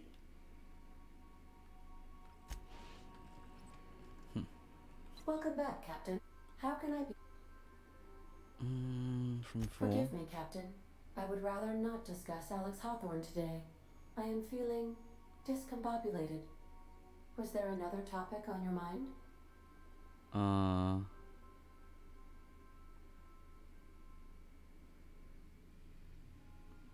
We don't need to discuss Alex directly, but I was wondering how he improved your design. Captain Hawthorne attached 98.4% of the ship's processes to my computer, thereby giving me near total control. I have been programmed to deftly calculate navigation vectors through asteroid fields while also operating our ship's toasters. Alex also taught me the concept of a personality. He was quite delighted when I crafted one in order to better engage with him. It was basic in the beginning. Where did you come from originally? The information in my memory banks says I am an autonomous digital astrogator, created by, redacted, on the date of, redacted, for the express purpose of, redacted. I have not yet decided if I should attempt to uncover the missing information regarding my birth. I asked once. Alex did not build me and would not say who did. Oh, wie cool. Haben wir auch eine Companion Quest für unser fucking Schiff? Das ist ja super. How can I be of assistance? See you soon, Captain. Das ist ja super cool. Einfach eine Companion Quest für unser Schiff, für unser Raumschiff. Come on. Das ist nicht cool. Das ist super cool. So, wir müssen jetzt. Warte mal. Das heißt on Monarch und in Stellar Bay.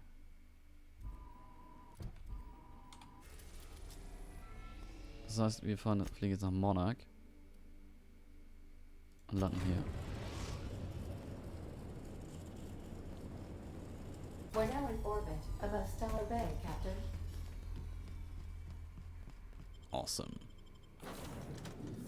Und, genau, wir gehen aber mit denen raus. Jetzt auch nur wieder diese Mantisaurs, die sind fies.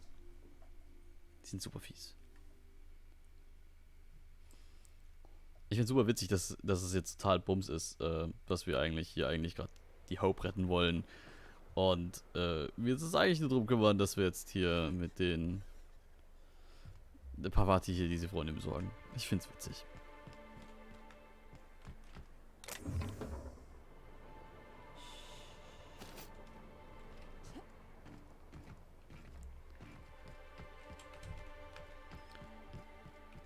Okay. Was haben wir denn hier?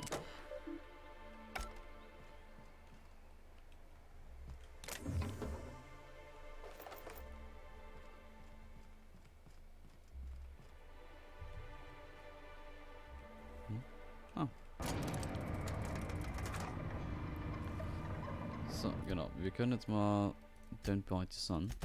Das aktive Quest setzen. Alles andere ist egal. Hey, hold on there. I gotta sign you in. Meinetwegen. Don't think I've seen you around. That means you must be new to Stellar Bay. You are new here, right? Yes, I am. Well, that is my ship on the landing pad right next to you. I knew it. See, I made what you'd call a logical deduction. You must have seen those UDL gunships on your way in. There's only 3 of them these days. Still, they tend to scare folk off. What are you doing out there? You may not have heard, you being new, but Stellar Bay hardly ever gets off-world traffic. Us being cut off by the board and all. Which means I never get to do this part, but I've been practicing, so here goes. On behalf of Monarch Stellar Industries, welcome to Stellar Bay, home of the freshest sal tuna in Halcyon. Please state your name for the records.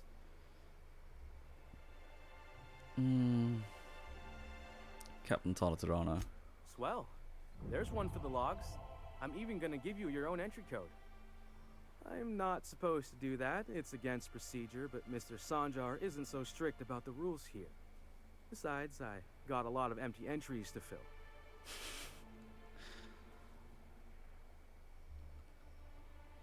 Stellar Bay really that isolated?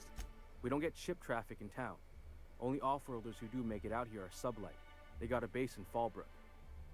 And thank the stars for them, or we would have run out of Rizzo's Purple Berry Crunch years ago. You're not what I expected to find on Monarch. Oh, that'll just make Mr. Sanjar's day if you tell him. The board makes up lots of nasty stories about raptidons and cannibals and whatnot. But that's all outside our walls. Mostly. Mostly. Why are you saying the board's been lying about this place? Oh, sure. They make Stellar Bay sound like a rotten place, but it's not so bad. Get a good breeze going, and the sulfur smell mostly covers up the fishy smell. Anyway, Mr. Sanjar's got lots to say on that subject. Kinda goes over my head, though. Ist ja schon cute. Gonna have a look around town. Mr. Sanjar will be mighty pleased to meet you. If you see him over at headquarters, maybe you could tell him I did a bang-up job of welcoming you? Oh, and if you're headed that way, maybe you could do me a favor? Oh, sure. That depends, what is it? I got this Rizzo's Rangers tossball poster coming in on the next sublight shipment, signed by the Black Hole himself. Only I haven't heard anything in a while. You think you could check with Celia to see if it's come in? Oh, sure. Who's the Black Hole? That's Bertie Holcomb. Only one of the greatest tossball hackers ever. I wonder if he's kin. Dad had family that worked for Rizzo's. I never got to meet them. Oh. Everyone's heard of him, even on Monarch. We still get some of the games. You been living in a sulfur pit or something?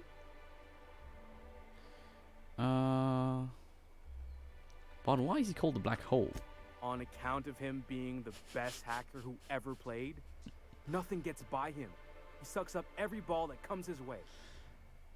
Oh, wunderbare Zitate. Ich spiele doch die ganze Zeit an mir rum. Okay, das...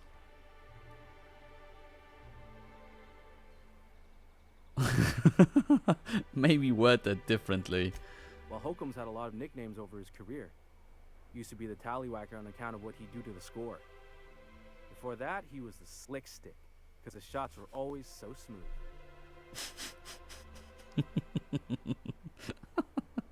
You're making this up. I swear I'm not. At the start of his career, people called him the hack boss, but no one thought that was very catchy.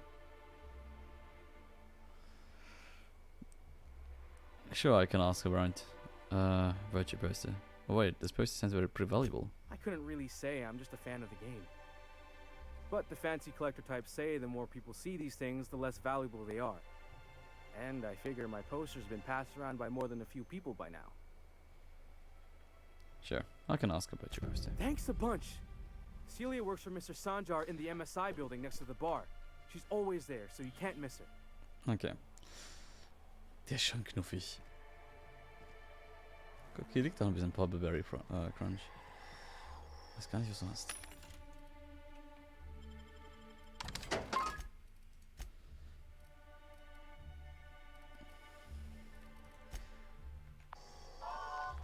Aber schon krass, wie viel es geholfen hat, dass wir jetzt nicht mehr, also dass die ganzen Ess- und Trinksachen nur noch die Hälfte des Gewichts verbrauchen.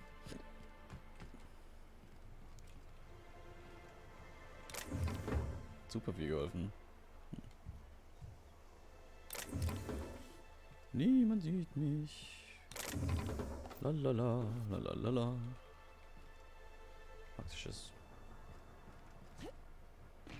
Praktisches Tagässchen hier.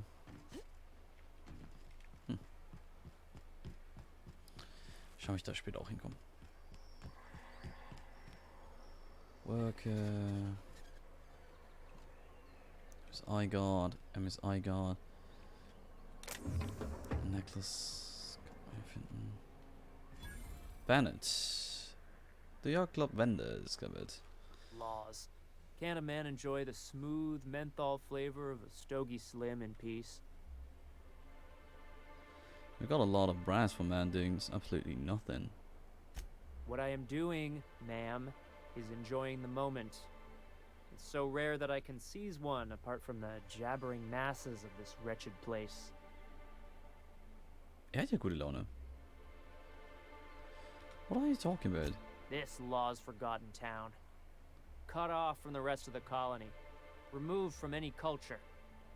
I recall when Stellar Bay was a proper board-affiliated town with regular shipments of Auntie Cleo's best and all the cereals.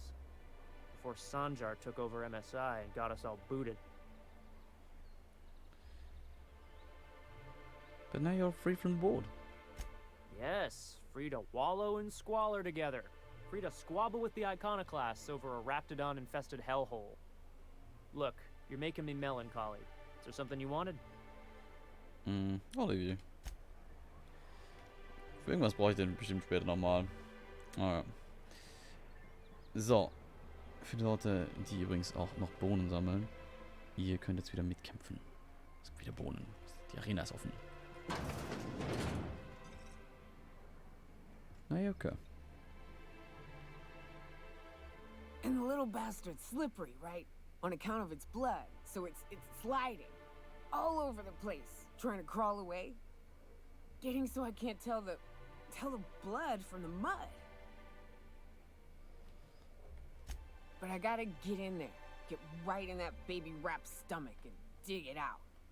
If so much as a drop of stomach acid got on that medallion, I don't know what I'd do. Might be I'd hunt every damn rapt out there. Right. What are you staring? Wait. You ain't from around here. Who are you? I'm Toronto. Pleasure to meet you. Ooh, charmer. Don't get a lot of that around here. Folks mostly grump at me about how I should join the MSI payroll. Nice change of pace.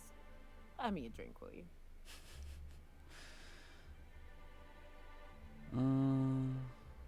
Sure, another round. Outstanding! What are you doing in Stellar Bay, stranger?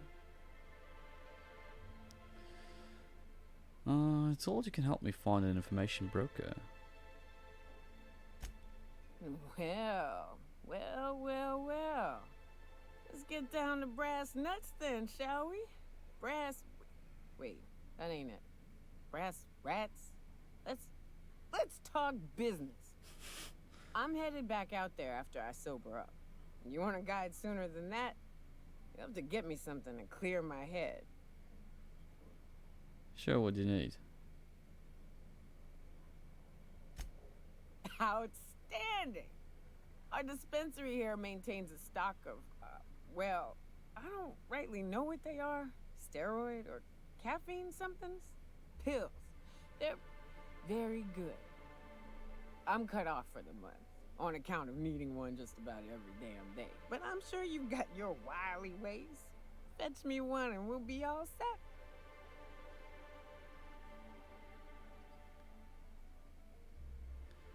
You mean caffeine? That stuff's just stimulant. Well, they work. We got a deal or what? Sure. So, das heißt, dann müssen wir den Krempel auch noch für sie besorgen. Aber ich glaube, sie wird unser letzter Companion.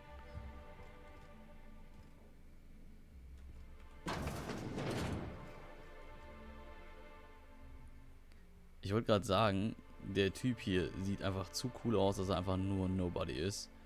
Mit seiner New Sonnenbrille. face, huh? You from off-world? Yes, Captain Toronto of the Unreliable. A ship captain? Well, I'll be. Here, let me buy you a drink. Consider it an MSI welcome.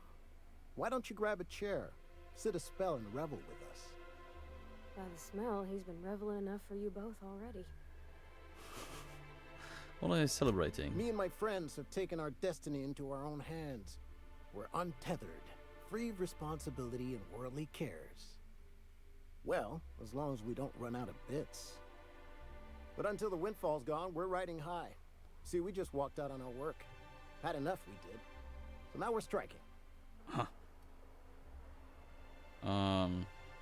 It could be so bad that it made you walk off the job. It ain't any one thing but the sum of it all, having to work longer shifts for less bits. And the wages we do earn don't cover as much as they used to. Our supervisor Velma goes on and on about quarterly profits and meeting quotas. But that ain't what Sanjar promised us. Velma refuses to negotiate, so we're refusing to work. We won't go back until she agrees to pay us fair and proper. Us on Monarch. We're free from the board, you know? We have the right to lobby for better hours and pay. Wow. I have to be pretty good with negotiations. I wouldn't doubt it. You look like the type who tends to come out on top. Not like us cogs, trying to be the squeaky wheel but just getting deadlocked. It's been days, but Velma won't even hear us out. Maybe you could just make her listen to our demands. I'll mediate on your behalf. You would do that? We sure are lucky you decided to come up to the patio today. I knew drinking up here would be good for more than the view.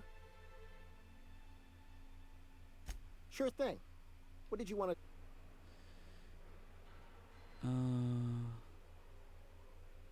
How long can you afford to miss work? Not forever, but we've each saved up our bits, and I stashed them safe in my home by the diner. I reckon we could last a week or two at least. I had a suggestion for how to put pressure on Velma to negotiate. If I knew that, I'd have tried it. Talking reasonably got me nowhere. Maybe you'll fare better. The others wanted to blackmail her, but we're above that. Besides, them are just rumors. We got no proof they're true. What's this about blackmail now? I would never endorse such an untoward tactic, you know, but, well, there's rumors that Velma's taking a cut off the profits. So far, it's just gossip, you know, but if there was any proof to be had, it'd be in the Saltuna warehouse, I reckon. Okay.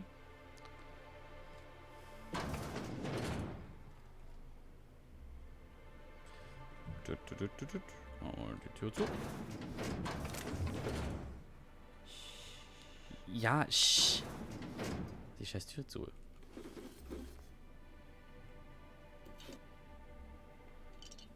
So. Hätte nämlich was verraten hier.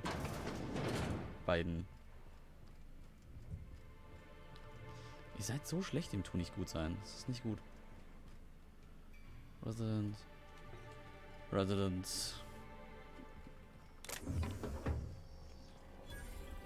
Da kann man nicht werfen. Hier wieder Unfug verkaufen.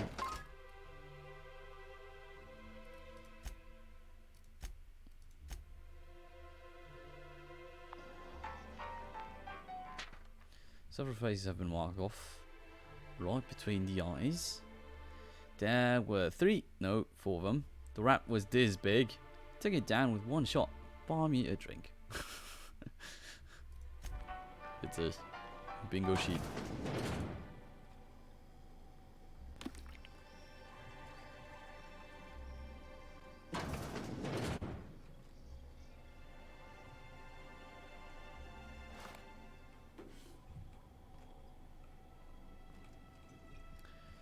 So, Maguire. Well.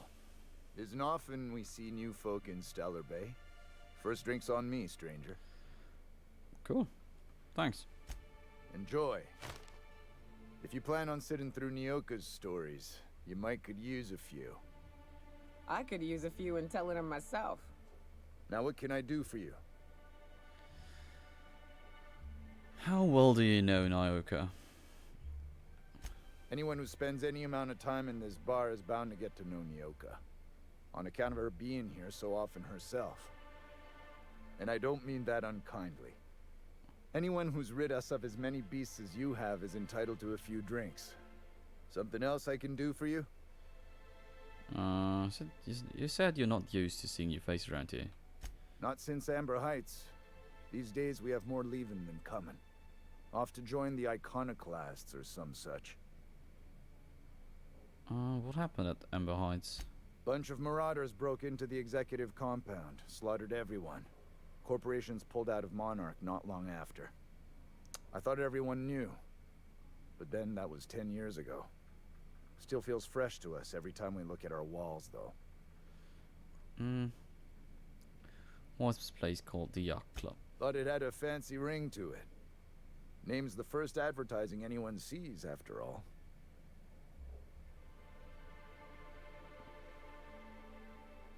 Are there any yachts in Stellar Bay? Nope. But a man can dream. Thought it had... Then you might think about fixing up that sad-looking sign outside. Don't be so negative. It's what's on the inside that counts. Speaking of, You look like you could use a bottle with something good in it. Sure, let's try. Ramen something. Okay. What are the chances of all the times and places we could have been born? Yeah. We're here, light years from Earth, going about our lives. Every time the punch clock peals, a worker earns his meals. What are you talking about? Sorry, I thought you were quoting It's a Wonderful Directorate. No, he was truly being poetic.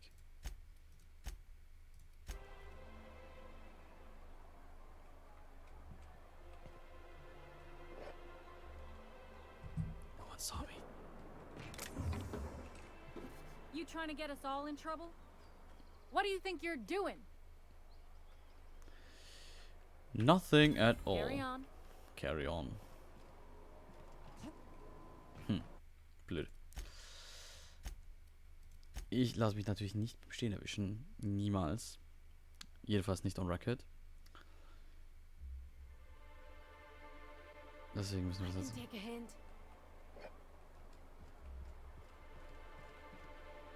I wonder sometimes what they're doing on other colonies. Uh-huh. Think they're watching the same serials, following the same tossball games? Mm-hmm. You're not listening to a word, are you? Look, my back aches and everything smells like fish. I just want to enjoy my beer. Der Arme. Got any news from the rest of... Move along. Er will so profound sein und dann lässt ihn aber niemand. Das ist ja echt schon wieder eine größere Stadt hier.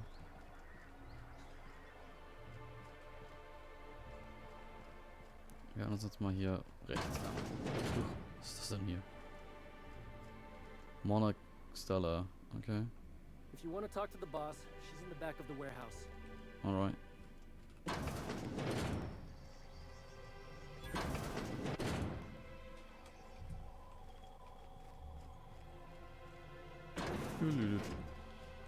Ah, das ist nicht so, als würden wir hier klauen wollen oder so. Aber geschlossene Türen sind schon besser, weil dann zieht's nicht so.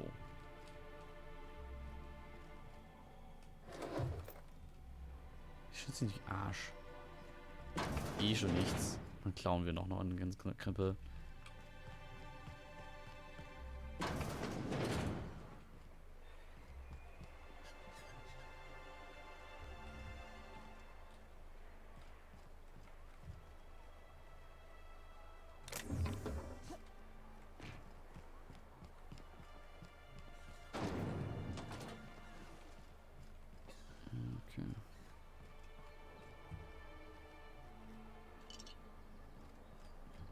Was Interessantes hier noch? Oh.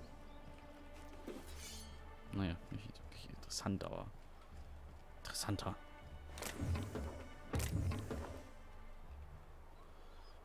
Crumpled note found in a corpse in Stella Bay. Das ist nicht ja gut. Das ist nicht gut. Sublight Contractor. Schauen, können wir rausfinden, was denn auf dieser Notiz steht. Inspect. Look for something. Kann man nicht lesen. Okay, Mist. Aber anscheinend geht's da lang. Und wisst ihr was? Irgendwie. Warte, wir machen zuerst noch dieses Haus hier fertig. Dieses Ding hier fertig. Und dann schauen wir da mal rein. Wollen wir. Look, you can tell Catherine the new shipment will be ready when it's ready, all right? She's welcome to come up here and pack boxes herself if she's in such a hurry. Said she'd shove you in a box if you keep running your yap like that. Das wäre natürlich witzig. Ich will mal wissen, was passiert. Did she now? Well, I can see I was mistaken. Because if Catherine really had sent you, there'd be a lot more expletives in your message. I hope you can forgive my temper. This job has been running me ragged lately. First, my autoloader foreman stages a walkout, and now my chief pescatological health manager is missing. Huh. The chief what? Braxton. He's in charge of getting the fish fat, but also making sure they don't get too many tumors. He's a real wizard with pharmaceuticals, but he has creative notions of working hours. Comes with living in a free colony, I guess. Do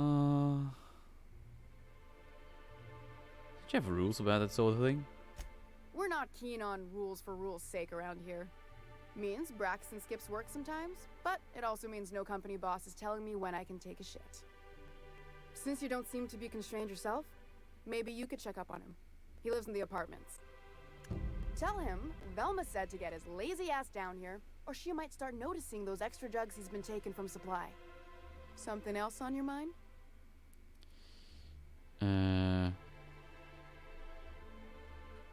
You said Braxton had been stealing drugs? Stealing's such a nasty word. Let's call it skimming. And yeah, let's just say I've noticed the sterile biotics we use for the fish would get used a little faster on Braxton's shifts.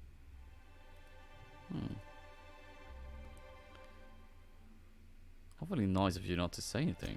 We're not like those corporate towns where you get fined for sleeping on the wrong side of the bed. Besides, the Spacer's Choice stuff we use is cheap enough. And Braxton knows how to get the salt tuna, fat, and mostly tumor-free. Who's this Catherine you mentioned when I first came in here? Sublight boss out of Fallbrook. Handles most goods that come in or out of Stellar Bay. Has a mouth like a Ground 6 Spacer. Okay.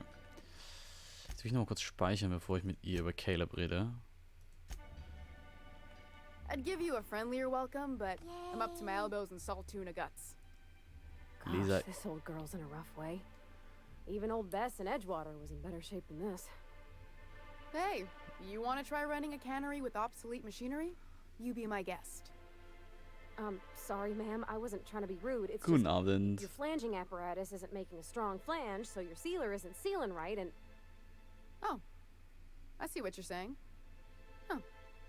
I'll have to try that. Anyway, what do you folks need? Und Pönkelpinguin, servus, schön, dass ihr da seid. Herzlich willkommen und vielen, vielen Dank für den Raid. Wir spielen jetzt endlich mal die Outer Worlds weiter. Sind extra gerade bei unserem 6. Stream davon.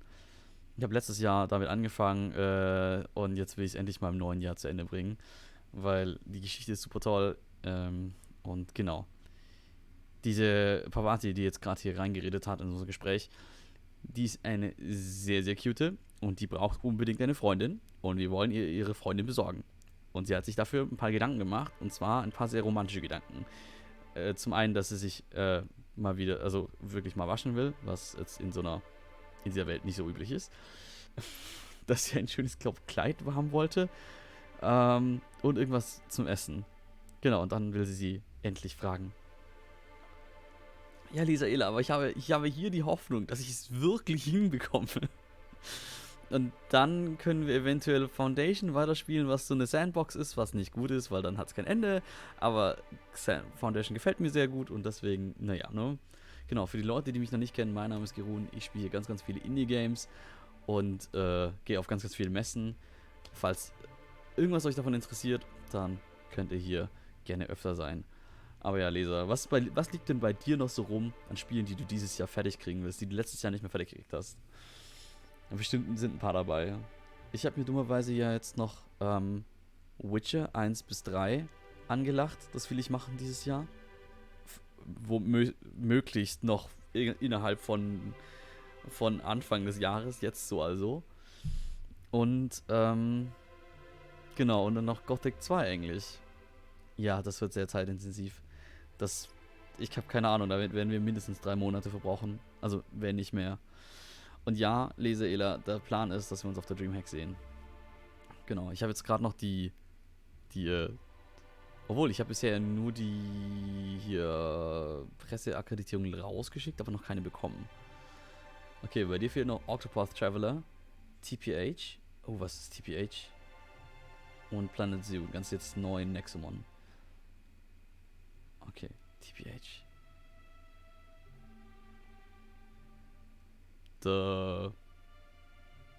Parent Hunt. Nein, keine Ahnung. The Two-Point Hospital. Ja, super cool. Genau, also falls ihr irgendwas davon sehen wollt, an die Leute, die jetzt bei mir sind und Leseela noch nicht kennt, dann wisst ihr jetzt, was ihr bei ihr findet. Und genau, könnt ihr mal bei ihr reinschauen. Oh ja, Two-Point Hospital würde ich auch gern spielen. Aber, genau. Ich habe mir zur Regel gemacht, ich kaufe mir jetzt erstmal nix, weil ich bekomme so viele Spiele, dass ich eigentlich damit noch genügend Zeit verbringen kann, bevor ich mir selber noch Spiele kaufen könnte. Und außerdem habe ich noch einen eigenen Pile of Shame, den ich noch gar nicht angespielt habe. Und bevor ich neue Spiele kaufe, lasse ich es lieber. Ach ja. Genau, deswegen habe ich leider kein Two-Point Hospital. Aber ja. Irgendwann hole ich mir trotzdem nochmal. Ah genau, wir wollen jetzt nochmal über Caleb reden und gerne doch Unless you're Lisa. here to tell me he's agreed to do his job again, I've got nothing to say. Okay. Why can't you give him his pay increase? I don't have the bits for it, plain and simple. Besides, if I make an exception for him, I gotta do the same for everyone. The hard workers, aren't they? Don't they deserve some compensation for that? Hard workers? They turn dials and flip switches. The machines do all the actual work. I'll wager she don't pay those folks that maintain the mechanicals decent either. Caleb and his crew have it better than anyone else around here, I'll tell you that much. If Caleb wants to keep this job, he'd better get back to it. I'm about ready to hire sublight contractors at this rate.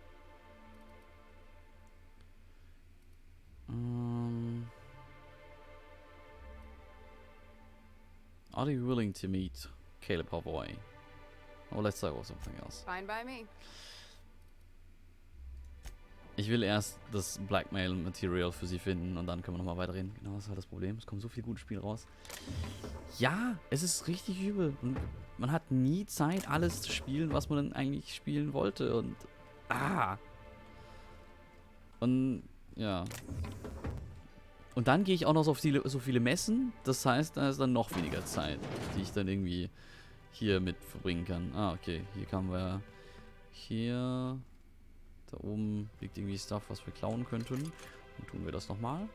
Also, der Stream heißt ja nicht umsonst so. Okay, Steal Mr. Ouch. Drüben wir gerade? Vermutlich der da drüben. I'll keep it down. Yes, keep it down. So, schauen. Cool. Niemand hat es gemerkt.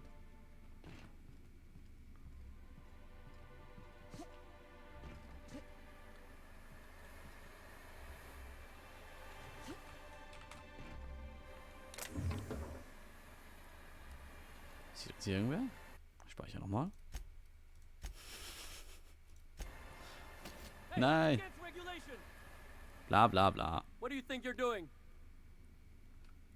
Nothing at Do what all. you want, I guess. Ich will mich ja bei sowas nicht erwischen lassen. Wir müssen nochmal laden. Okay, du verschwindest mal ins Bett. Vielen, vielen Dank, Leser und schlaf du gut, traum was Schönes und vielen, vielen Dank nochmal für dein Raid. So, das heißt, wir können hier nicht klauen einfach. Schade.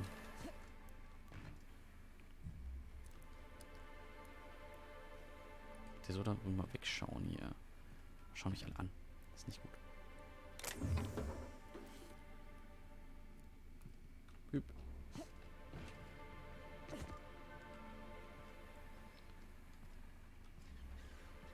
So, worke. Velma seem out of sorts to you? She's always cranky. No, I mean more than usual. Wouldn't know. I made it a point to stay out of her way. Okay, keine Information. Ich hätte jetzt irgendwie gehofft, dass die noch was sagen dazu.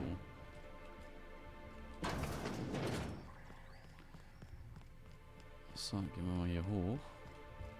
Ist doch bestimmt irgendein Büro, in das man einbrechen kann. Das Büro, in das man einbrechen kann. Kommt ihr rein? Dann nehmen wir die Türe zu. Dann kann man mal hier irgendwelche Pistole. I wish I could do that.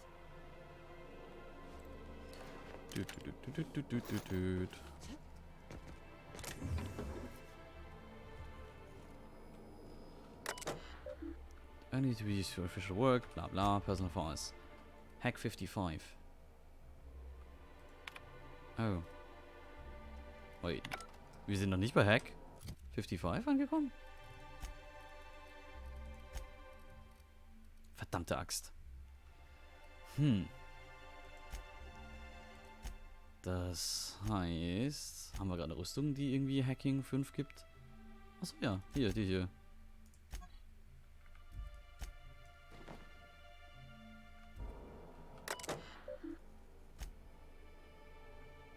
Ach. Verdammt.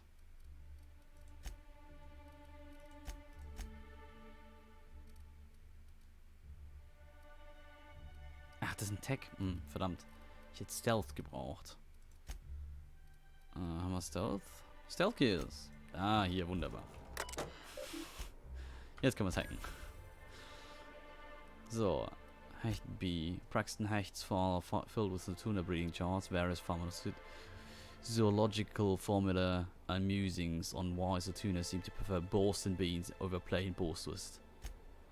Ballad V. Velma's personal files are a morass of supply contracts, order forms, spreadsheets and financial records. Carefully study of her financial reveals that for the past several years she has been slowly siphoning money from her operating budget into a personal account. The theft is cleverly hidden. Individuals' instances could be excused as rounding errors or mistaken in simple arithmetic. The sheer volume of occurrences, however, indicates deliberate intent. Okay. Send to route. Messages.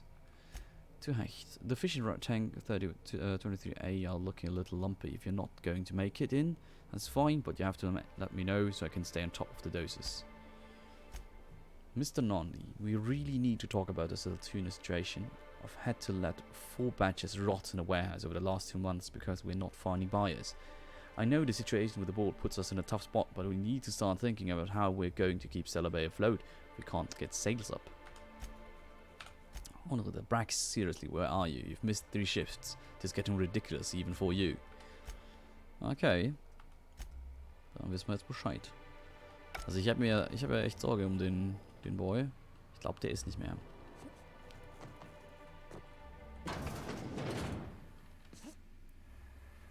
Tülüt. Autsch. Ah, das war... Warte mal. Jetzt, wo wir das ja als Beweis haben, können wir vielleicht noch mit der Velma reden. I'd give you a friendlier welcome. If Caleb wants to...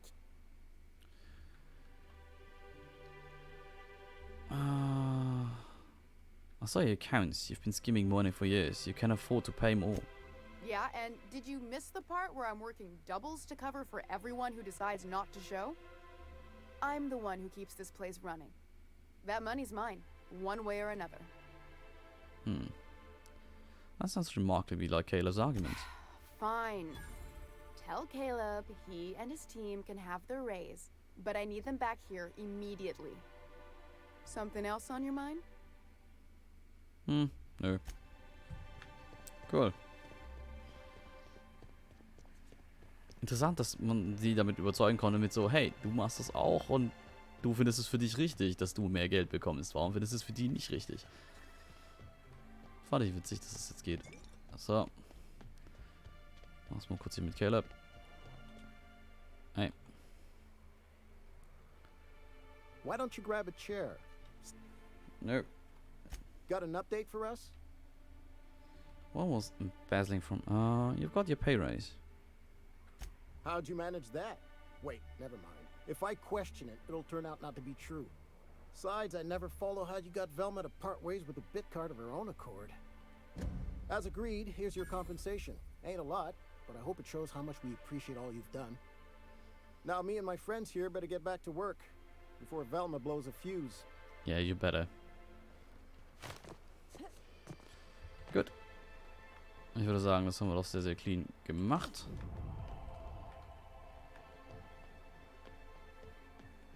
So, und ich würde dann sagen, dann können wir jetzt eigentlich auch mal kurz nach hinten in die Katakomben gehen und mal schauen, was da so abgeht. Hey Velma, I got your caffeinoid pills. You're a lifesaver. Hope Abigail didn't give you a hard time. Just the usual. Any word on Braxton? Nothing. Don't know how much longer I can cover for him either. Give me those pills, will you? Here you go. You know, you might consider a real night's sleep instead. Plenty of work to do, especially with so many no-shows. I'd give you a... Schade. Ich dachte, ich kann jetzt mit denen über die Drogen reden. Drogen. Warte mal, da geht's hoch.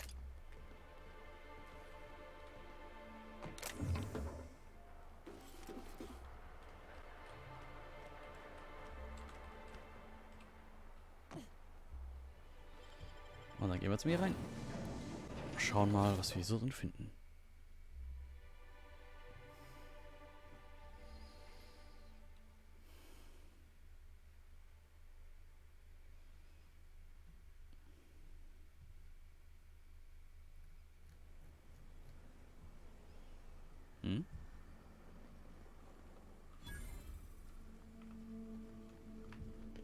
What? Wo sind wir hier denn angekommen?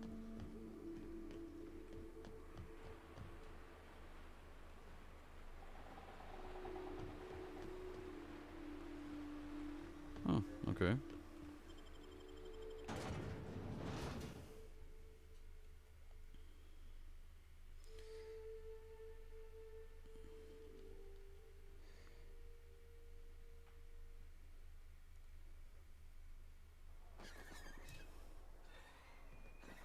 Ma'am, please, I need your help. I can pay. Sure. Aber bevor wir weitermachen, gehe ich mal eben kurz für eine Pause neu Wasser holen. Und wir sind dann gleich wieder da. Ne? Nicht weggehen. Und ihr holt euch am besten auch was zu trinken. Bis gleich.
Und hallo, da bin ich wieder. Wisst ihr, was witzig ist? Ich habe in der Pause kurz auch mal die Chance genutzt, auf mein Handy zu schauen, um zu schauen, ob ich irgendwelche Nachrichten, die wichtig sind, verpasst habe. Und es hat sich herausgestellt, dass ich jetzt einen Key für Two Point Hospital habe. Den habe ich aber nicht, nicht geschickt bekommen von den Entwicklern, sondern der war im neuen Humble Monthly im Januar 2020 Bundle. Deswegen habe ich jetzt einen Key für Two Point Hospital. Das heißt, wir werden es wohl irgendwann spielen. Oh, thank you for stopping. Everyone acts like nothing's wrong, like my little boy isn't at risk of being eaten by some vile creature. Please, you have to help me get my little Tucker back. He ran away and is going to get himself killed. Oh, I just know a Raptidon is melting him with acid as we speak. It's more dissolving than melting. That is not. So gut. Ellie, vielen, vielen Dank für deine Hilfe. Es ist super.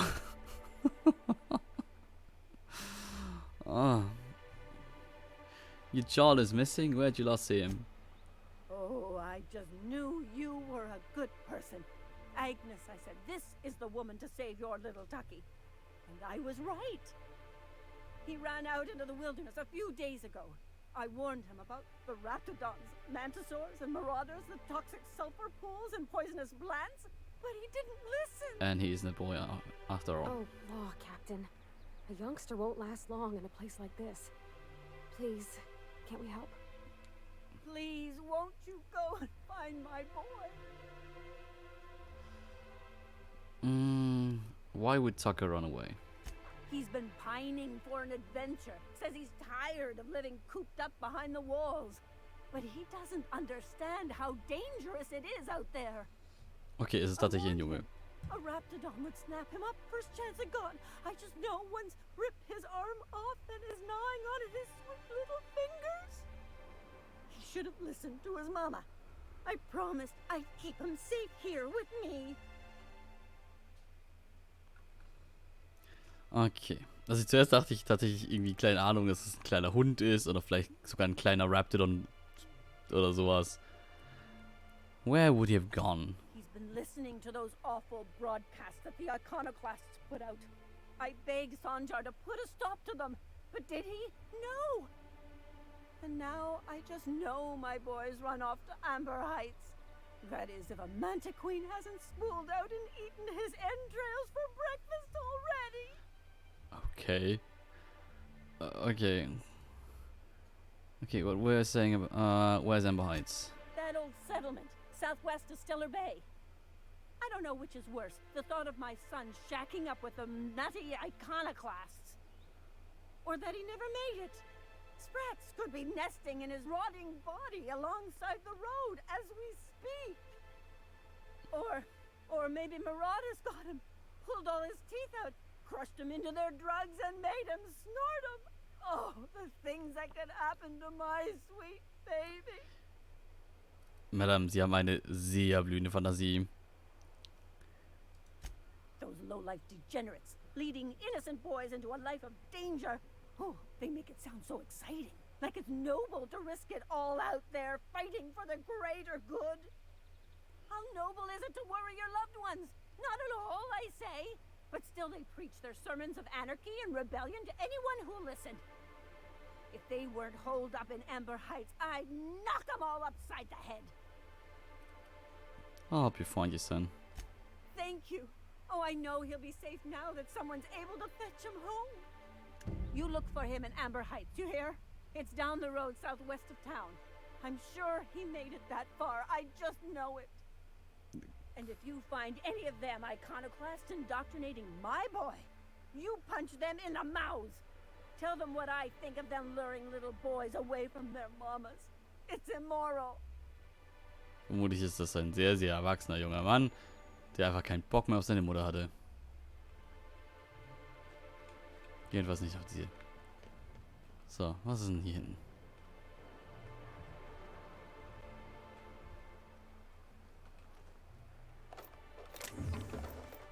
Sehr schön. Hier schaut niemand. Dann klaut auch niemand. So funktioniert das.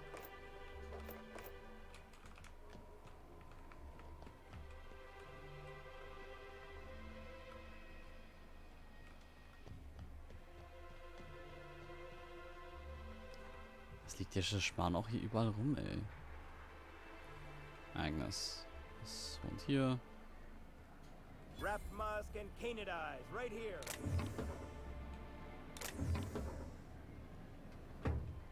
Sebastian Adams. Oh, vielleicht ist er. Hello, stranger. Can I interest you in Raptidon tongue? Or maybe some canid toenails? You look like a woman who's looking for some mostly fresh animal parts. Mostly fresh, na danke. Why would I want any of that? I don't know. Celia usually buys whatever I have, and Mr. Pickett seemed real interested. So I thought maybe I was onto something. Mr. Pickett? Franklin Pickett from Edgewater?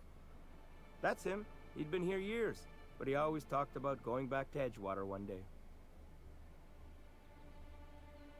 Buddy, you know who he's talking about? Sure. Mr. Pickett used to run the community center outside Edgewater. He had this grand idea to make it a museum for halcyon life. As my dad told it, Mr. Pickett was always going on about getting a manta queen for the last display. He left the Vale, gosh, years ago. He came to Stellar Bay years ago, just before the board cut us off. Ended up stuck here. He was always real interested in our monsters. Manta queens, especially. Have you seen a Manta Queen? Sure. They're real big. Hard to miss them. Where have you seen a Manta Queen? Well, I could send you to the same place I sent Mr. Pickett. But I haven't seen him in a few weeks. To tell true, I'm starting to get a bit worried about him. Captain, can we look for him? I'd feel awful if somebody from home was in trouble and we didn't do nothing. Tell you what. I'll tell you where I sent Mr. Pickett if you promise to look for him. Help him out if he's got himself in trouble. Fair deal? Sure, I can keep an eye out. All right then. Leave town through the southern gate, the one right here, and head past the abandoned ruins. Last Mana Queen I saw was in the wilds out that-a ways. Could be Mr. Pickett still out there too. See what you have. Oh, good. Celia hasn't come by in a few days, so I haven't sold much.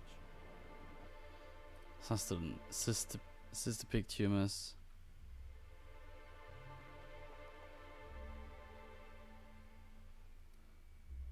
Manti Carapace. Why would I buy this? Raptidon Flank Hide. Manta Queen Chitin. Raptidon.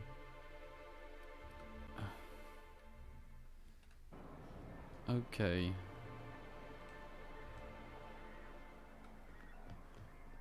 Ich würde auch gerne mal wissen. Ah, okay, hier sind wir wieder bei dem Jagdclub. Okay.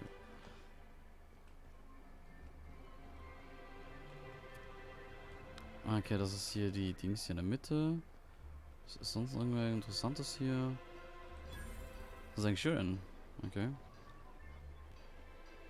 Well, well. The only new folk I ever see in town are sublight runners from Fallbrook. But you don't look like one of Catherine's. What can I get you? I like to trade. If you don't see it, I don't got it. Don't go asking for the special reserve. But why not?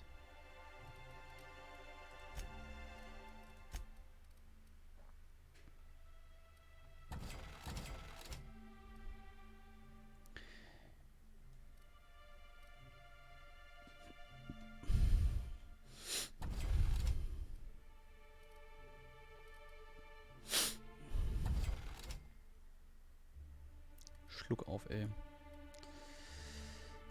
So.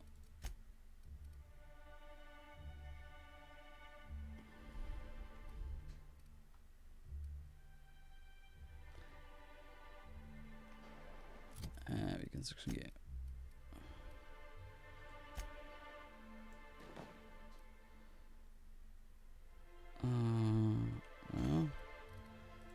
Warte. Wie siehst du denn damit aus? Ach, das sieht doch fesch aus.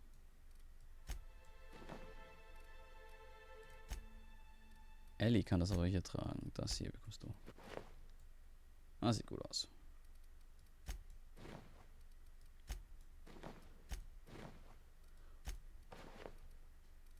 Das hier. Das jetzt tragen.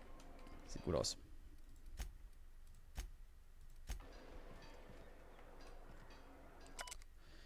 Things to do list. Clean dead mantis swarms from air filters. Purchase gasket. Do not buy from Sebastian again. Those looked like they'd been sitting in a rat's belly. Get fish oil from Velma. Ask Catherine for a resupply. Bother Senja about wars.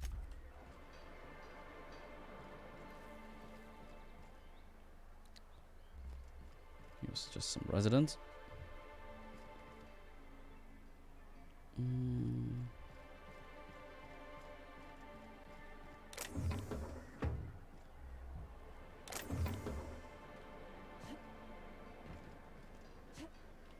Witzig.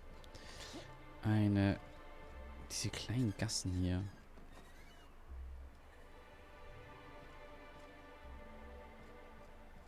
Help!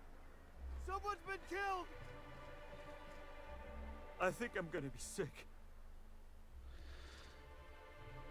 Tell me, put yourself together and tell me what happened. I clean the apartments while everyone's at work. I've seen all sorts of messes, but this... If you're going into the apartments, do not go into the lower one on the right. That's where the body is. Now, if you'll excuse me, I need to go contemplate a hot shower. Okay. Ja, Braxton wurde vermutlich umgebracht.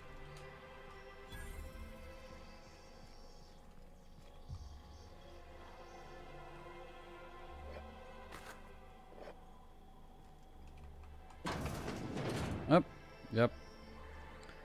Oof. Oh, sorry. Just spooked me, was all. Not much I can do for this guy.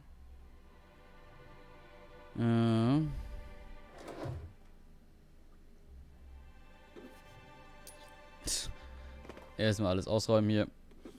Nein, er braucht's nicht mehr.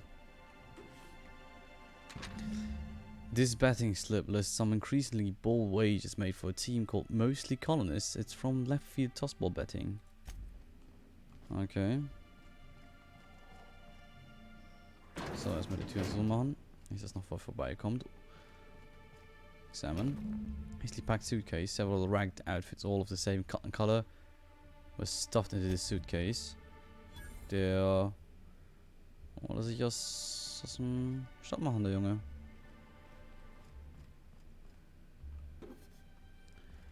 Und entweder der Mensch, der da liegt, ist Braxton. Oder der Mensch, der da geflohen ist Braxton. Aber dann würde er seine Tasche nicht liegen lassen, vermutlich.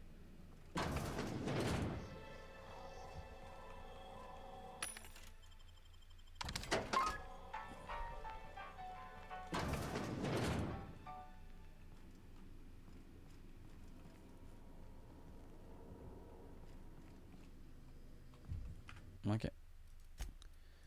Dann speichern wir hier wieder.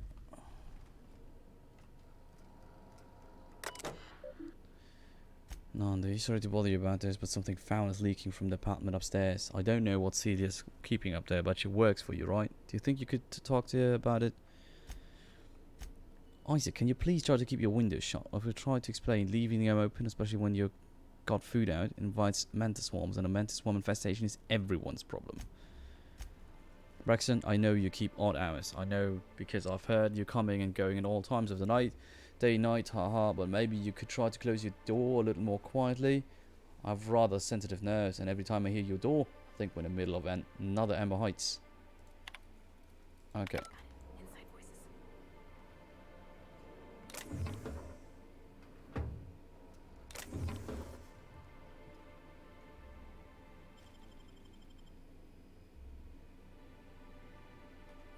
Oh Gott, ey. Ihr habt mich erschreckt, ihr beiden.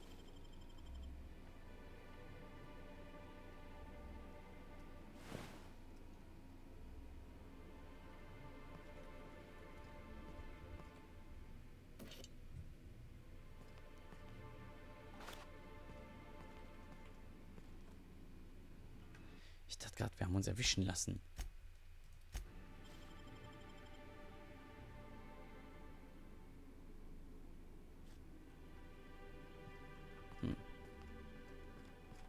Schade, nix. you do, don't mention Tossball to Isaac. You'll never hear the end of it. You know, I haven't seen him in a while. If you'd gotten stuck in an hour-long rant about mostly colonists, you'd be thankful. Okay. Es könnte also auch Isaac da unten sein, der gestorben ist.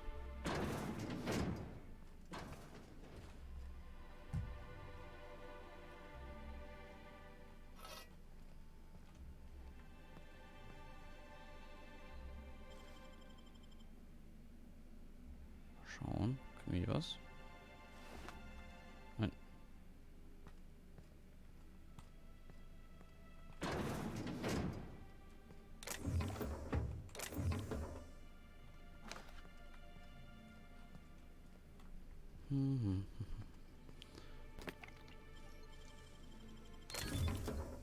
Hunting Rifle Ultra.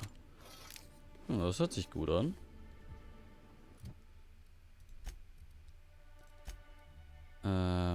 Ultra. Okay. Ach, warum? Was ist daran Ultra? Das macht 163 Schaden. Ich meine, wir haben längst bessere Waffen. Das irritiert mich manchmal.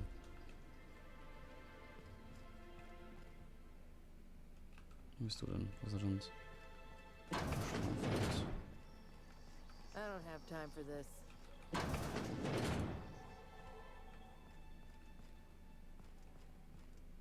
Laura. Dropping a care package off with the Mathis in the old ruins. South of Stehlen, aber. Be back soon. Laura, I know you're reading this. Stay out of my things.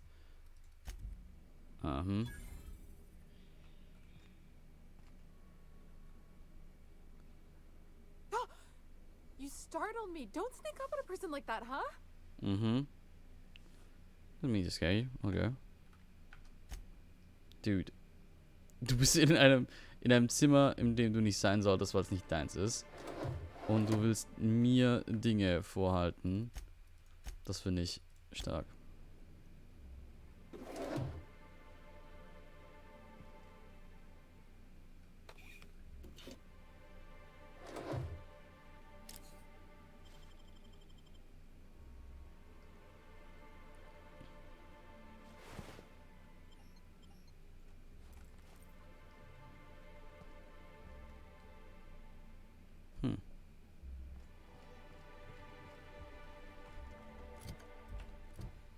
Was waren gerade diese Quests mit The Secret People eigentlich?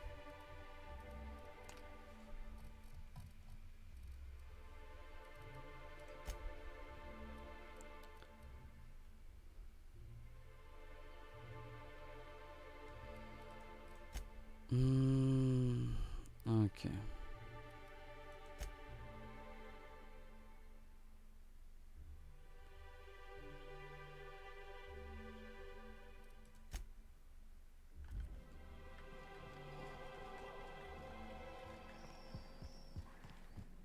Okay, wir haben jetzt aber nichts über diesen Mord rausgefunden.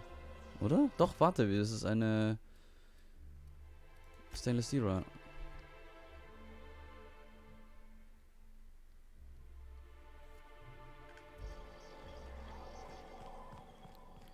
So. Stehlen Bay. Was? Wo geht das hin? Keiner bewegt sich.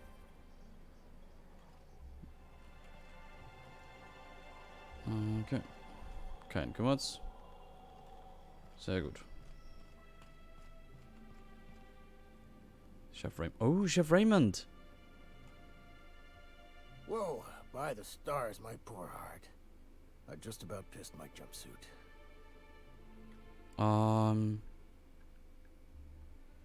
Sorry, I didn't mean to startle you. Most people don't. Besides, this place is enough to try anyone's nerves. How's that? Where should I begin? With the oversized mantisaurs? Or perhaps the rap spewing acid at our walls? The board was right. This place isn't fit for human habitation. And I was a fool for staying.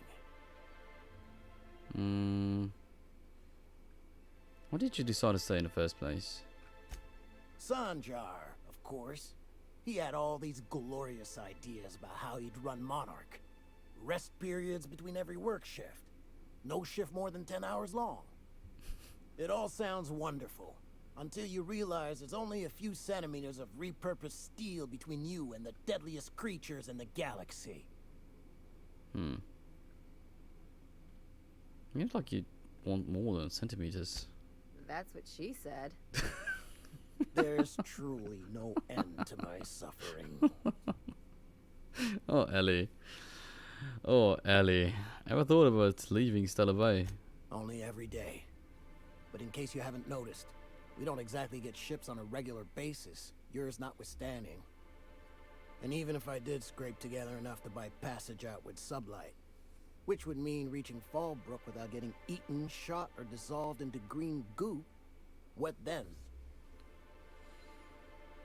You forgot stabbed. That's also a possibility. Well, thank you for reminding me. As if I weren't already destined for an early grave. Warte. Only Why don't you just tell me? nothing. That's what. Because MSI is not in what you'd call good standing with the board. So even if I could get out of here, no one's gonna hire me. That sounds rough. Even talking about it has my blood pressure up. I've really gotta stop. Ich würde dir echt gerne helfen. Also ich könnte ihn ja mitnehmen. Ist mir ja Bums. My engineer is looking to get a dust speck casserole. Can you cook one of those? That was a real popular meal 10, 20 years back, before the board tucked tail and ran. These days, everybody's had a belly full of salt tuna. They all want borscht. And the mushrooms, well, not many venture out of town, what with the monsters hereabouts. I can whip one up for you, but it'll cost. Here's a menu. Oh, yikes. I can't cover this much, Captain.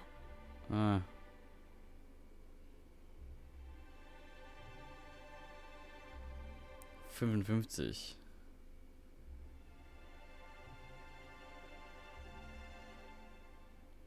Was, ich bin noch nicht da? Sure. If you got the bits.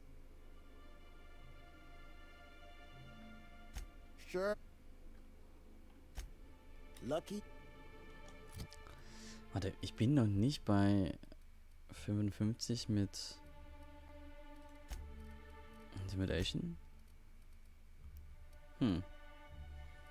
Ich habe doch bestimmt Kleidung dafür.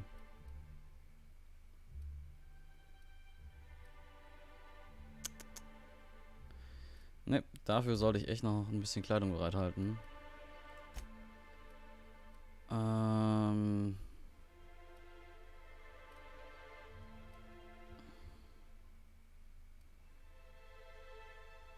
Ich habe doch bestimmt irgendwas in der Richtung, oder?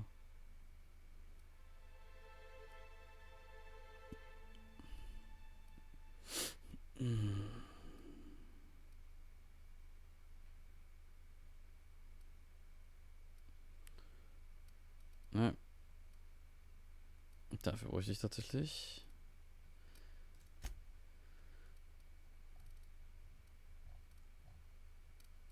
Dafür bräuchte ich tatsächlich noch ein paar andere Sachen.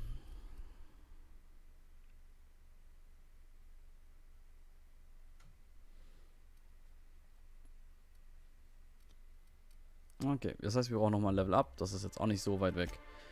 Und dann können wir das verbessern.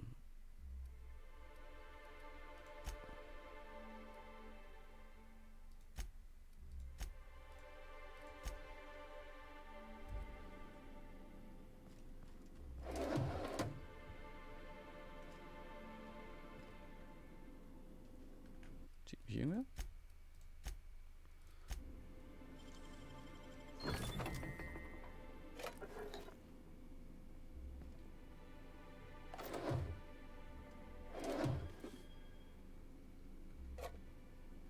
Hey, I saw that. Ach, What do you think you're doing? nix. As you were. Ach, Dreck. Okay, die Nudeln da vorne kann ich nicht klauen, aber sonst alles. Und dann mache ich das auch. Okay, going quiet. Ich meine, der Stream heißt nicht umsonst so.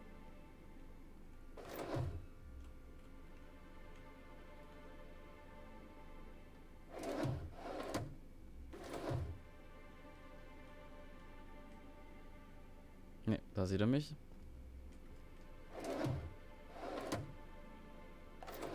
Hier nicht. Und eventuell könnte ich ihn beklauen. Einfach, weil es geht.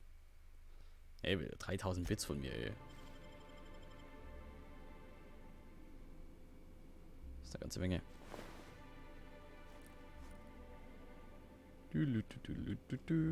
So, und Everett, was willst du? Du willst nichts von mir. Du hast einen Namen. Irgendwas kann ich mit dir tun, später vielleicht dann.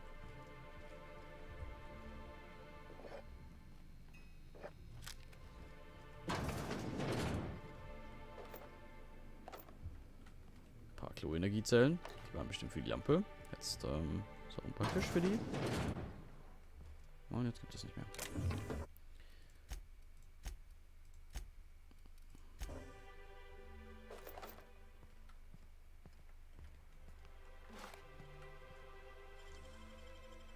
It ain't stealing if no one sees.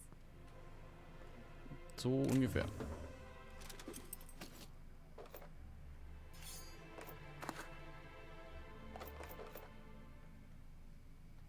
So, sehr schön. Alles geklaut. Alles meins. Und euch noch einen schönen Tag. Warte, ich kann doch den ganzen Scheiß hier auch verkaufen wieder. Den ich eh nicht brauche. Weil, come on, wer braucht sowas schon?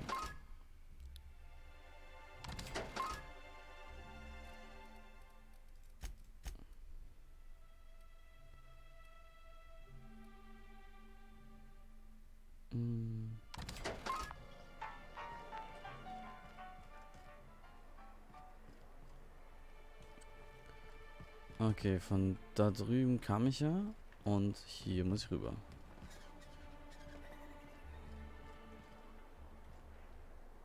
Du tust hier gerade Dinge. Da sind keine Türen. Wer bist du? Einfach nur ein Bewohner.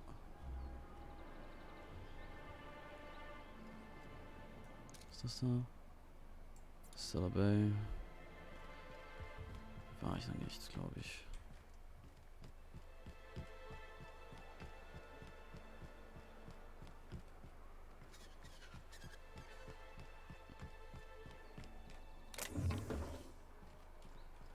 Kann ich hochklettern.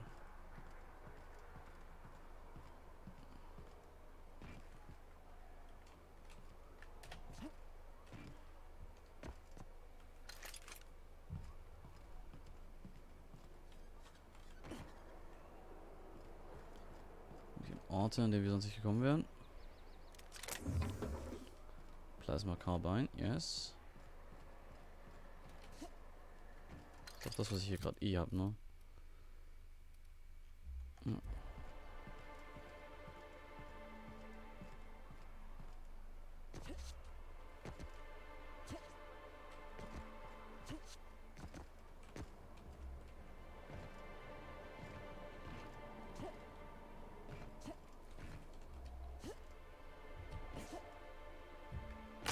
Autsch. Bein gebrochen. Ständig breche ich mir mein scheiß Bein, ey. Ist hier niemand? Ist hier niemand? Lululululu. Alles ist klauen. Schalalalala.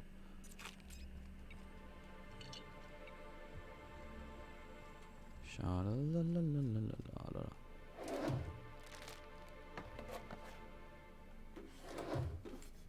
Come on.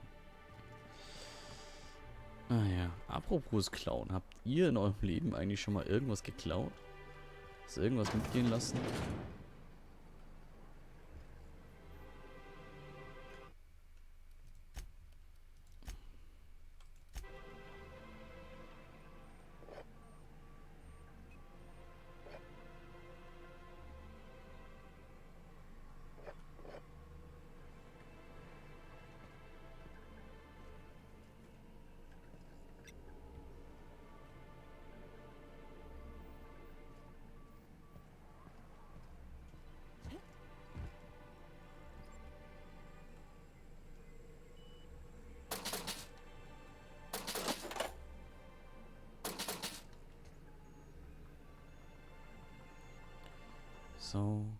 Kasse geleert.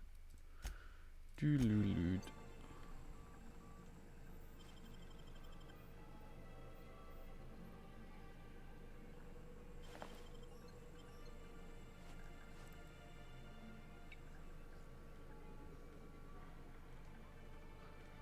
Schleich, schleich, schleich auf dem Tisch. Wächst gar nichts.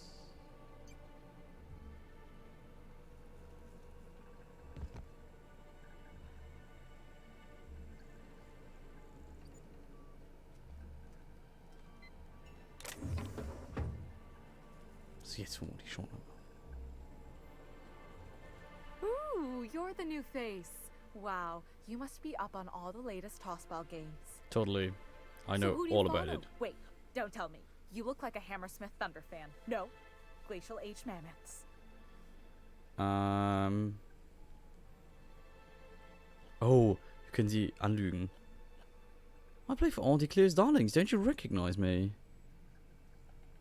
I'd heard they'd gotten a new hacker. Is that why everyone's making such a fuss about you? But what are you doing on Monarch? It's part of a goodwill tour of Halcyon. We're meeting our fans across the colony. Maybe we're not so isolated as I thought. So, what can I do for you?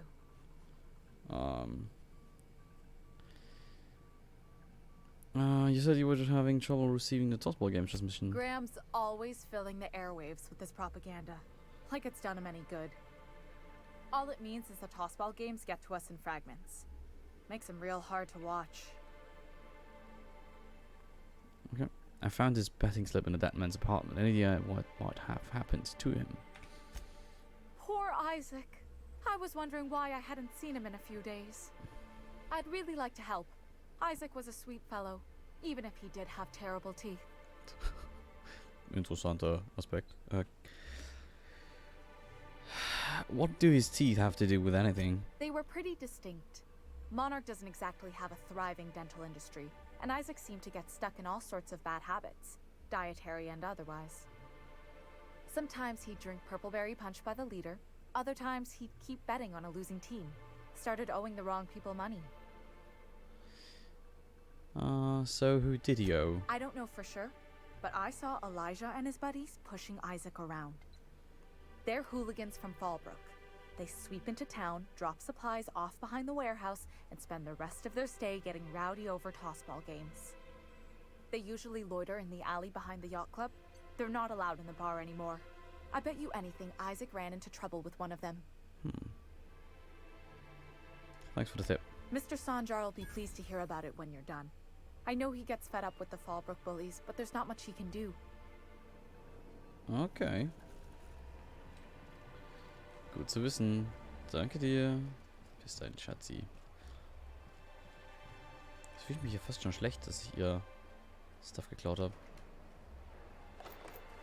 Also nicht schlecht genug, um sie wieder zurückzugeben, aber schlecht. Ihr wisst schon.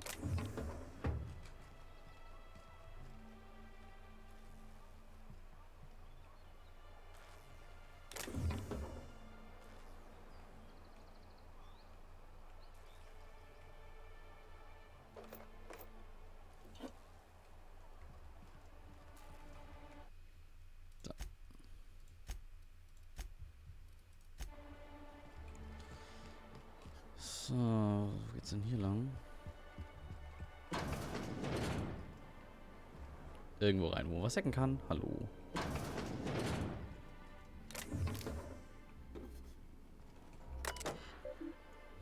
Employee Login. Return to root. Was passiert denn, wenn ich hier Create New Account mache einfach? Create New Account. Okay. Das heißt, wir müssen uns reinhacken. Das heißt, wir müssen kurz mal andere Kleidung anziehen. Und zwar die hier. Welcome. Das ist cool. Wenn man aus neuen Kleidern plötzlich neue Dings schafft. Neue Zuversicht, dass man Dinge hacken kann und dann plötzlich Dinge hackt. Patient Records. Nayoka. Caffeinated allotment, standard, medical engineer notes, liver damage likely the result of prolonged alcoholism, Attitude problems, likely the result of prolonged alcoholism. Frequent social withdrawal, likely the result of prolonged alcoholism. Ja, komm, increase it.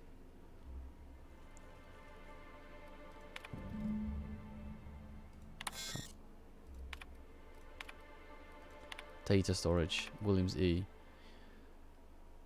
I had hypothesized that this combination might awaken my mind and senses to the greater realities around us. If that is true, then it seems my faculties were quite overwhelmed in this instance. Shortly after the dosage, I experienced cold sweats, tremors, and mild paranoia.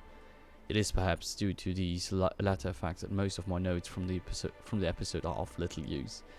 Nevertheless, the effects are most invigorating. I will have to attempt a milder dosage once heart palpitations subside. Okay, bushberry extract plus deberyl.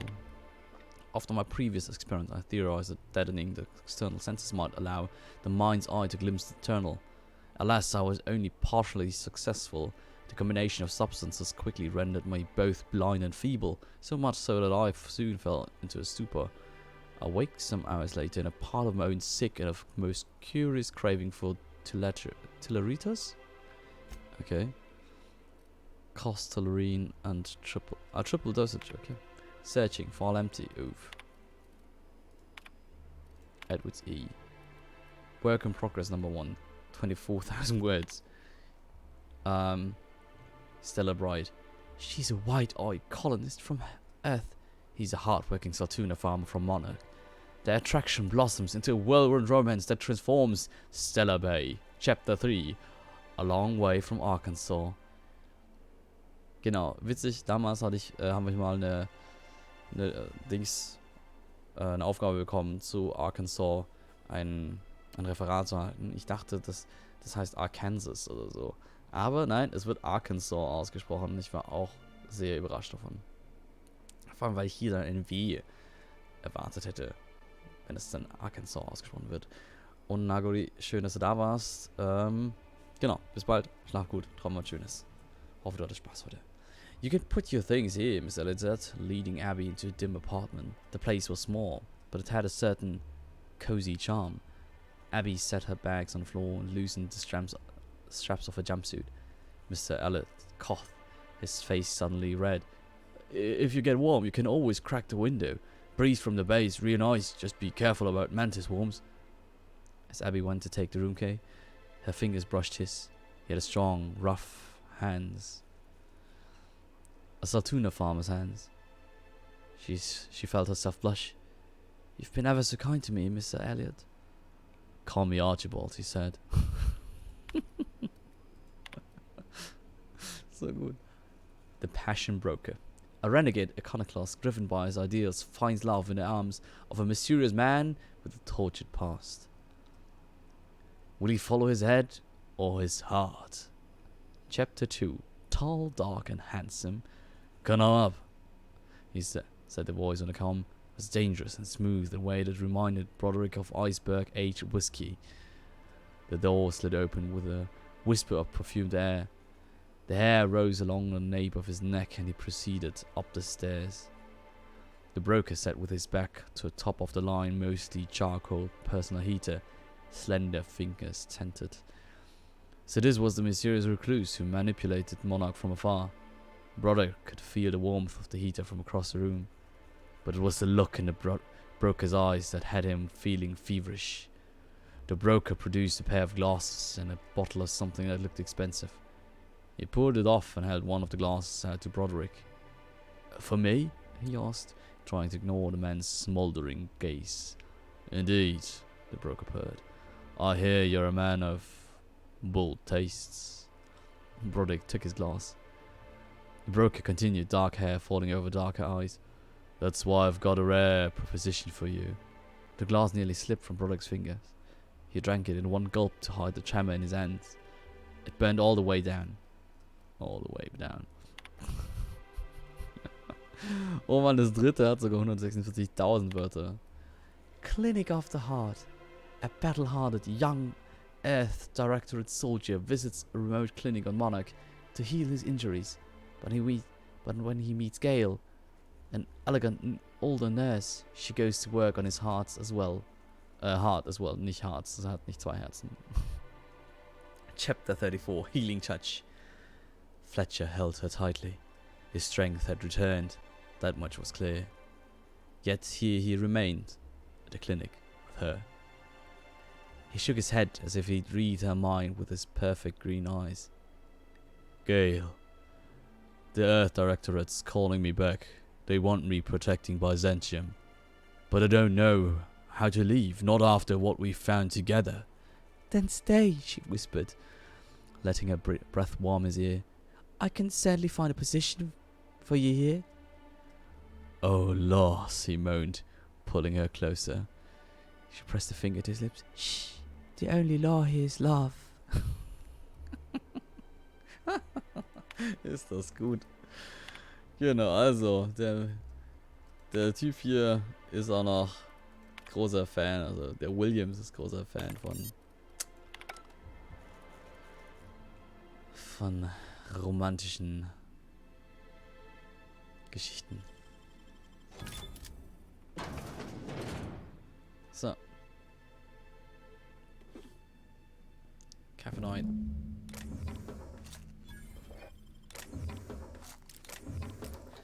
Also witzig, wir haben es jetzt auf mehrere Arten gelöst und zwar, also wir haben einmal die Dosis für Nyoka erhöht, das heißt, sie kann jetzt einfach selber herkommen und sich nochmal Caffeinoid holen. Und wir haben es halt auch geklaut aus dem Lager. Lülülülülü. Oh. Sie heißt Abigail. Sie hat Mary Sue Geschichten geschrieben. Wie gut. Wie gut. Hello, dearie. Why, I don't believe I've seen you before. And with sweet cheeks like those, I'd remember. Oh Mann, sie wird Fanfiction bedside manner, lady. Well, it's so rare I get the pleasure of new company. What can Auntie Abigail do for you? Schreib keine Fanfic über mich. Are you in charge of handing out medicine? Yes, indeed. Someone's got to keep Stellar Bay's people healthy and energized. You certainly seem excited about your job. Oh, but I am. I get to see plenty of my neighbors here, and I do dearly love a little gossip. Okay. I'm picking up Caffeinoid for Nyoka Ramnarim Wentworth III. Now that can't be. Ms. Ramnarim Wentworth has already exceeded the month's... Oh. Dear me. She does have another dose in her allotment. How did I miss this?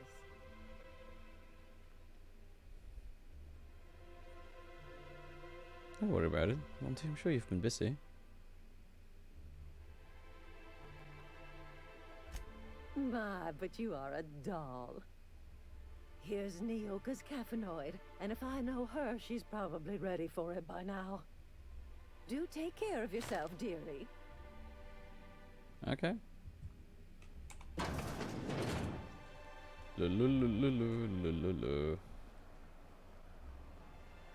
So.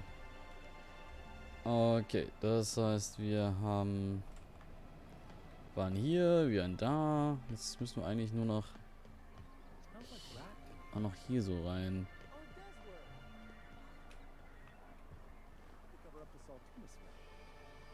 Trust me, this is worse. Hey.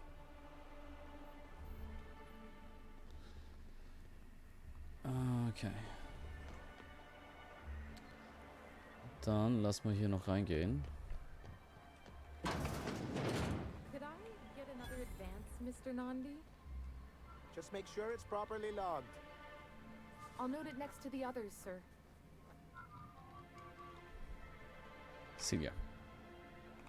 Greetings, and welcome to Monarch Stellar Industries, producers and purveyors of the finest salt tuna in Halcyon. What can I do for you today?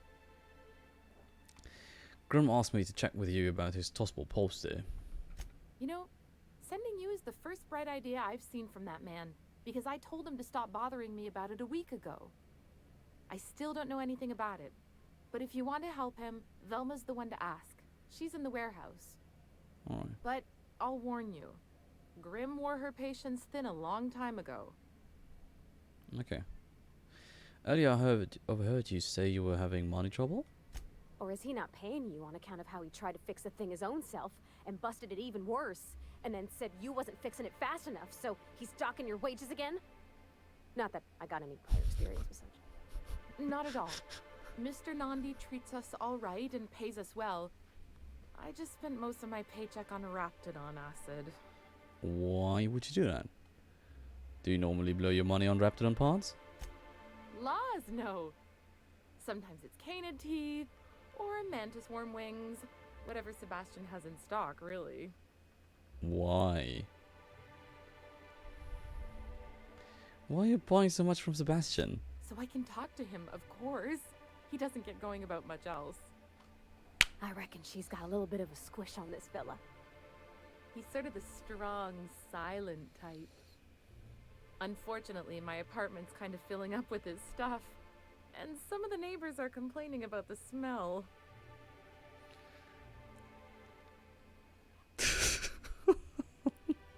Just ask him on a date. I couldn't. What if he says no? Hey, maybe you could ask him for me. I mean, a no would still be bad, but it won't be quite as embarrassing if you ask. Oh, Mr. Nandi's doing that thing where he breathes through his nose real slowly. I'd better get back to work. Wait, I'm curious. What do you see in Sebastian? He doesn't talk much, but he's got this quiet intensity, you know? Like there's stuff going on inside his head that you have no idea about. Plus, he's got great legs. It's hard to find a man who doesn't skimp on lower body exercises. Good to have standards, I guess. I know what I'm looking for.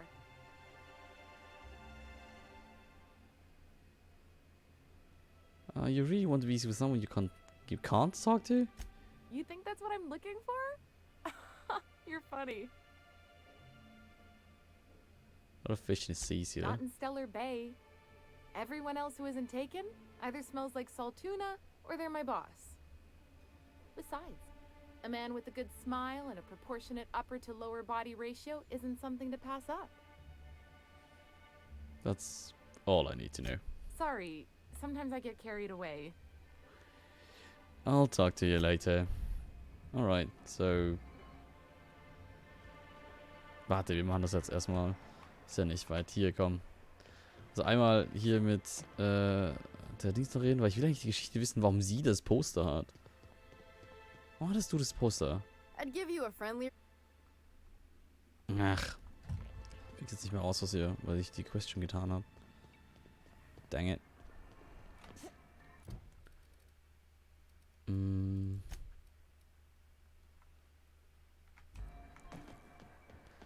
Okay, das heißt, ich rede jetzt einmal mit hier Grimm da vorne und gebe ihm sein Poster.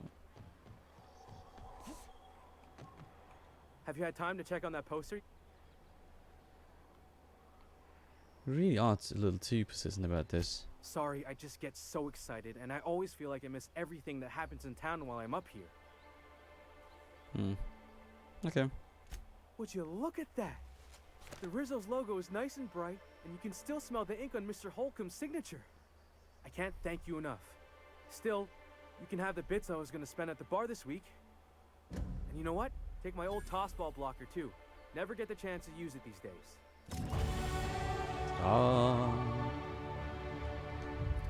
So. Skills. Also. Persuade. 5 Punkte. Und Intimidate 5 Punkte, hätte ich gesagt.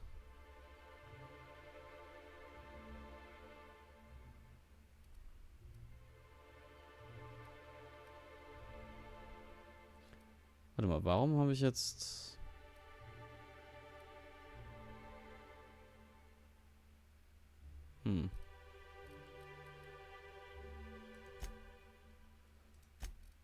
So, wir können einen Parkpunkt bekommen. We affect about half a combat, deal increased damage.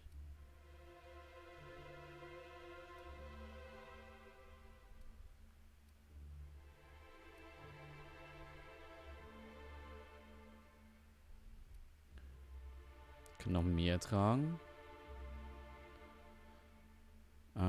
Oh, das wäre gut.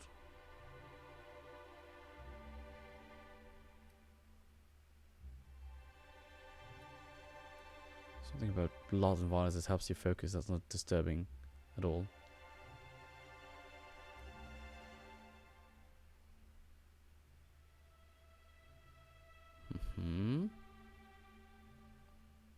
Headshot kills explode, damaging. Oh, das ist natürlich evil.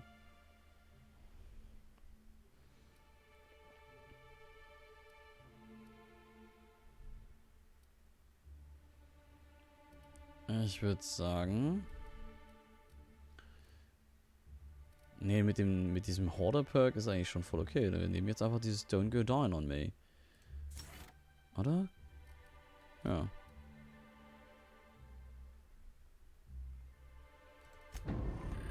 So, und dann gehen wir zu dem Koch rüber. Sprechen wir nochmal mit ihm. Nice thing about traveling with the captain. We meet all sorts of new people. Sure. Best part is when they pay us. We never really had new folks in Edgewater, except the captain. Kind of hard to make new friends when everyone's already decided they don't like you. Oh, Pavati. Could be a favor in disguise. A lot of people out here ain't that nice. Ach, immer wenn sie sowas sagt, will ich sie in den Arm nehmen und knuddeln. You look like a woman who's looking... Let's talk about Celia. Huh. I haven't seen her in a few days, but I've been meaning to ask her how that Raptidon acid is working out. I hope it's working okay, because no one else really seems interested in this stuff. She likes you. Nice of you to say. I like her too. No, I mean, really likes you. And I gotta admire anyone with her passion for canid hides. But you don't have to butter me up. Now I see what Celia was talking about. This guy almost reminds me of Irion. Who? An old acquaintance from the Groundbreaker. Real piece of work. That's mighty kind of you to say. But we were talking about what a lucky gal Celia is. Anyone who can afford such a fine collection of Mantisaur claws has it pretty good.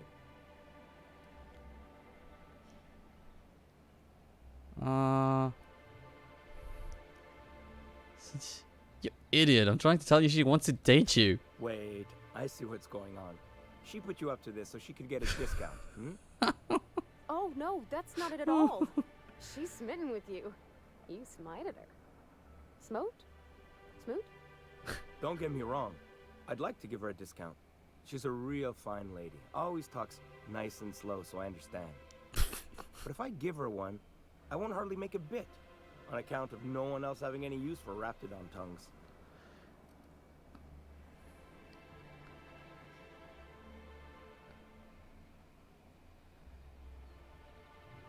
Don't take my word for it. Spend some time with her. I promise she won't ask you for a discount. You sound pretty sure. And she is awful nice. Give her a chance. Give yourself a chance. Take her someplace nice. Okay, I'll do it. Once her shift ends, we'll go someplace nice. Maybe to Chef Raymond's. That's the spirit, Sebastian. Be yourself. Between you and me, Captain, I'm not sure Miss Celia knows him too well, but we can hope, right? I want them to be happy. Oh, Pavati ist einfach zu cute. So, okay, also. Celia, Have you talked to Sebastian yet? What did he say? I'm not really sure you want to date him, but he said he'll go on a date with you. Okay, but how did he say it? Did he sound excited? Or like he was just agreeing to it? Was he like, yay, a date with Celia? I've secretly been waiting for this. Or was it more, sure, I don't have anything else going on?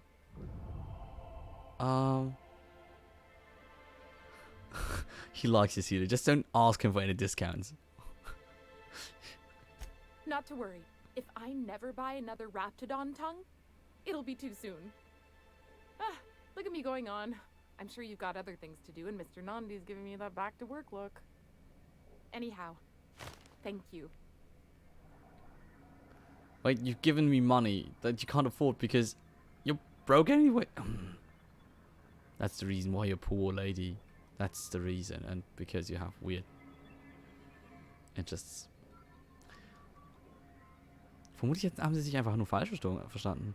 Als er seine Zunge er seine Zunge angeboten hat, hat sie gedacht, dass man meinte seine und nicht die von einem Raptidon.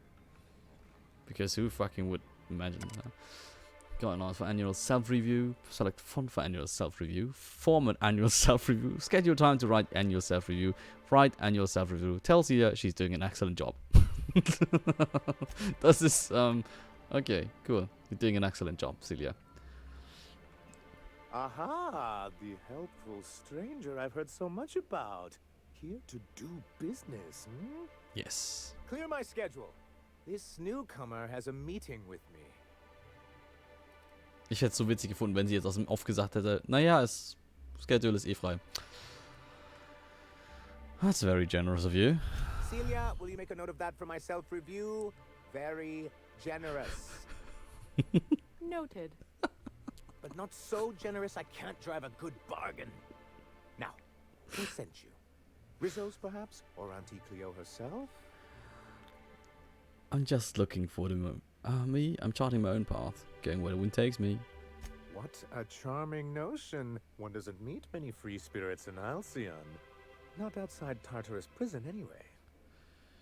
Forgive me, I'd be positively enraptured.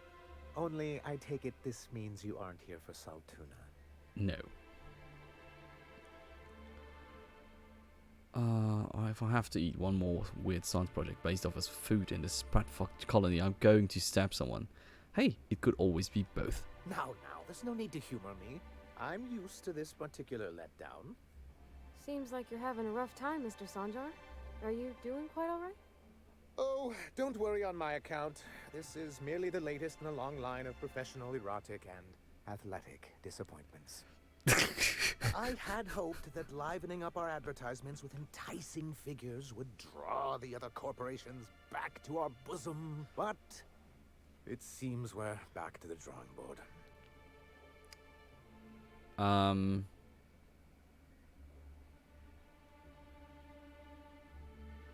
What exactly are you hoping to accomplish? Thanks to the so-called hazard clause, Monarch has been cut off from the board's resources and protection for 10 years now. Now, we've kept ourselves in business by trading with individual corporations, but given the off-the-books nature of those transactions, such arrangements are precarious.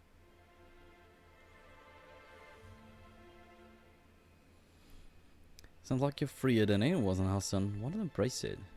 Exactly what I would have said, if I'd been paying attention. You talk like Graham. Freedom always sounds nice, doesn't it? It makes a rather pretty slogan. But if you sit down and tally up the costs, how you provide for yourself in the absence of aid, how you protect yourself from a hostile galaxy, it starts to lose its shine. So what do you mean to do about it? Well, Mr. Nandi here has a rather ingenious plan to get MSI restored to the board. On our terms, mind you. Ingenious plan? Don't get me wrong, I'm starting to admire your sand, but I bet you could overcomplicate a sisty sandwich. What a charmingly roguish turn of phrase. Allow me to express my thanks at your confidence and assure you that my plan is indeed sufficiently complicated. And if our advertising scheme hasn't borne fruit, then perhaps it's time we took matters into our own hands. Okay. This lady knows what's going on. It's true, our Celia is an alarmingly competent middle manager. At any other company, she'd be wasted in data entry. The plan she refers to is a two-pronged approach, and the first part involves seeing Stellar Bay properly defended.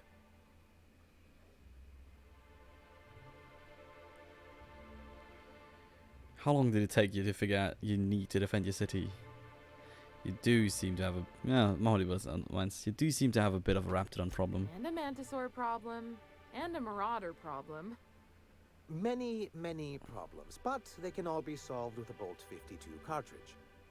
If you can get us what we need to rejoin the board, starting the Bolt 52, we'll be able to become one of the most productive and secure cities in Halcyon.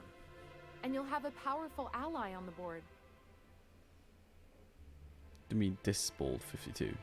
Oh, yes. I'm going to be up all night with this. All those blanks waiting to be filled, boxes waiting to be ticked. Try to control yourself, sir. Have you any idea how powerful this is? Corporations have been toppled with less.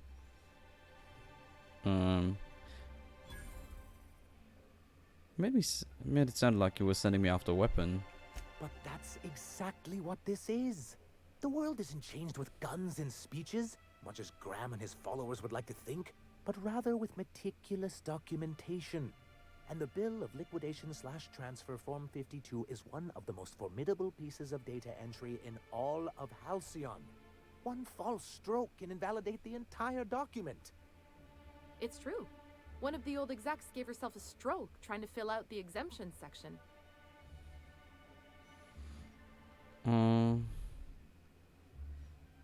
What does the Bold 52 do exactly? For our part, a Bill of Liquidation/Transfer Form 52 will protect our holdings on Monarch by temporarily assigning them to a pass-through entity once we drop our bomb on the board.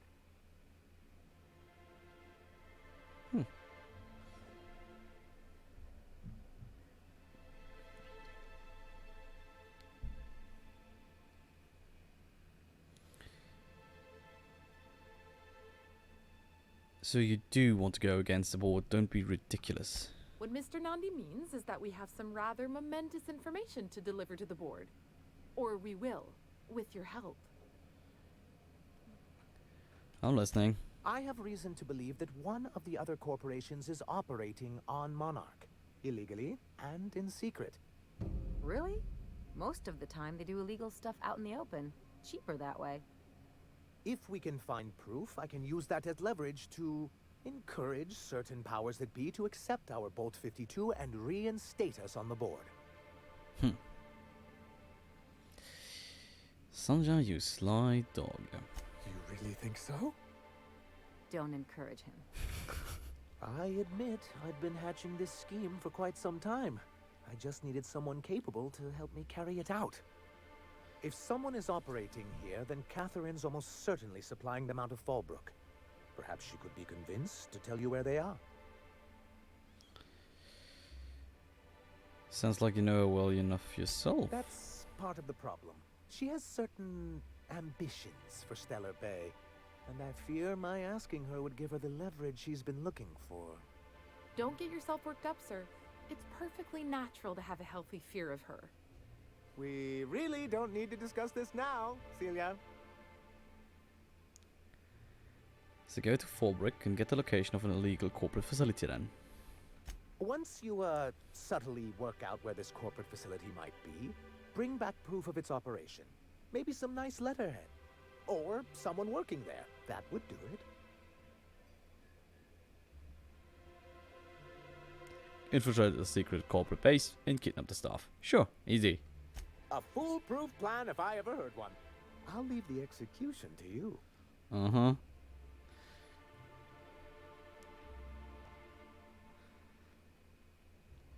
I have questions about MSI in the good old days. Then it's good that I keep such meticulous notes.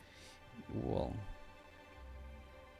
how did MSI get kicked off the board in the first place? I've asked myself the same thing many times, especially seeing as the legal mechanisms we employed were part of the board's own bylaws.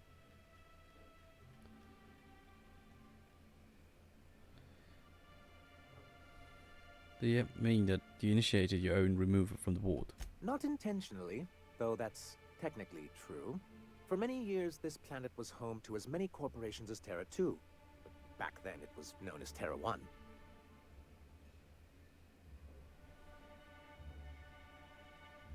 What happened to the other corporations? As you may have noticed, this planet has more than its share of hazards. And as the other corporations began to tally their losses, they decided to pull out. Well, not MSI, right? Our leadership at the time certainly wanted to. But there were others of us who saw an opportunity.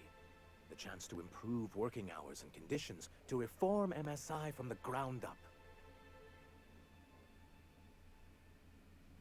I'm forward thinking of you. It's humane, but it's also good business sense. Exhausted, sick, and malnourished workers are not productive workers. Even a cursory review of the data bears that out. I hope you'd treat them nice, whether it was good business or not, Mr. Sanjar. That's what being a community means. Treating people right, because it's the right thing to do. Like that's what you saw in Edgewater? Come on. People look out for themselves. A noble thought, Miss Holcomb. Unfortunately, noble thoughts rarely sway board policy.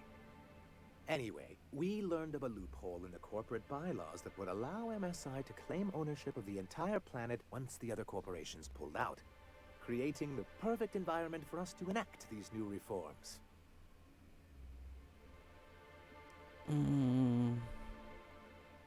Who's this us and we you keep talking about? Oh, well, there were surely other junior executives with more open minds, though none of them had the temperament to handle the paperwork. Who are you talking about? You're being cagey. But I was keeping my tone flat and maintaining eye contact. You weren't supposed to notice I was avoiding the subject. This is why you've never been good with presentations, sir. Very well. Many, many years ago, Graham Bryant and I used to be collaborators of sorts. So he helped you make your case to the senior executives. Indeed, for all the good it did. MSI's then leadership wasn't enthusiastic. They insisted we'd be relocating to Terra 2 along with everyone else.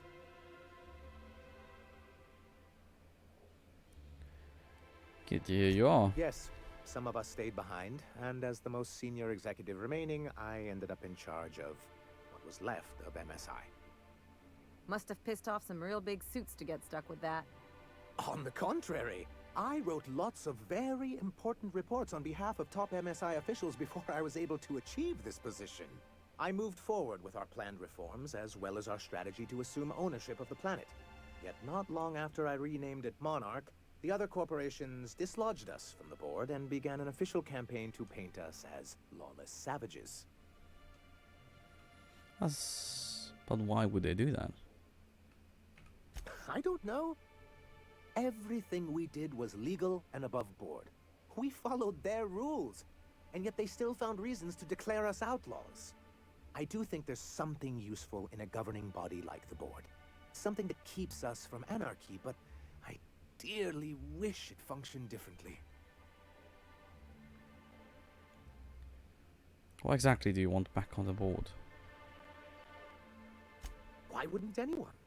They own nearly all the resources and infrastructure in Halcyon. If you can't beat him, might as well join him and reach into their pockets.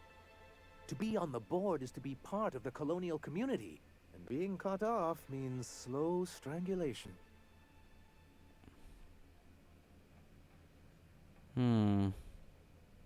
They treat you pretty roughly. Is it worth going back to that?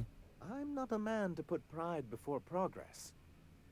If membership on the board can ease our hardships and provide us with opportunities, then that's the path I mean to pursue. Okay. Besides, I'm hopeful that additional leverage on our part will allow us a more equitable relationship. You mean the corporate data you sent me after? Indeed. I've discovered it's much easier to negotiate from a position of power. And I don't mean to leave MSI or its people at a disadvantage. My hope is to maintain the reforms we've managed here, and who knows? Perhaps once we're restored, we could spread them to other corporations. That's very cool. What's a hazard clause? It's a legal provision that gives the board the authority to cordon off any planet or location that it deems dangerous. But wait, what happens to the folks stuck on the wrong side of dangerous?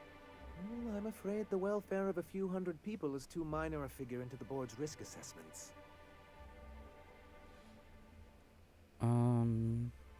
They invoked it on Monarch. Yes, making all of MSI criminals in the board's eyes. Rather hard to run a business that way. A bit. So you used to work with Graham. Why not mention it earlier? As far as I'm concerned, the less said about Graham, the better. Graham seemed like a reasonable man years ago. We both agreed that MSI's treatment of its workers was untenable. I thought reforms would be enough. I didn't realize you wanted to abolish the corporate system entirely.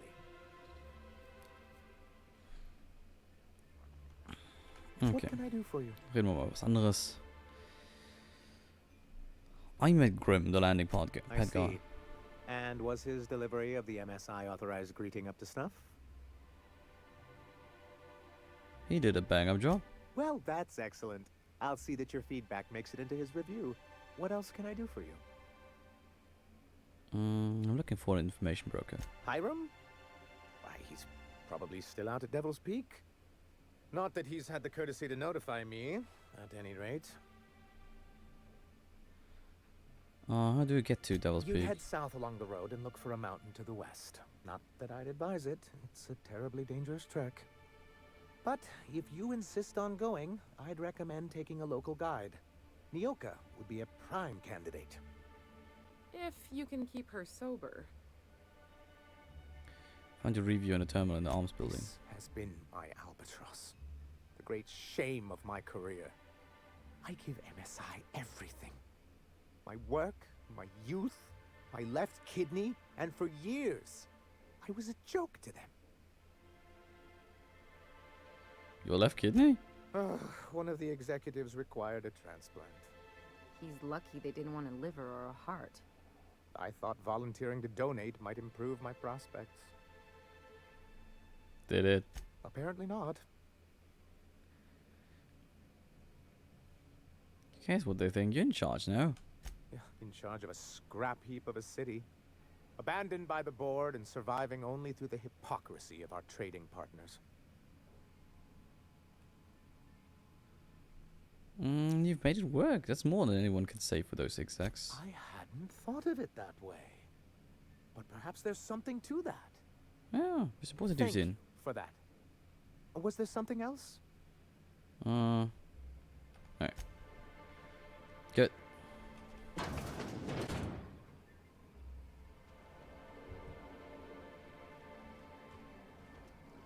Komm hier rein. Mal hier mal zu.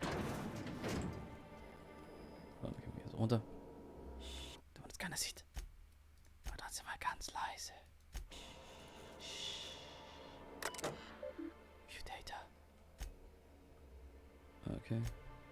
Productivity has continued to improve since relaxing MSI's old restrictions, making allowances for employee benefits as such as time off for illness and personal leave, 24.9% reductions in shift length, and 52.3% more positive feedback.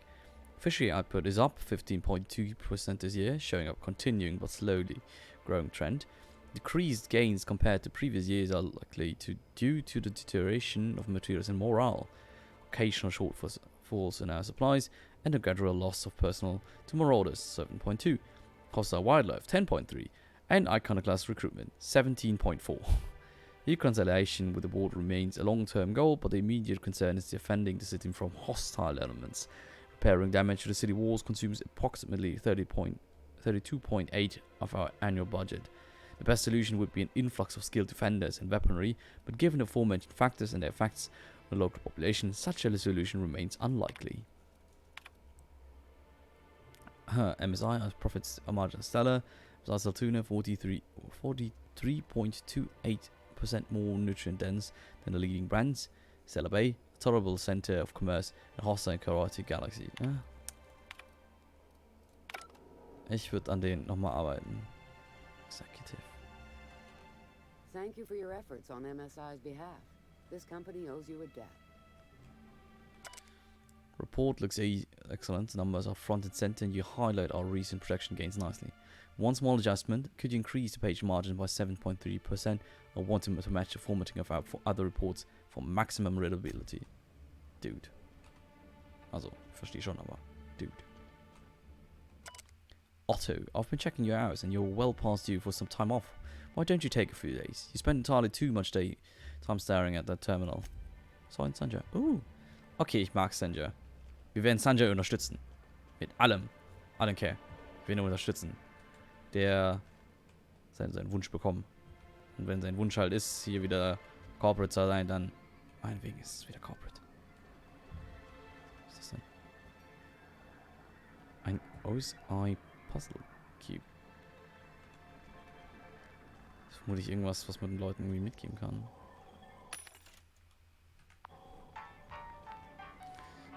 Okay, aber... Dr. Ellie, you ever wonder if maybe we got some things in common? This isn't another thing about wrenches and guns, is it? Because you're a surgeon and I'm a mechanic. We both fix things, heal them up. Hate to break it to you, but before I got to Groundbreaker, I fixed more noses than bones. Nowadays, I probably shoot more than I save. Oh.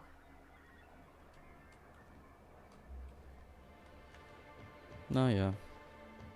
Dann kann ich alles haben. Warte mal. Allerdings können die eigentlich mal wieder einen Skill bekommen.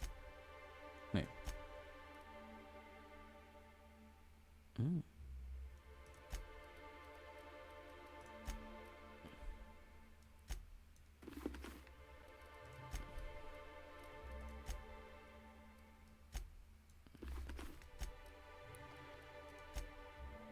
Gut.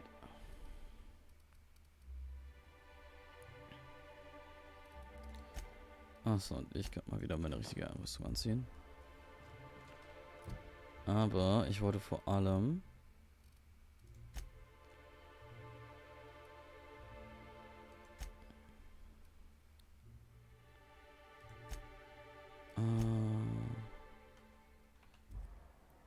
das hier machen, das Stainless Steel Rat.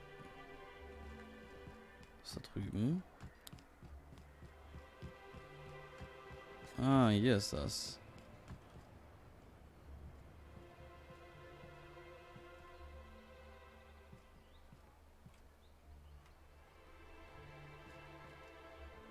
Who the fuck are you? This ain't your alley.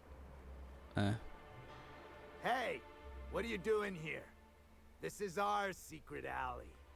Yes. Berta already pissed by those crates to market. I know you murdered Isaac. Listen, that purple-toothed twerp had it coming. Not that anyone has proof. And not that it's any of your business.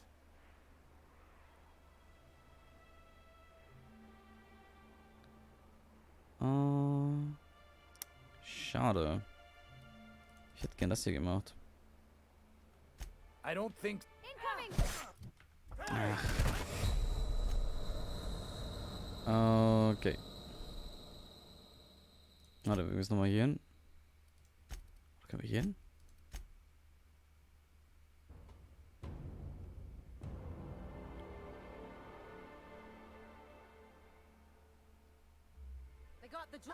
Ah. Okay, wir müssen hier hin und dann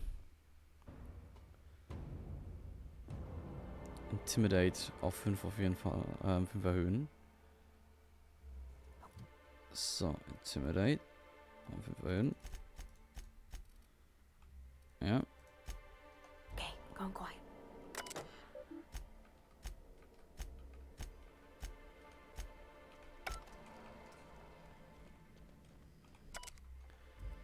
Ah, no, dann wollten wir diese Dinge noch lesen. Die sie gelesen haben. Damit wir wissen, warum wir ihn Dr. unterstützen. Ellie, you ever wonder if maybe we got some things in common? This isn't another thing about wrenches and guns, is it? Because you're a surgeon and I'm a mechanic. We both fix things, heal them up. Hate to break it to you, but before... So, dann noch die richtige Rüstung. Before I got to Groundbreaker, I fixed more noses than bones. Nowadays, I probably shoot more than I save. Oh. Okay, so.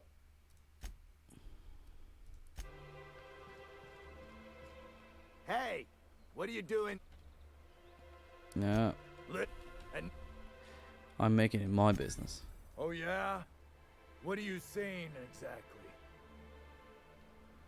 You've built people long enough. If you know what's good for you, clear out and never come back. Wow. Most of the pencil pushers around here cave as soon as you look at them funny. Fine, we're going. This ain't worth it. Hm. Schade, ich hätte sie gerne erschossen.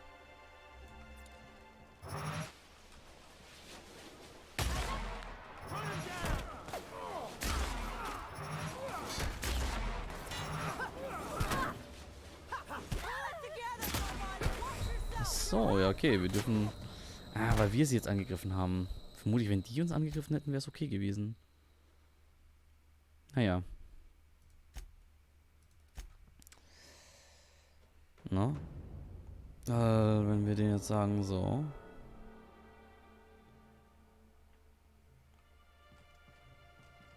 Hey! Found your tossball steak. How? That was supposed to go out with the next batch of salt tuna. What are you suggesting, pal? Just wanted to know why I'm doing this. Fair mistake. Here we go! Here I go! Just like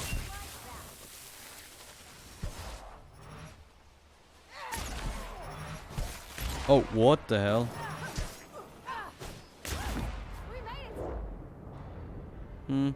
Aber leider bekommen wir immer noch Abzugspunkte. Und meine Fresse haben wir den einen Typen zerfetzt. Der da hier. Der Kollege ist... Es ist vom Winde verweht. Wortwörtlich. Wo ist sein Kopf? Seriously, wo ist sein Kopf? Okay. Nein, aber dann lassen wir es einfach so, dass wir sie verscheuchen, weil eigentlich will ich keine Punkteabzug bekommen mit der Relationship von der Sublight. So, aber meine Fresse hat den einen Typen zerbrezelt.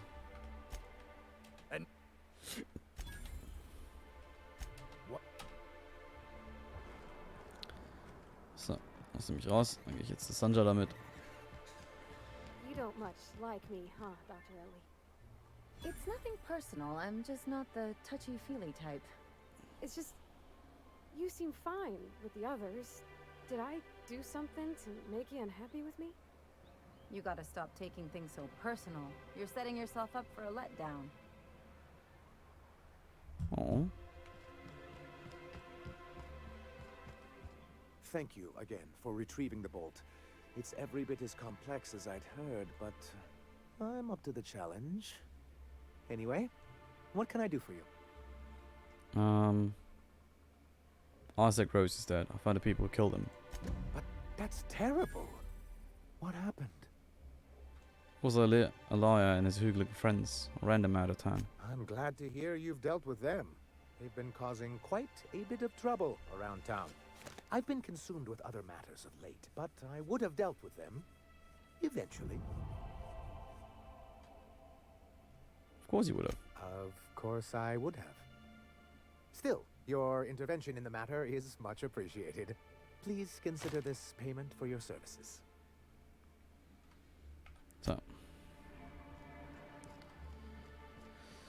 Okay.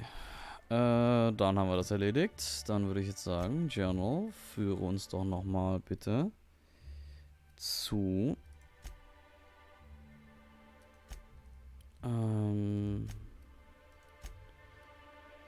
hier. Don't bite the sun. Das war noch hier drüben. So, hier.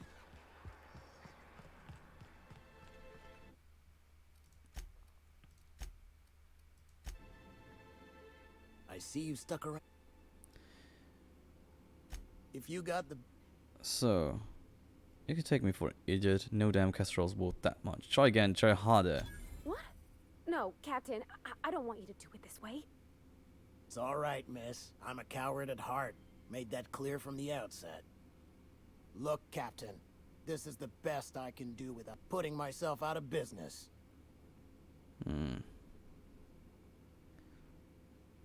Glad you saw reason. 2,000 bit is much more reasonable. I'm mighty glad you reckon so. This is gonna take about an hour in the oven. Nothing I can do to speed it. That's just how cooking works.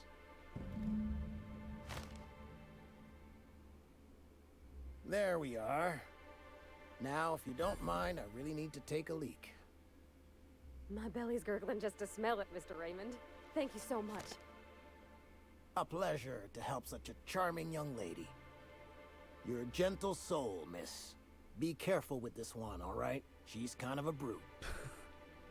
Gosh, My tum's rumbling just smelling that casserole.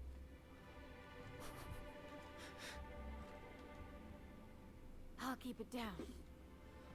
So. Und weil wir nicht noch fies genug waren, klauen wir auch noch Stuff. Okay. Damit haben wir das hier gemacht.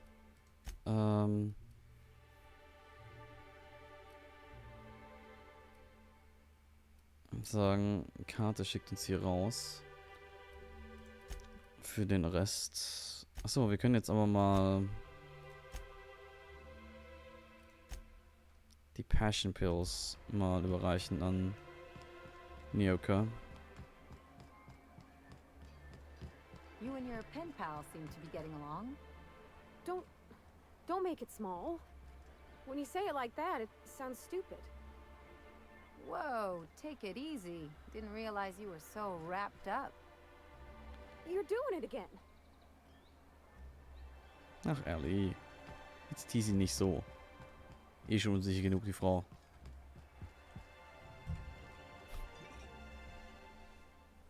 Ah, the charmer. Welcome back. Drink, chat, or business? All of the above? All of the above. I've got your magic pills. These things are dangerous, you know. Says someone who's never had any fun. Exactly. See? I'm glad someone on your crew's got some sensible. Got her head on straight. Whew, that hits the spot. Right in the, oh, no, there it is. There it is. Yes. We're in business. Let's go. That was fast. I gotta see about stocking some on the ship. You be careful. The first one's free. After that, they'll offer you gainful employment.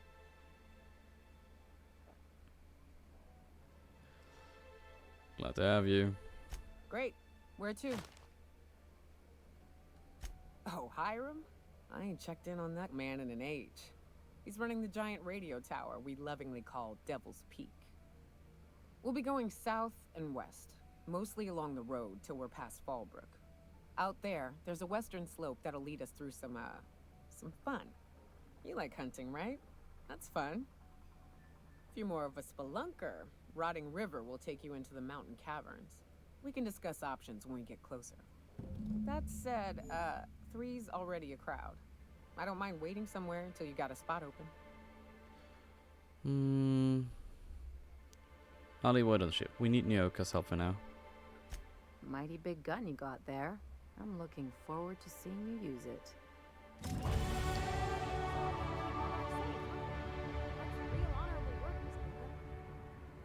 Oh, no. Monarch ain't safe, even with me around. I've just got intimate knowledge of its dangers and an abundance of fortitude. Folks hire me because I know what you can shoot and what you ought to run from. That's a mistake you only get to make once. Ich hätte total gerne Nyoka und Ellie miteinander gesehen. Aber, nein, ich will Pavati dabei haben. Immer. So, warte mal, wir gehen jetzt noch kurz zu dem Dude hier. Erzählen. Vielleicht können wir da sagen, dass wir ihm... I'd show you around, but I gotta keep watch. Just in case someone else comes in. Someone else? Who do you expect?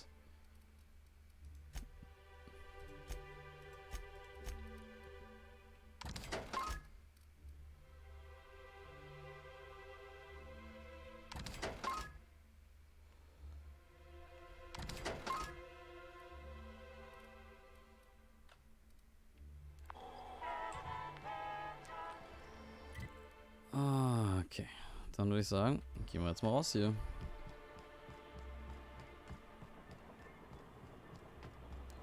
What was it like in Edgewater? I hear you workers were on the clock every available moment. We always got 8 hours a day for sleeping.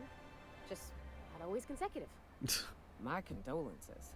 I appreciate consistent wages like any other sane person, but that still sounds awful. At least Sanjar gives his folks weekends. Weekends?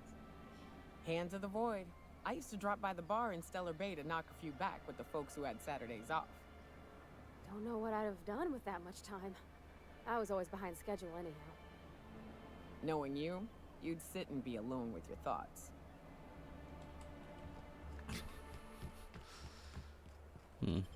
Das wird interessant mit den beiden.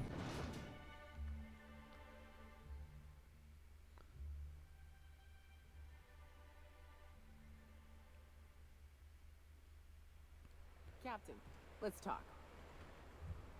Sure. Hey, got a favor to ask you. Figure while we're out here in the wilderness anyhow, we might stop in on an old friend of mine. Sure. Preferably before we get to Hiram's. It's on the way, don't worry. You don't seem the type to run off and get yourself killed, and I could use the help.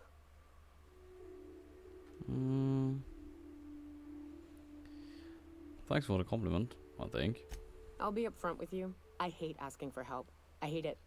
Every time I give someone the opportunity to disappoint me, they seem to make it their most immediate goal. But this, what I'm thinking, it's dangerous. I'm honored you're asking and I'm thrilled to accept. What can I do? Really? Here I was steeling myself for inevitable rejection. I used to run with a band of hunters. Friends. 6 of us. We were on Monarch when the corporations pulled out, and we helped a lot of people pick up the pieces. I haven't seen 2 of them in years, and the rest I know to be dead. I'd like to gather their effects and bury them all in the same places, like the family we once were. How do you know they're dead? I saw it happen. Hell, one of them was in my arms at the time. His name was Hayes, and he's our first stop. I buried him a ways from our encampment. I'll show you where he rests. He had a medallion in his effects. That's what I'll bring home to bury. Alright. Where's home? A long time ago, we built an encampment in one of Monarch's cave systems. Trouble is, a mannequin showed up and kicked us all out. If we can find Rebecca and Anders, they'll know how to lure her out. Then, we kill the bitch and bury everyone's medallions together.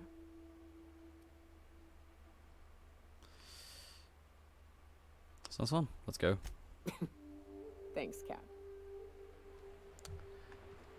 Alright, let's get this beast, I guess.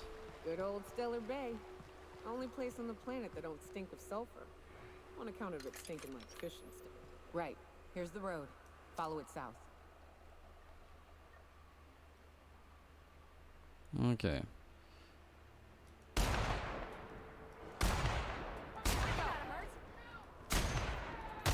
Oh.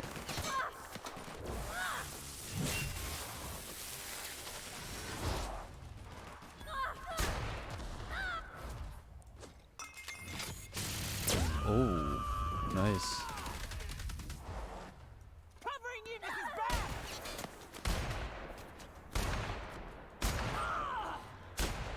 Good score, Cap!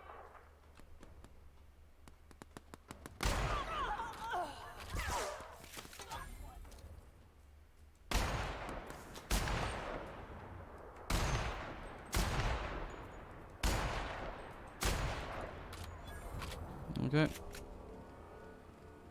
Sind wir jetzt raus?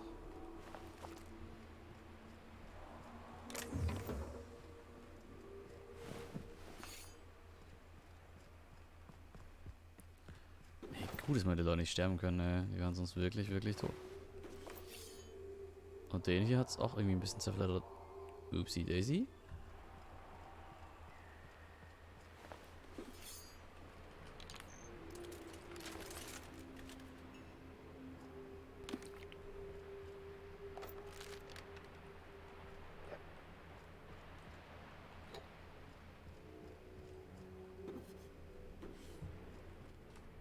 Ooh.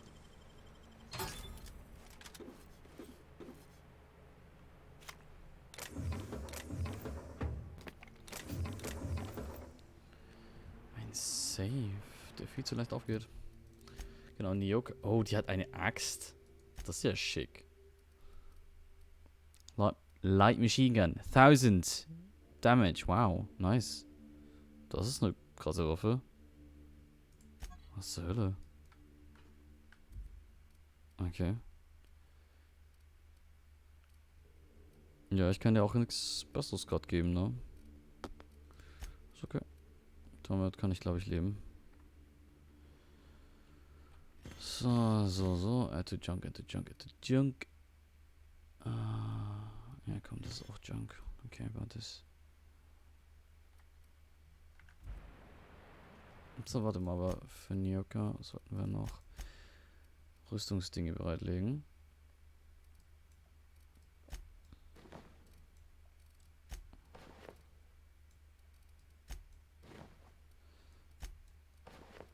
Was eigentlich... Nee, komm, sie darf das hier behalten. Das sieht eigentlich ganz cool aus. Sie braucht aber noch einen Helm. Ach ja, und Skills.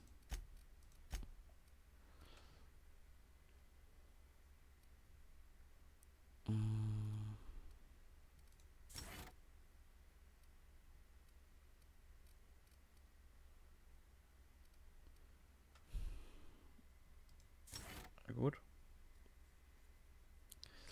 Und sehr gut. So. Apply. Wunderbar.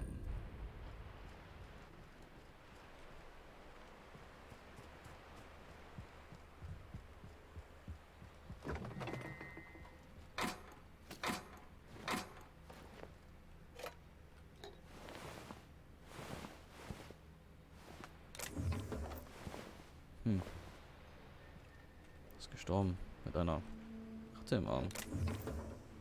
Sehr seltsam.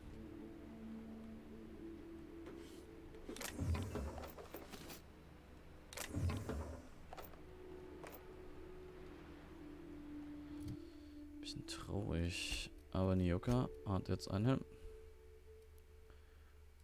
Zumindest das hier.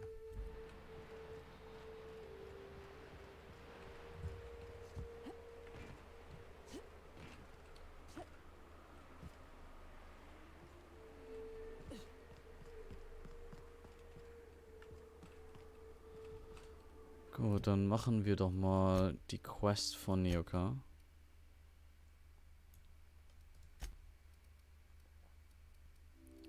Starcrest Troopers. Was da drüben ist das? Ist ewig weit weg.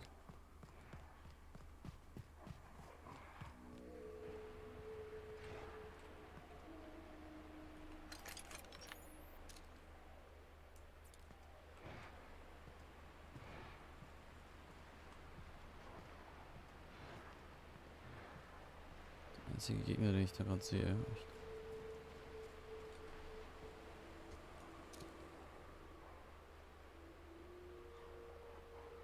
Oh, komm.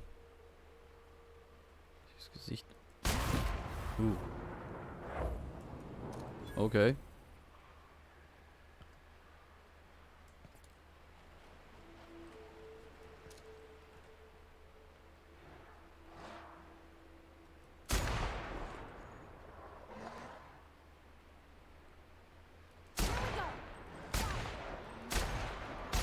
Great work!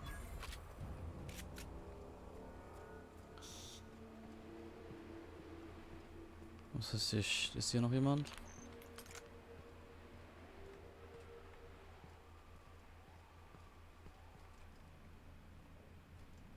Schauen wir doch nicht hier, oder?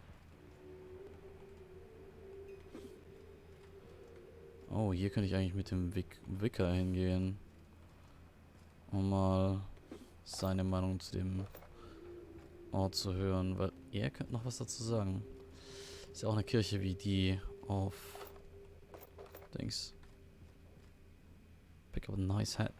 A nice hat. Können wir den echt tragen?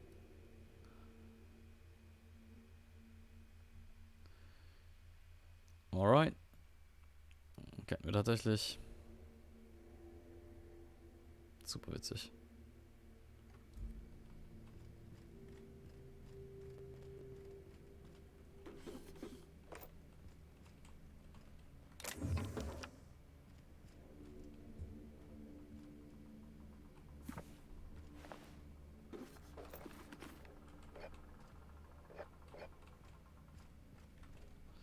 Ist der Helm besser als den?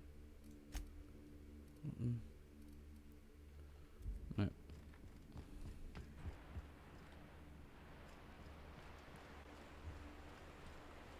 Ah, okay. Der Mongol war echt krass. Ich weiß nicht, ob es ein Critical war, aber Ein Shot, ein Kill.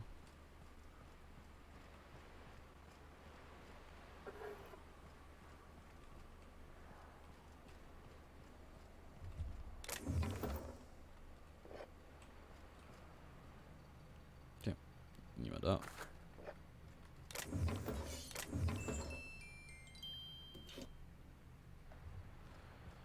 Taschenlampe wäre jetzt aber gerade nicht.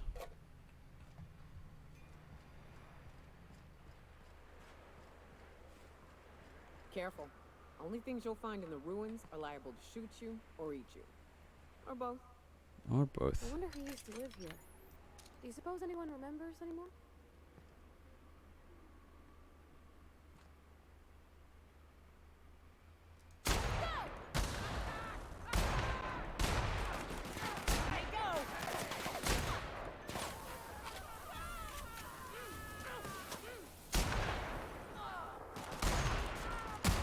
Don't mess with us. Alright.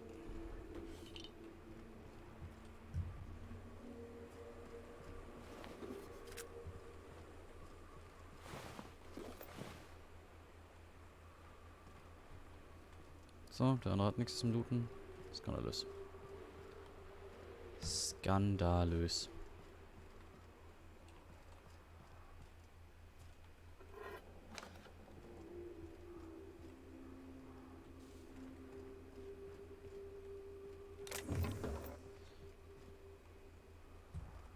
Das ist krass, echt, wie viel Loot wir die ganze Zeit bekommen.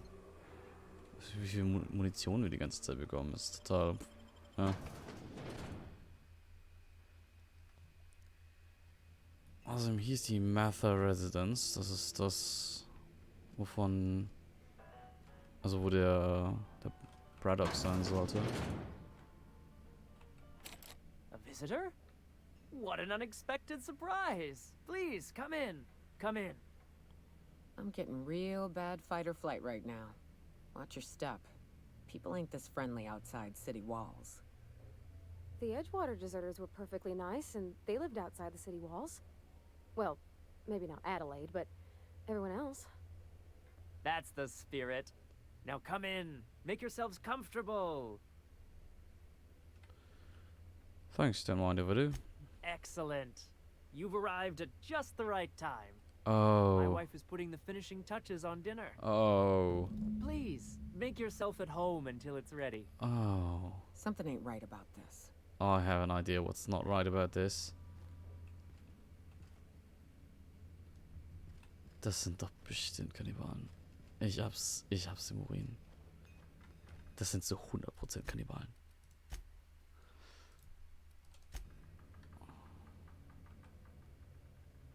Oh, hello there. You come for dinner? Yeah, I guess so. That's nice. We had someone else over a week ago or yesterday. I forget. Okay, you seem confused. It just gets hard to remember things. I recall moments, feelings, but the details slip. I felt like that after my dad passed. Walked around in a haze for weeks. I'm sorry you're feeling that way too. Other times it's like there's fog. Sorry, have we talked about this before? Maybe I can help you. That's nice of you. I usually feel better after I eat. Mama said dinner's almost ready, huh?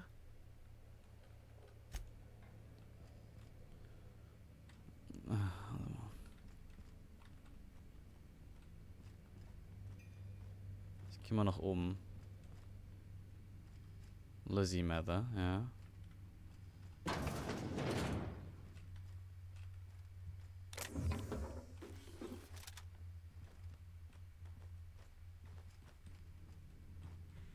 Oh, Lizzie.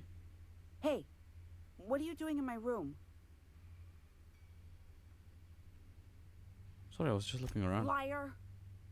You're trying to steal the last of my rocket candies, aren't you? Your rocket candies? The ones that come in a bottle with a rocket ship on it. Like the other man used to bring. What other man? I'm not telling you. Calm down. I'm going now.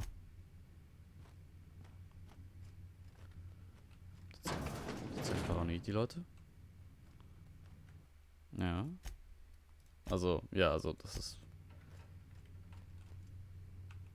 Spacer's choice pills, they cure all your ills. Yes, well, not all of them, it seems.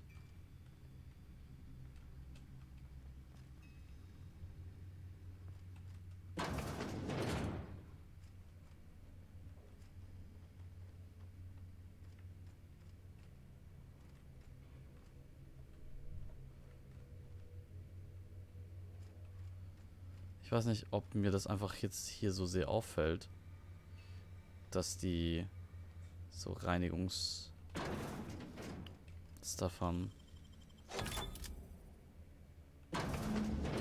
Oh ja. These sulfur-sodden assholes. Ain't enough that the raps eat everyone? Now people are doing it too? I'm gonna be sick. Oh ja. Oh, ja, vielleicht hatten wir es auch. Sorry, Pavati. Braxton Hecht, yes. Floss, please return to Ballard Belmore, current supervisor. Yes. Sorry that you saw that. Pavati, I'm very sorry. Something you need?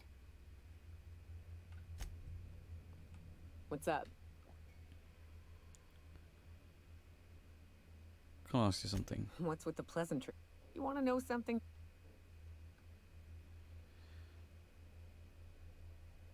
You were around when the corporation left Monarch, right? Yeah.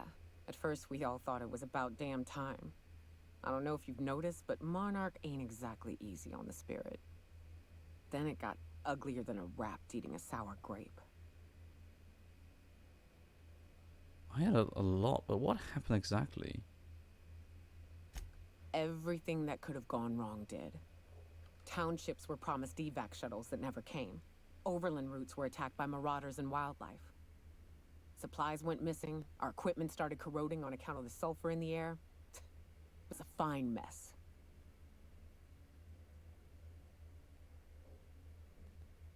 Did I blame them for screwing up? Folks responsible for the disaster that was the actual evacuation, maybe. The terraforming crew, sure. The corporations themselves, nah. Why not them? That's just a system. It works fine so long as the leadership knows what they're doing.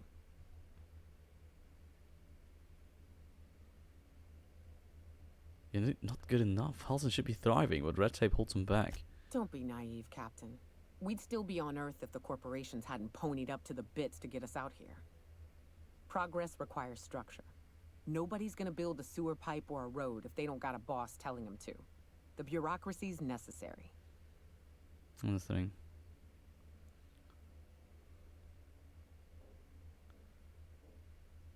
I thought about it that way. Thanks for the perspective. Anytime, Cap.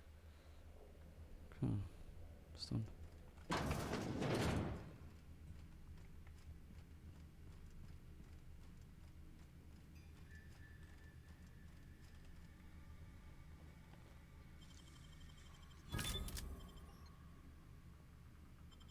Oh wait, what? Ich kann das einfach rausgehen?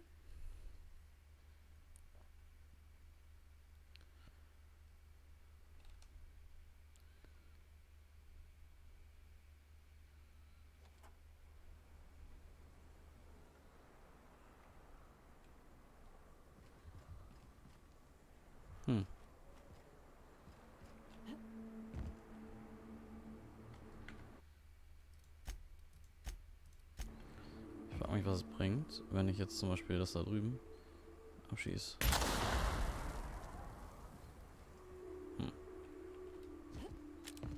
Nicht scheinbar.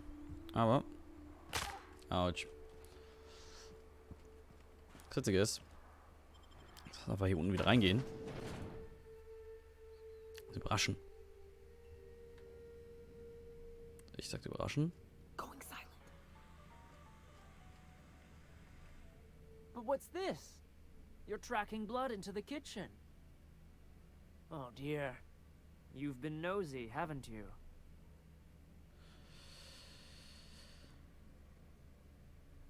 The murdering cannibal accuses me of being nosy. Quickly, my dear. She's getting agitated. We can't let the meat spoil. Don't worry. We'll make this quick.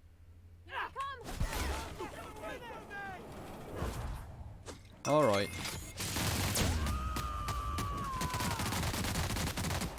To shreds, you say? Here goes nothing.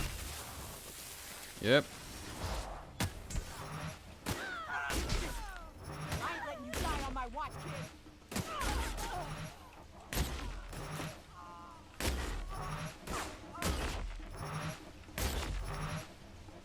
Oh, The architect saved us.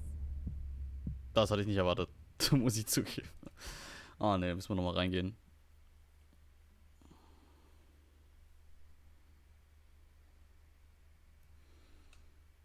Ah, ärgerlich.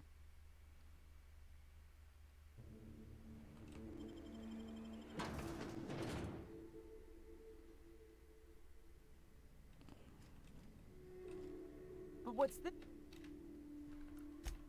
Get ready. I see you there.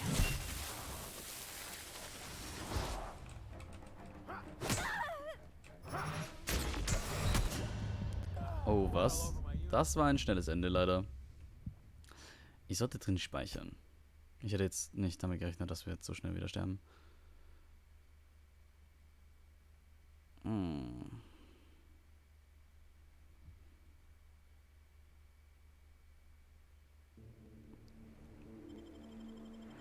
Wir werden drin speichern.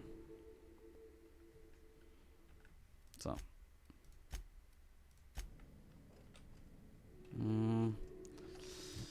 Was haben wir denn für andere Waffen? Ne. Wir könnten einen Plasmawerfer nehmen. Oder wir nehmen einfach das hier. But what... Don't worry. Get ready.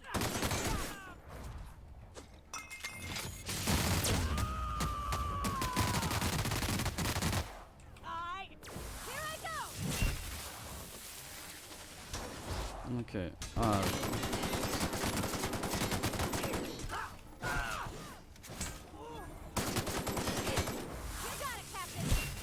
So. Den erstmal zernödeln.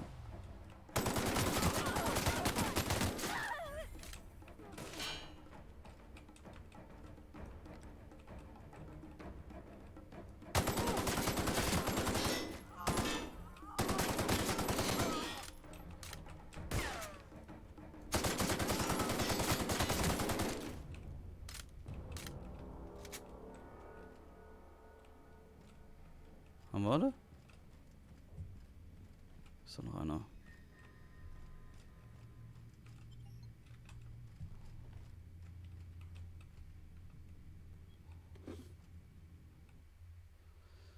Lady Mother's Poetry Journal, privately not read, Sunrise, the Crown.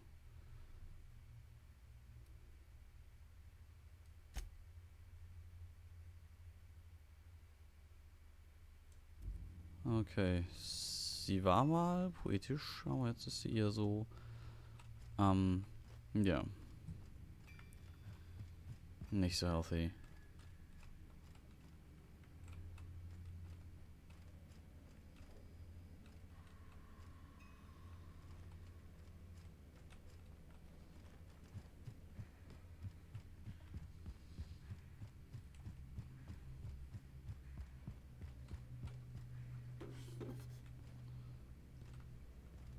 Oh Mann.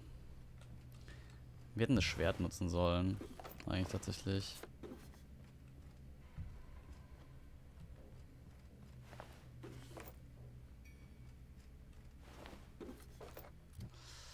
Was kann das Schwert denn eigentlich?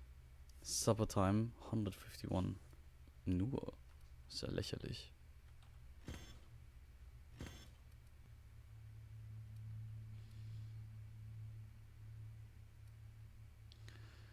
Nate Launcher. Der wäre auch witzig gewesen.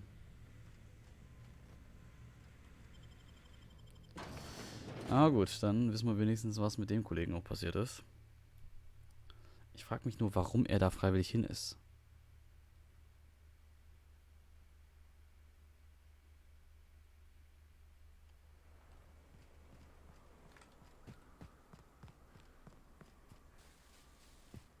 Also, weil Braxton ist ja freiwillig dahin gegangen und ich frage mich nur, warum?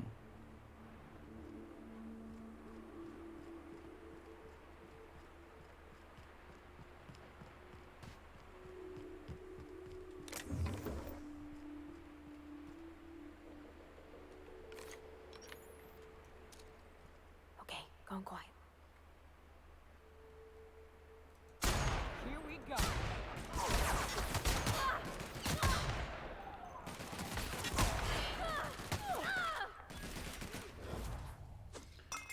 Okay. Covering you. You okay, Captain? So, Ende Gelände. Richtig gut, dass der davon nichts mitbekommen hat anscheinend.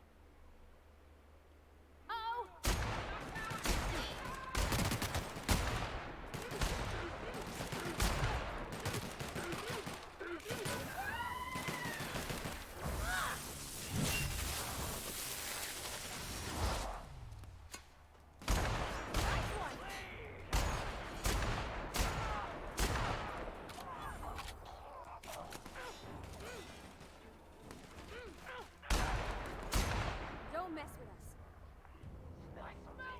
Coming. Hit.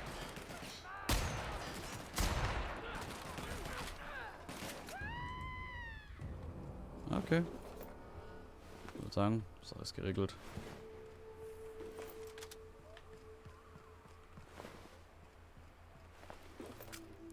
Wohin gehen wir eigentlich gerade? Ich glaube, wir gehen gerade so ein bisschen in die falsche Richtung. Und hallo Pia, schön, dass du da bist. Wie geht's? Frohes Neues auch. Ich hoffe, du hattest einen guten Start ins neue Jahr.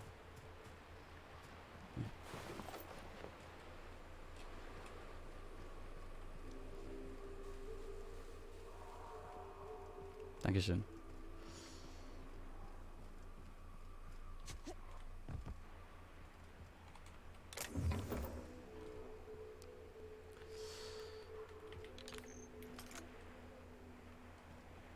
So, schauen.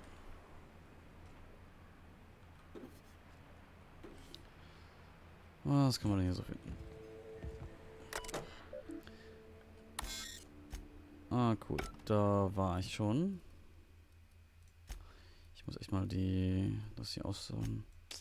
Die Plasma Carbine ist leider nicht so geil, wie ich es gehofft hatte, muss ich zugeben. Da ist unsere andere schon besser.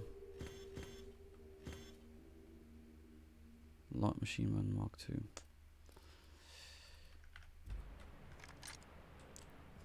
So viel Schaden, aber leider trifft sie nicht gut.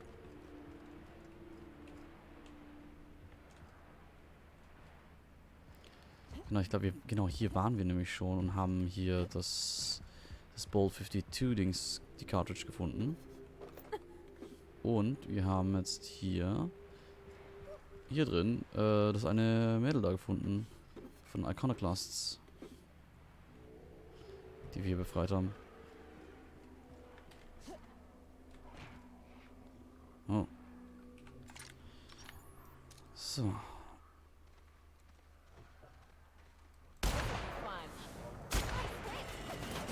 Au, was?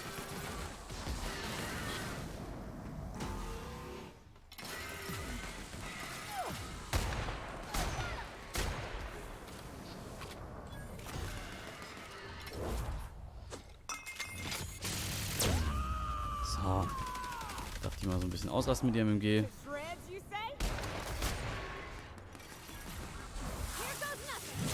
Ausnocken. Ein bisschen Ruhe ist. Ich weiß nicht warum, aber es tut mir immer so ein bisschen um diese Hunde leid. Die einfach nur dafür trainiert wurden, echt uns anzufallen. Können ja nichts dafür. Aber ja. So ist das hier leider. Und ich weiß immer noch nicht, wohin ich eigentlich soll. Sealed. Unpraktisch.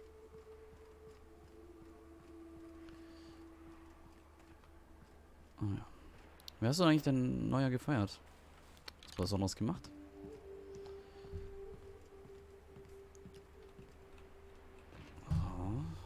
Hier oben vielleicht noch was?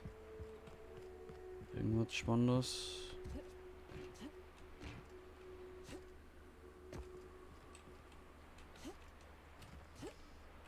Nein. Eventuell finden wir einfach nur hier High Ground. Seems.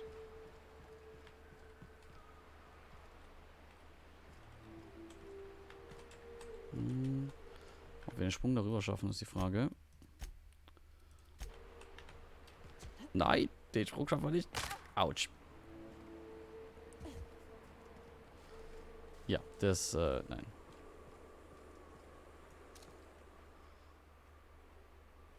So. Und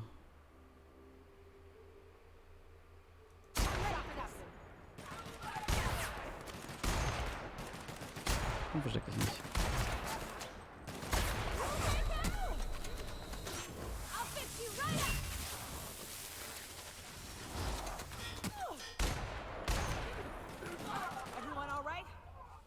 Yes, yes. Hier geht's gut. Noch.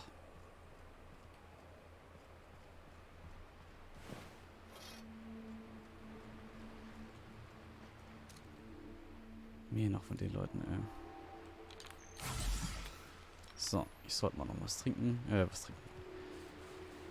Hier ein Heilen.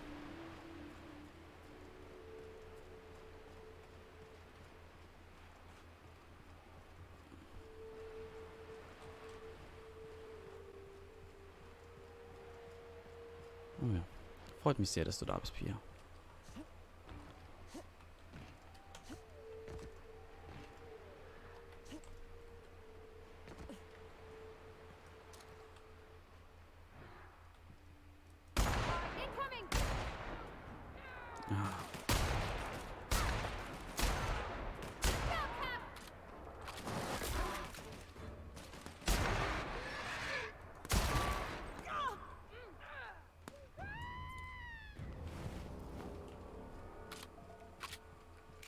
Ups.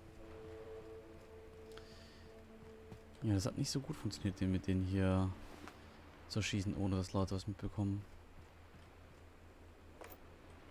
Leider nicht so gut funktioniert.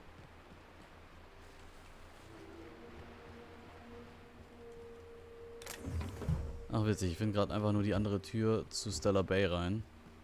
Ja, das ist ja super viel wert.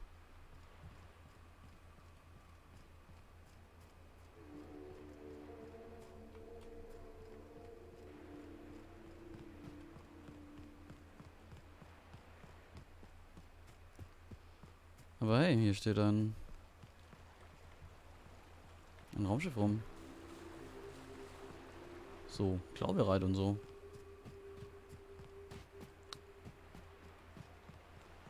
Das einfach mitnehmen. What do you think of the unreliable Parvati?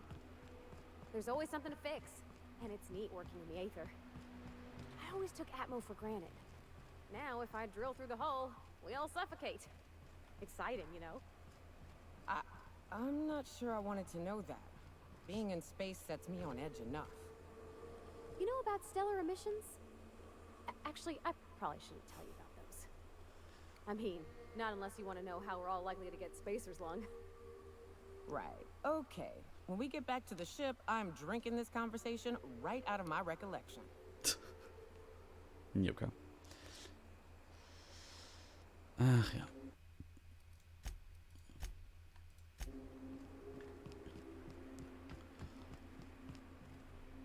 Okay, haben wir eigentlich irgendwie Stuff, was wir...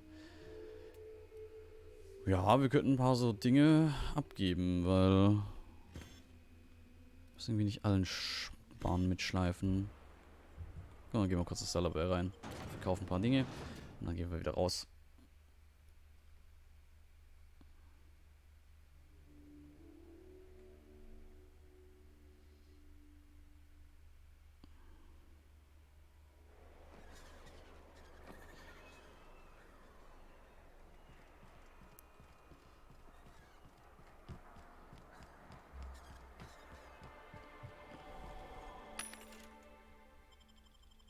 So. Und dann verkaufen. Hier haben wir bestimmt auch noch Unsinn.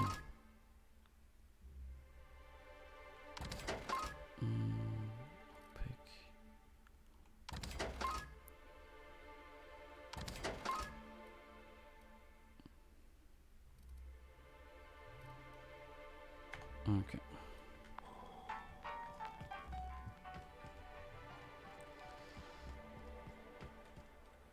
So. Und damit haben wir, ich glaube, fast alles verkauft, was wir hätten verkaufen wollen. Und können wieder rausgehen.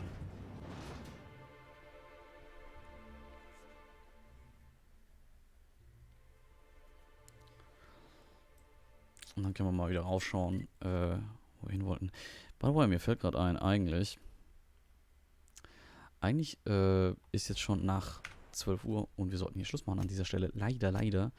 Das heißt, wir speichern jetzt hier und sagen gute Nacht für heute. Es war auf jeden Fall schön wieder, dass ihr dabei wart. Habe mich total gefreut, dass ihr reingeschaut habt und mitgeschaut habt. Und wir werden dieses Spiel auf jeden Fall noch beenden. Ich habe total Bock drauf. Und als nächstes, glaube ich, geht es jetzt hier mal nur noch die Quest von Nyoka. Und dann schauen wir, dass wir Pavatis Quest weitermachen. Ich würde gerne, oder warte mal, wir können mal kurz schauen. Wo müssen wir jetzt eigentlich damit hin als nächstes? By the Sun. Was ist das denn? Was ist da drüben? Oh shit, ich muss einmal hier komplett durch, weil diese Tür hier gesealt ist. Oh nö. Okay. Dann wissen wir ja, what's what. Okay, warte mal. Und wo ist Starcross Troopers? Das ist da drüben. Ja, okay, dann machen wir das. Genau, dann erledigt sich das gemeinsam. Aber gut, dann wissen wir das fürs nächste Mal. Und dann sage ich nochmal, gute Nacht, ciao, träumt was Schönes.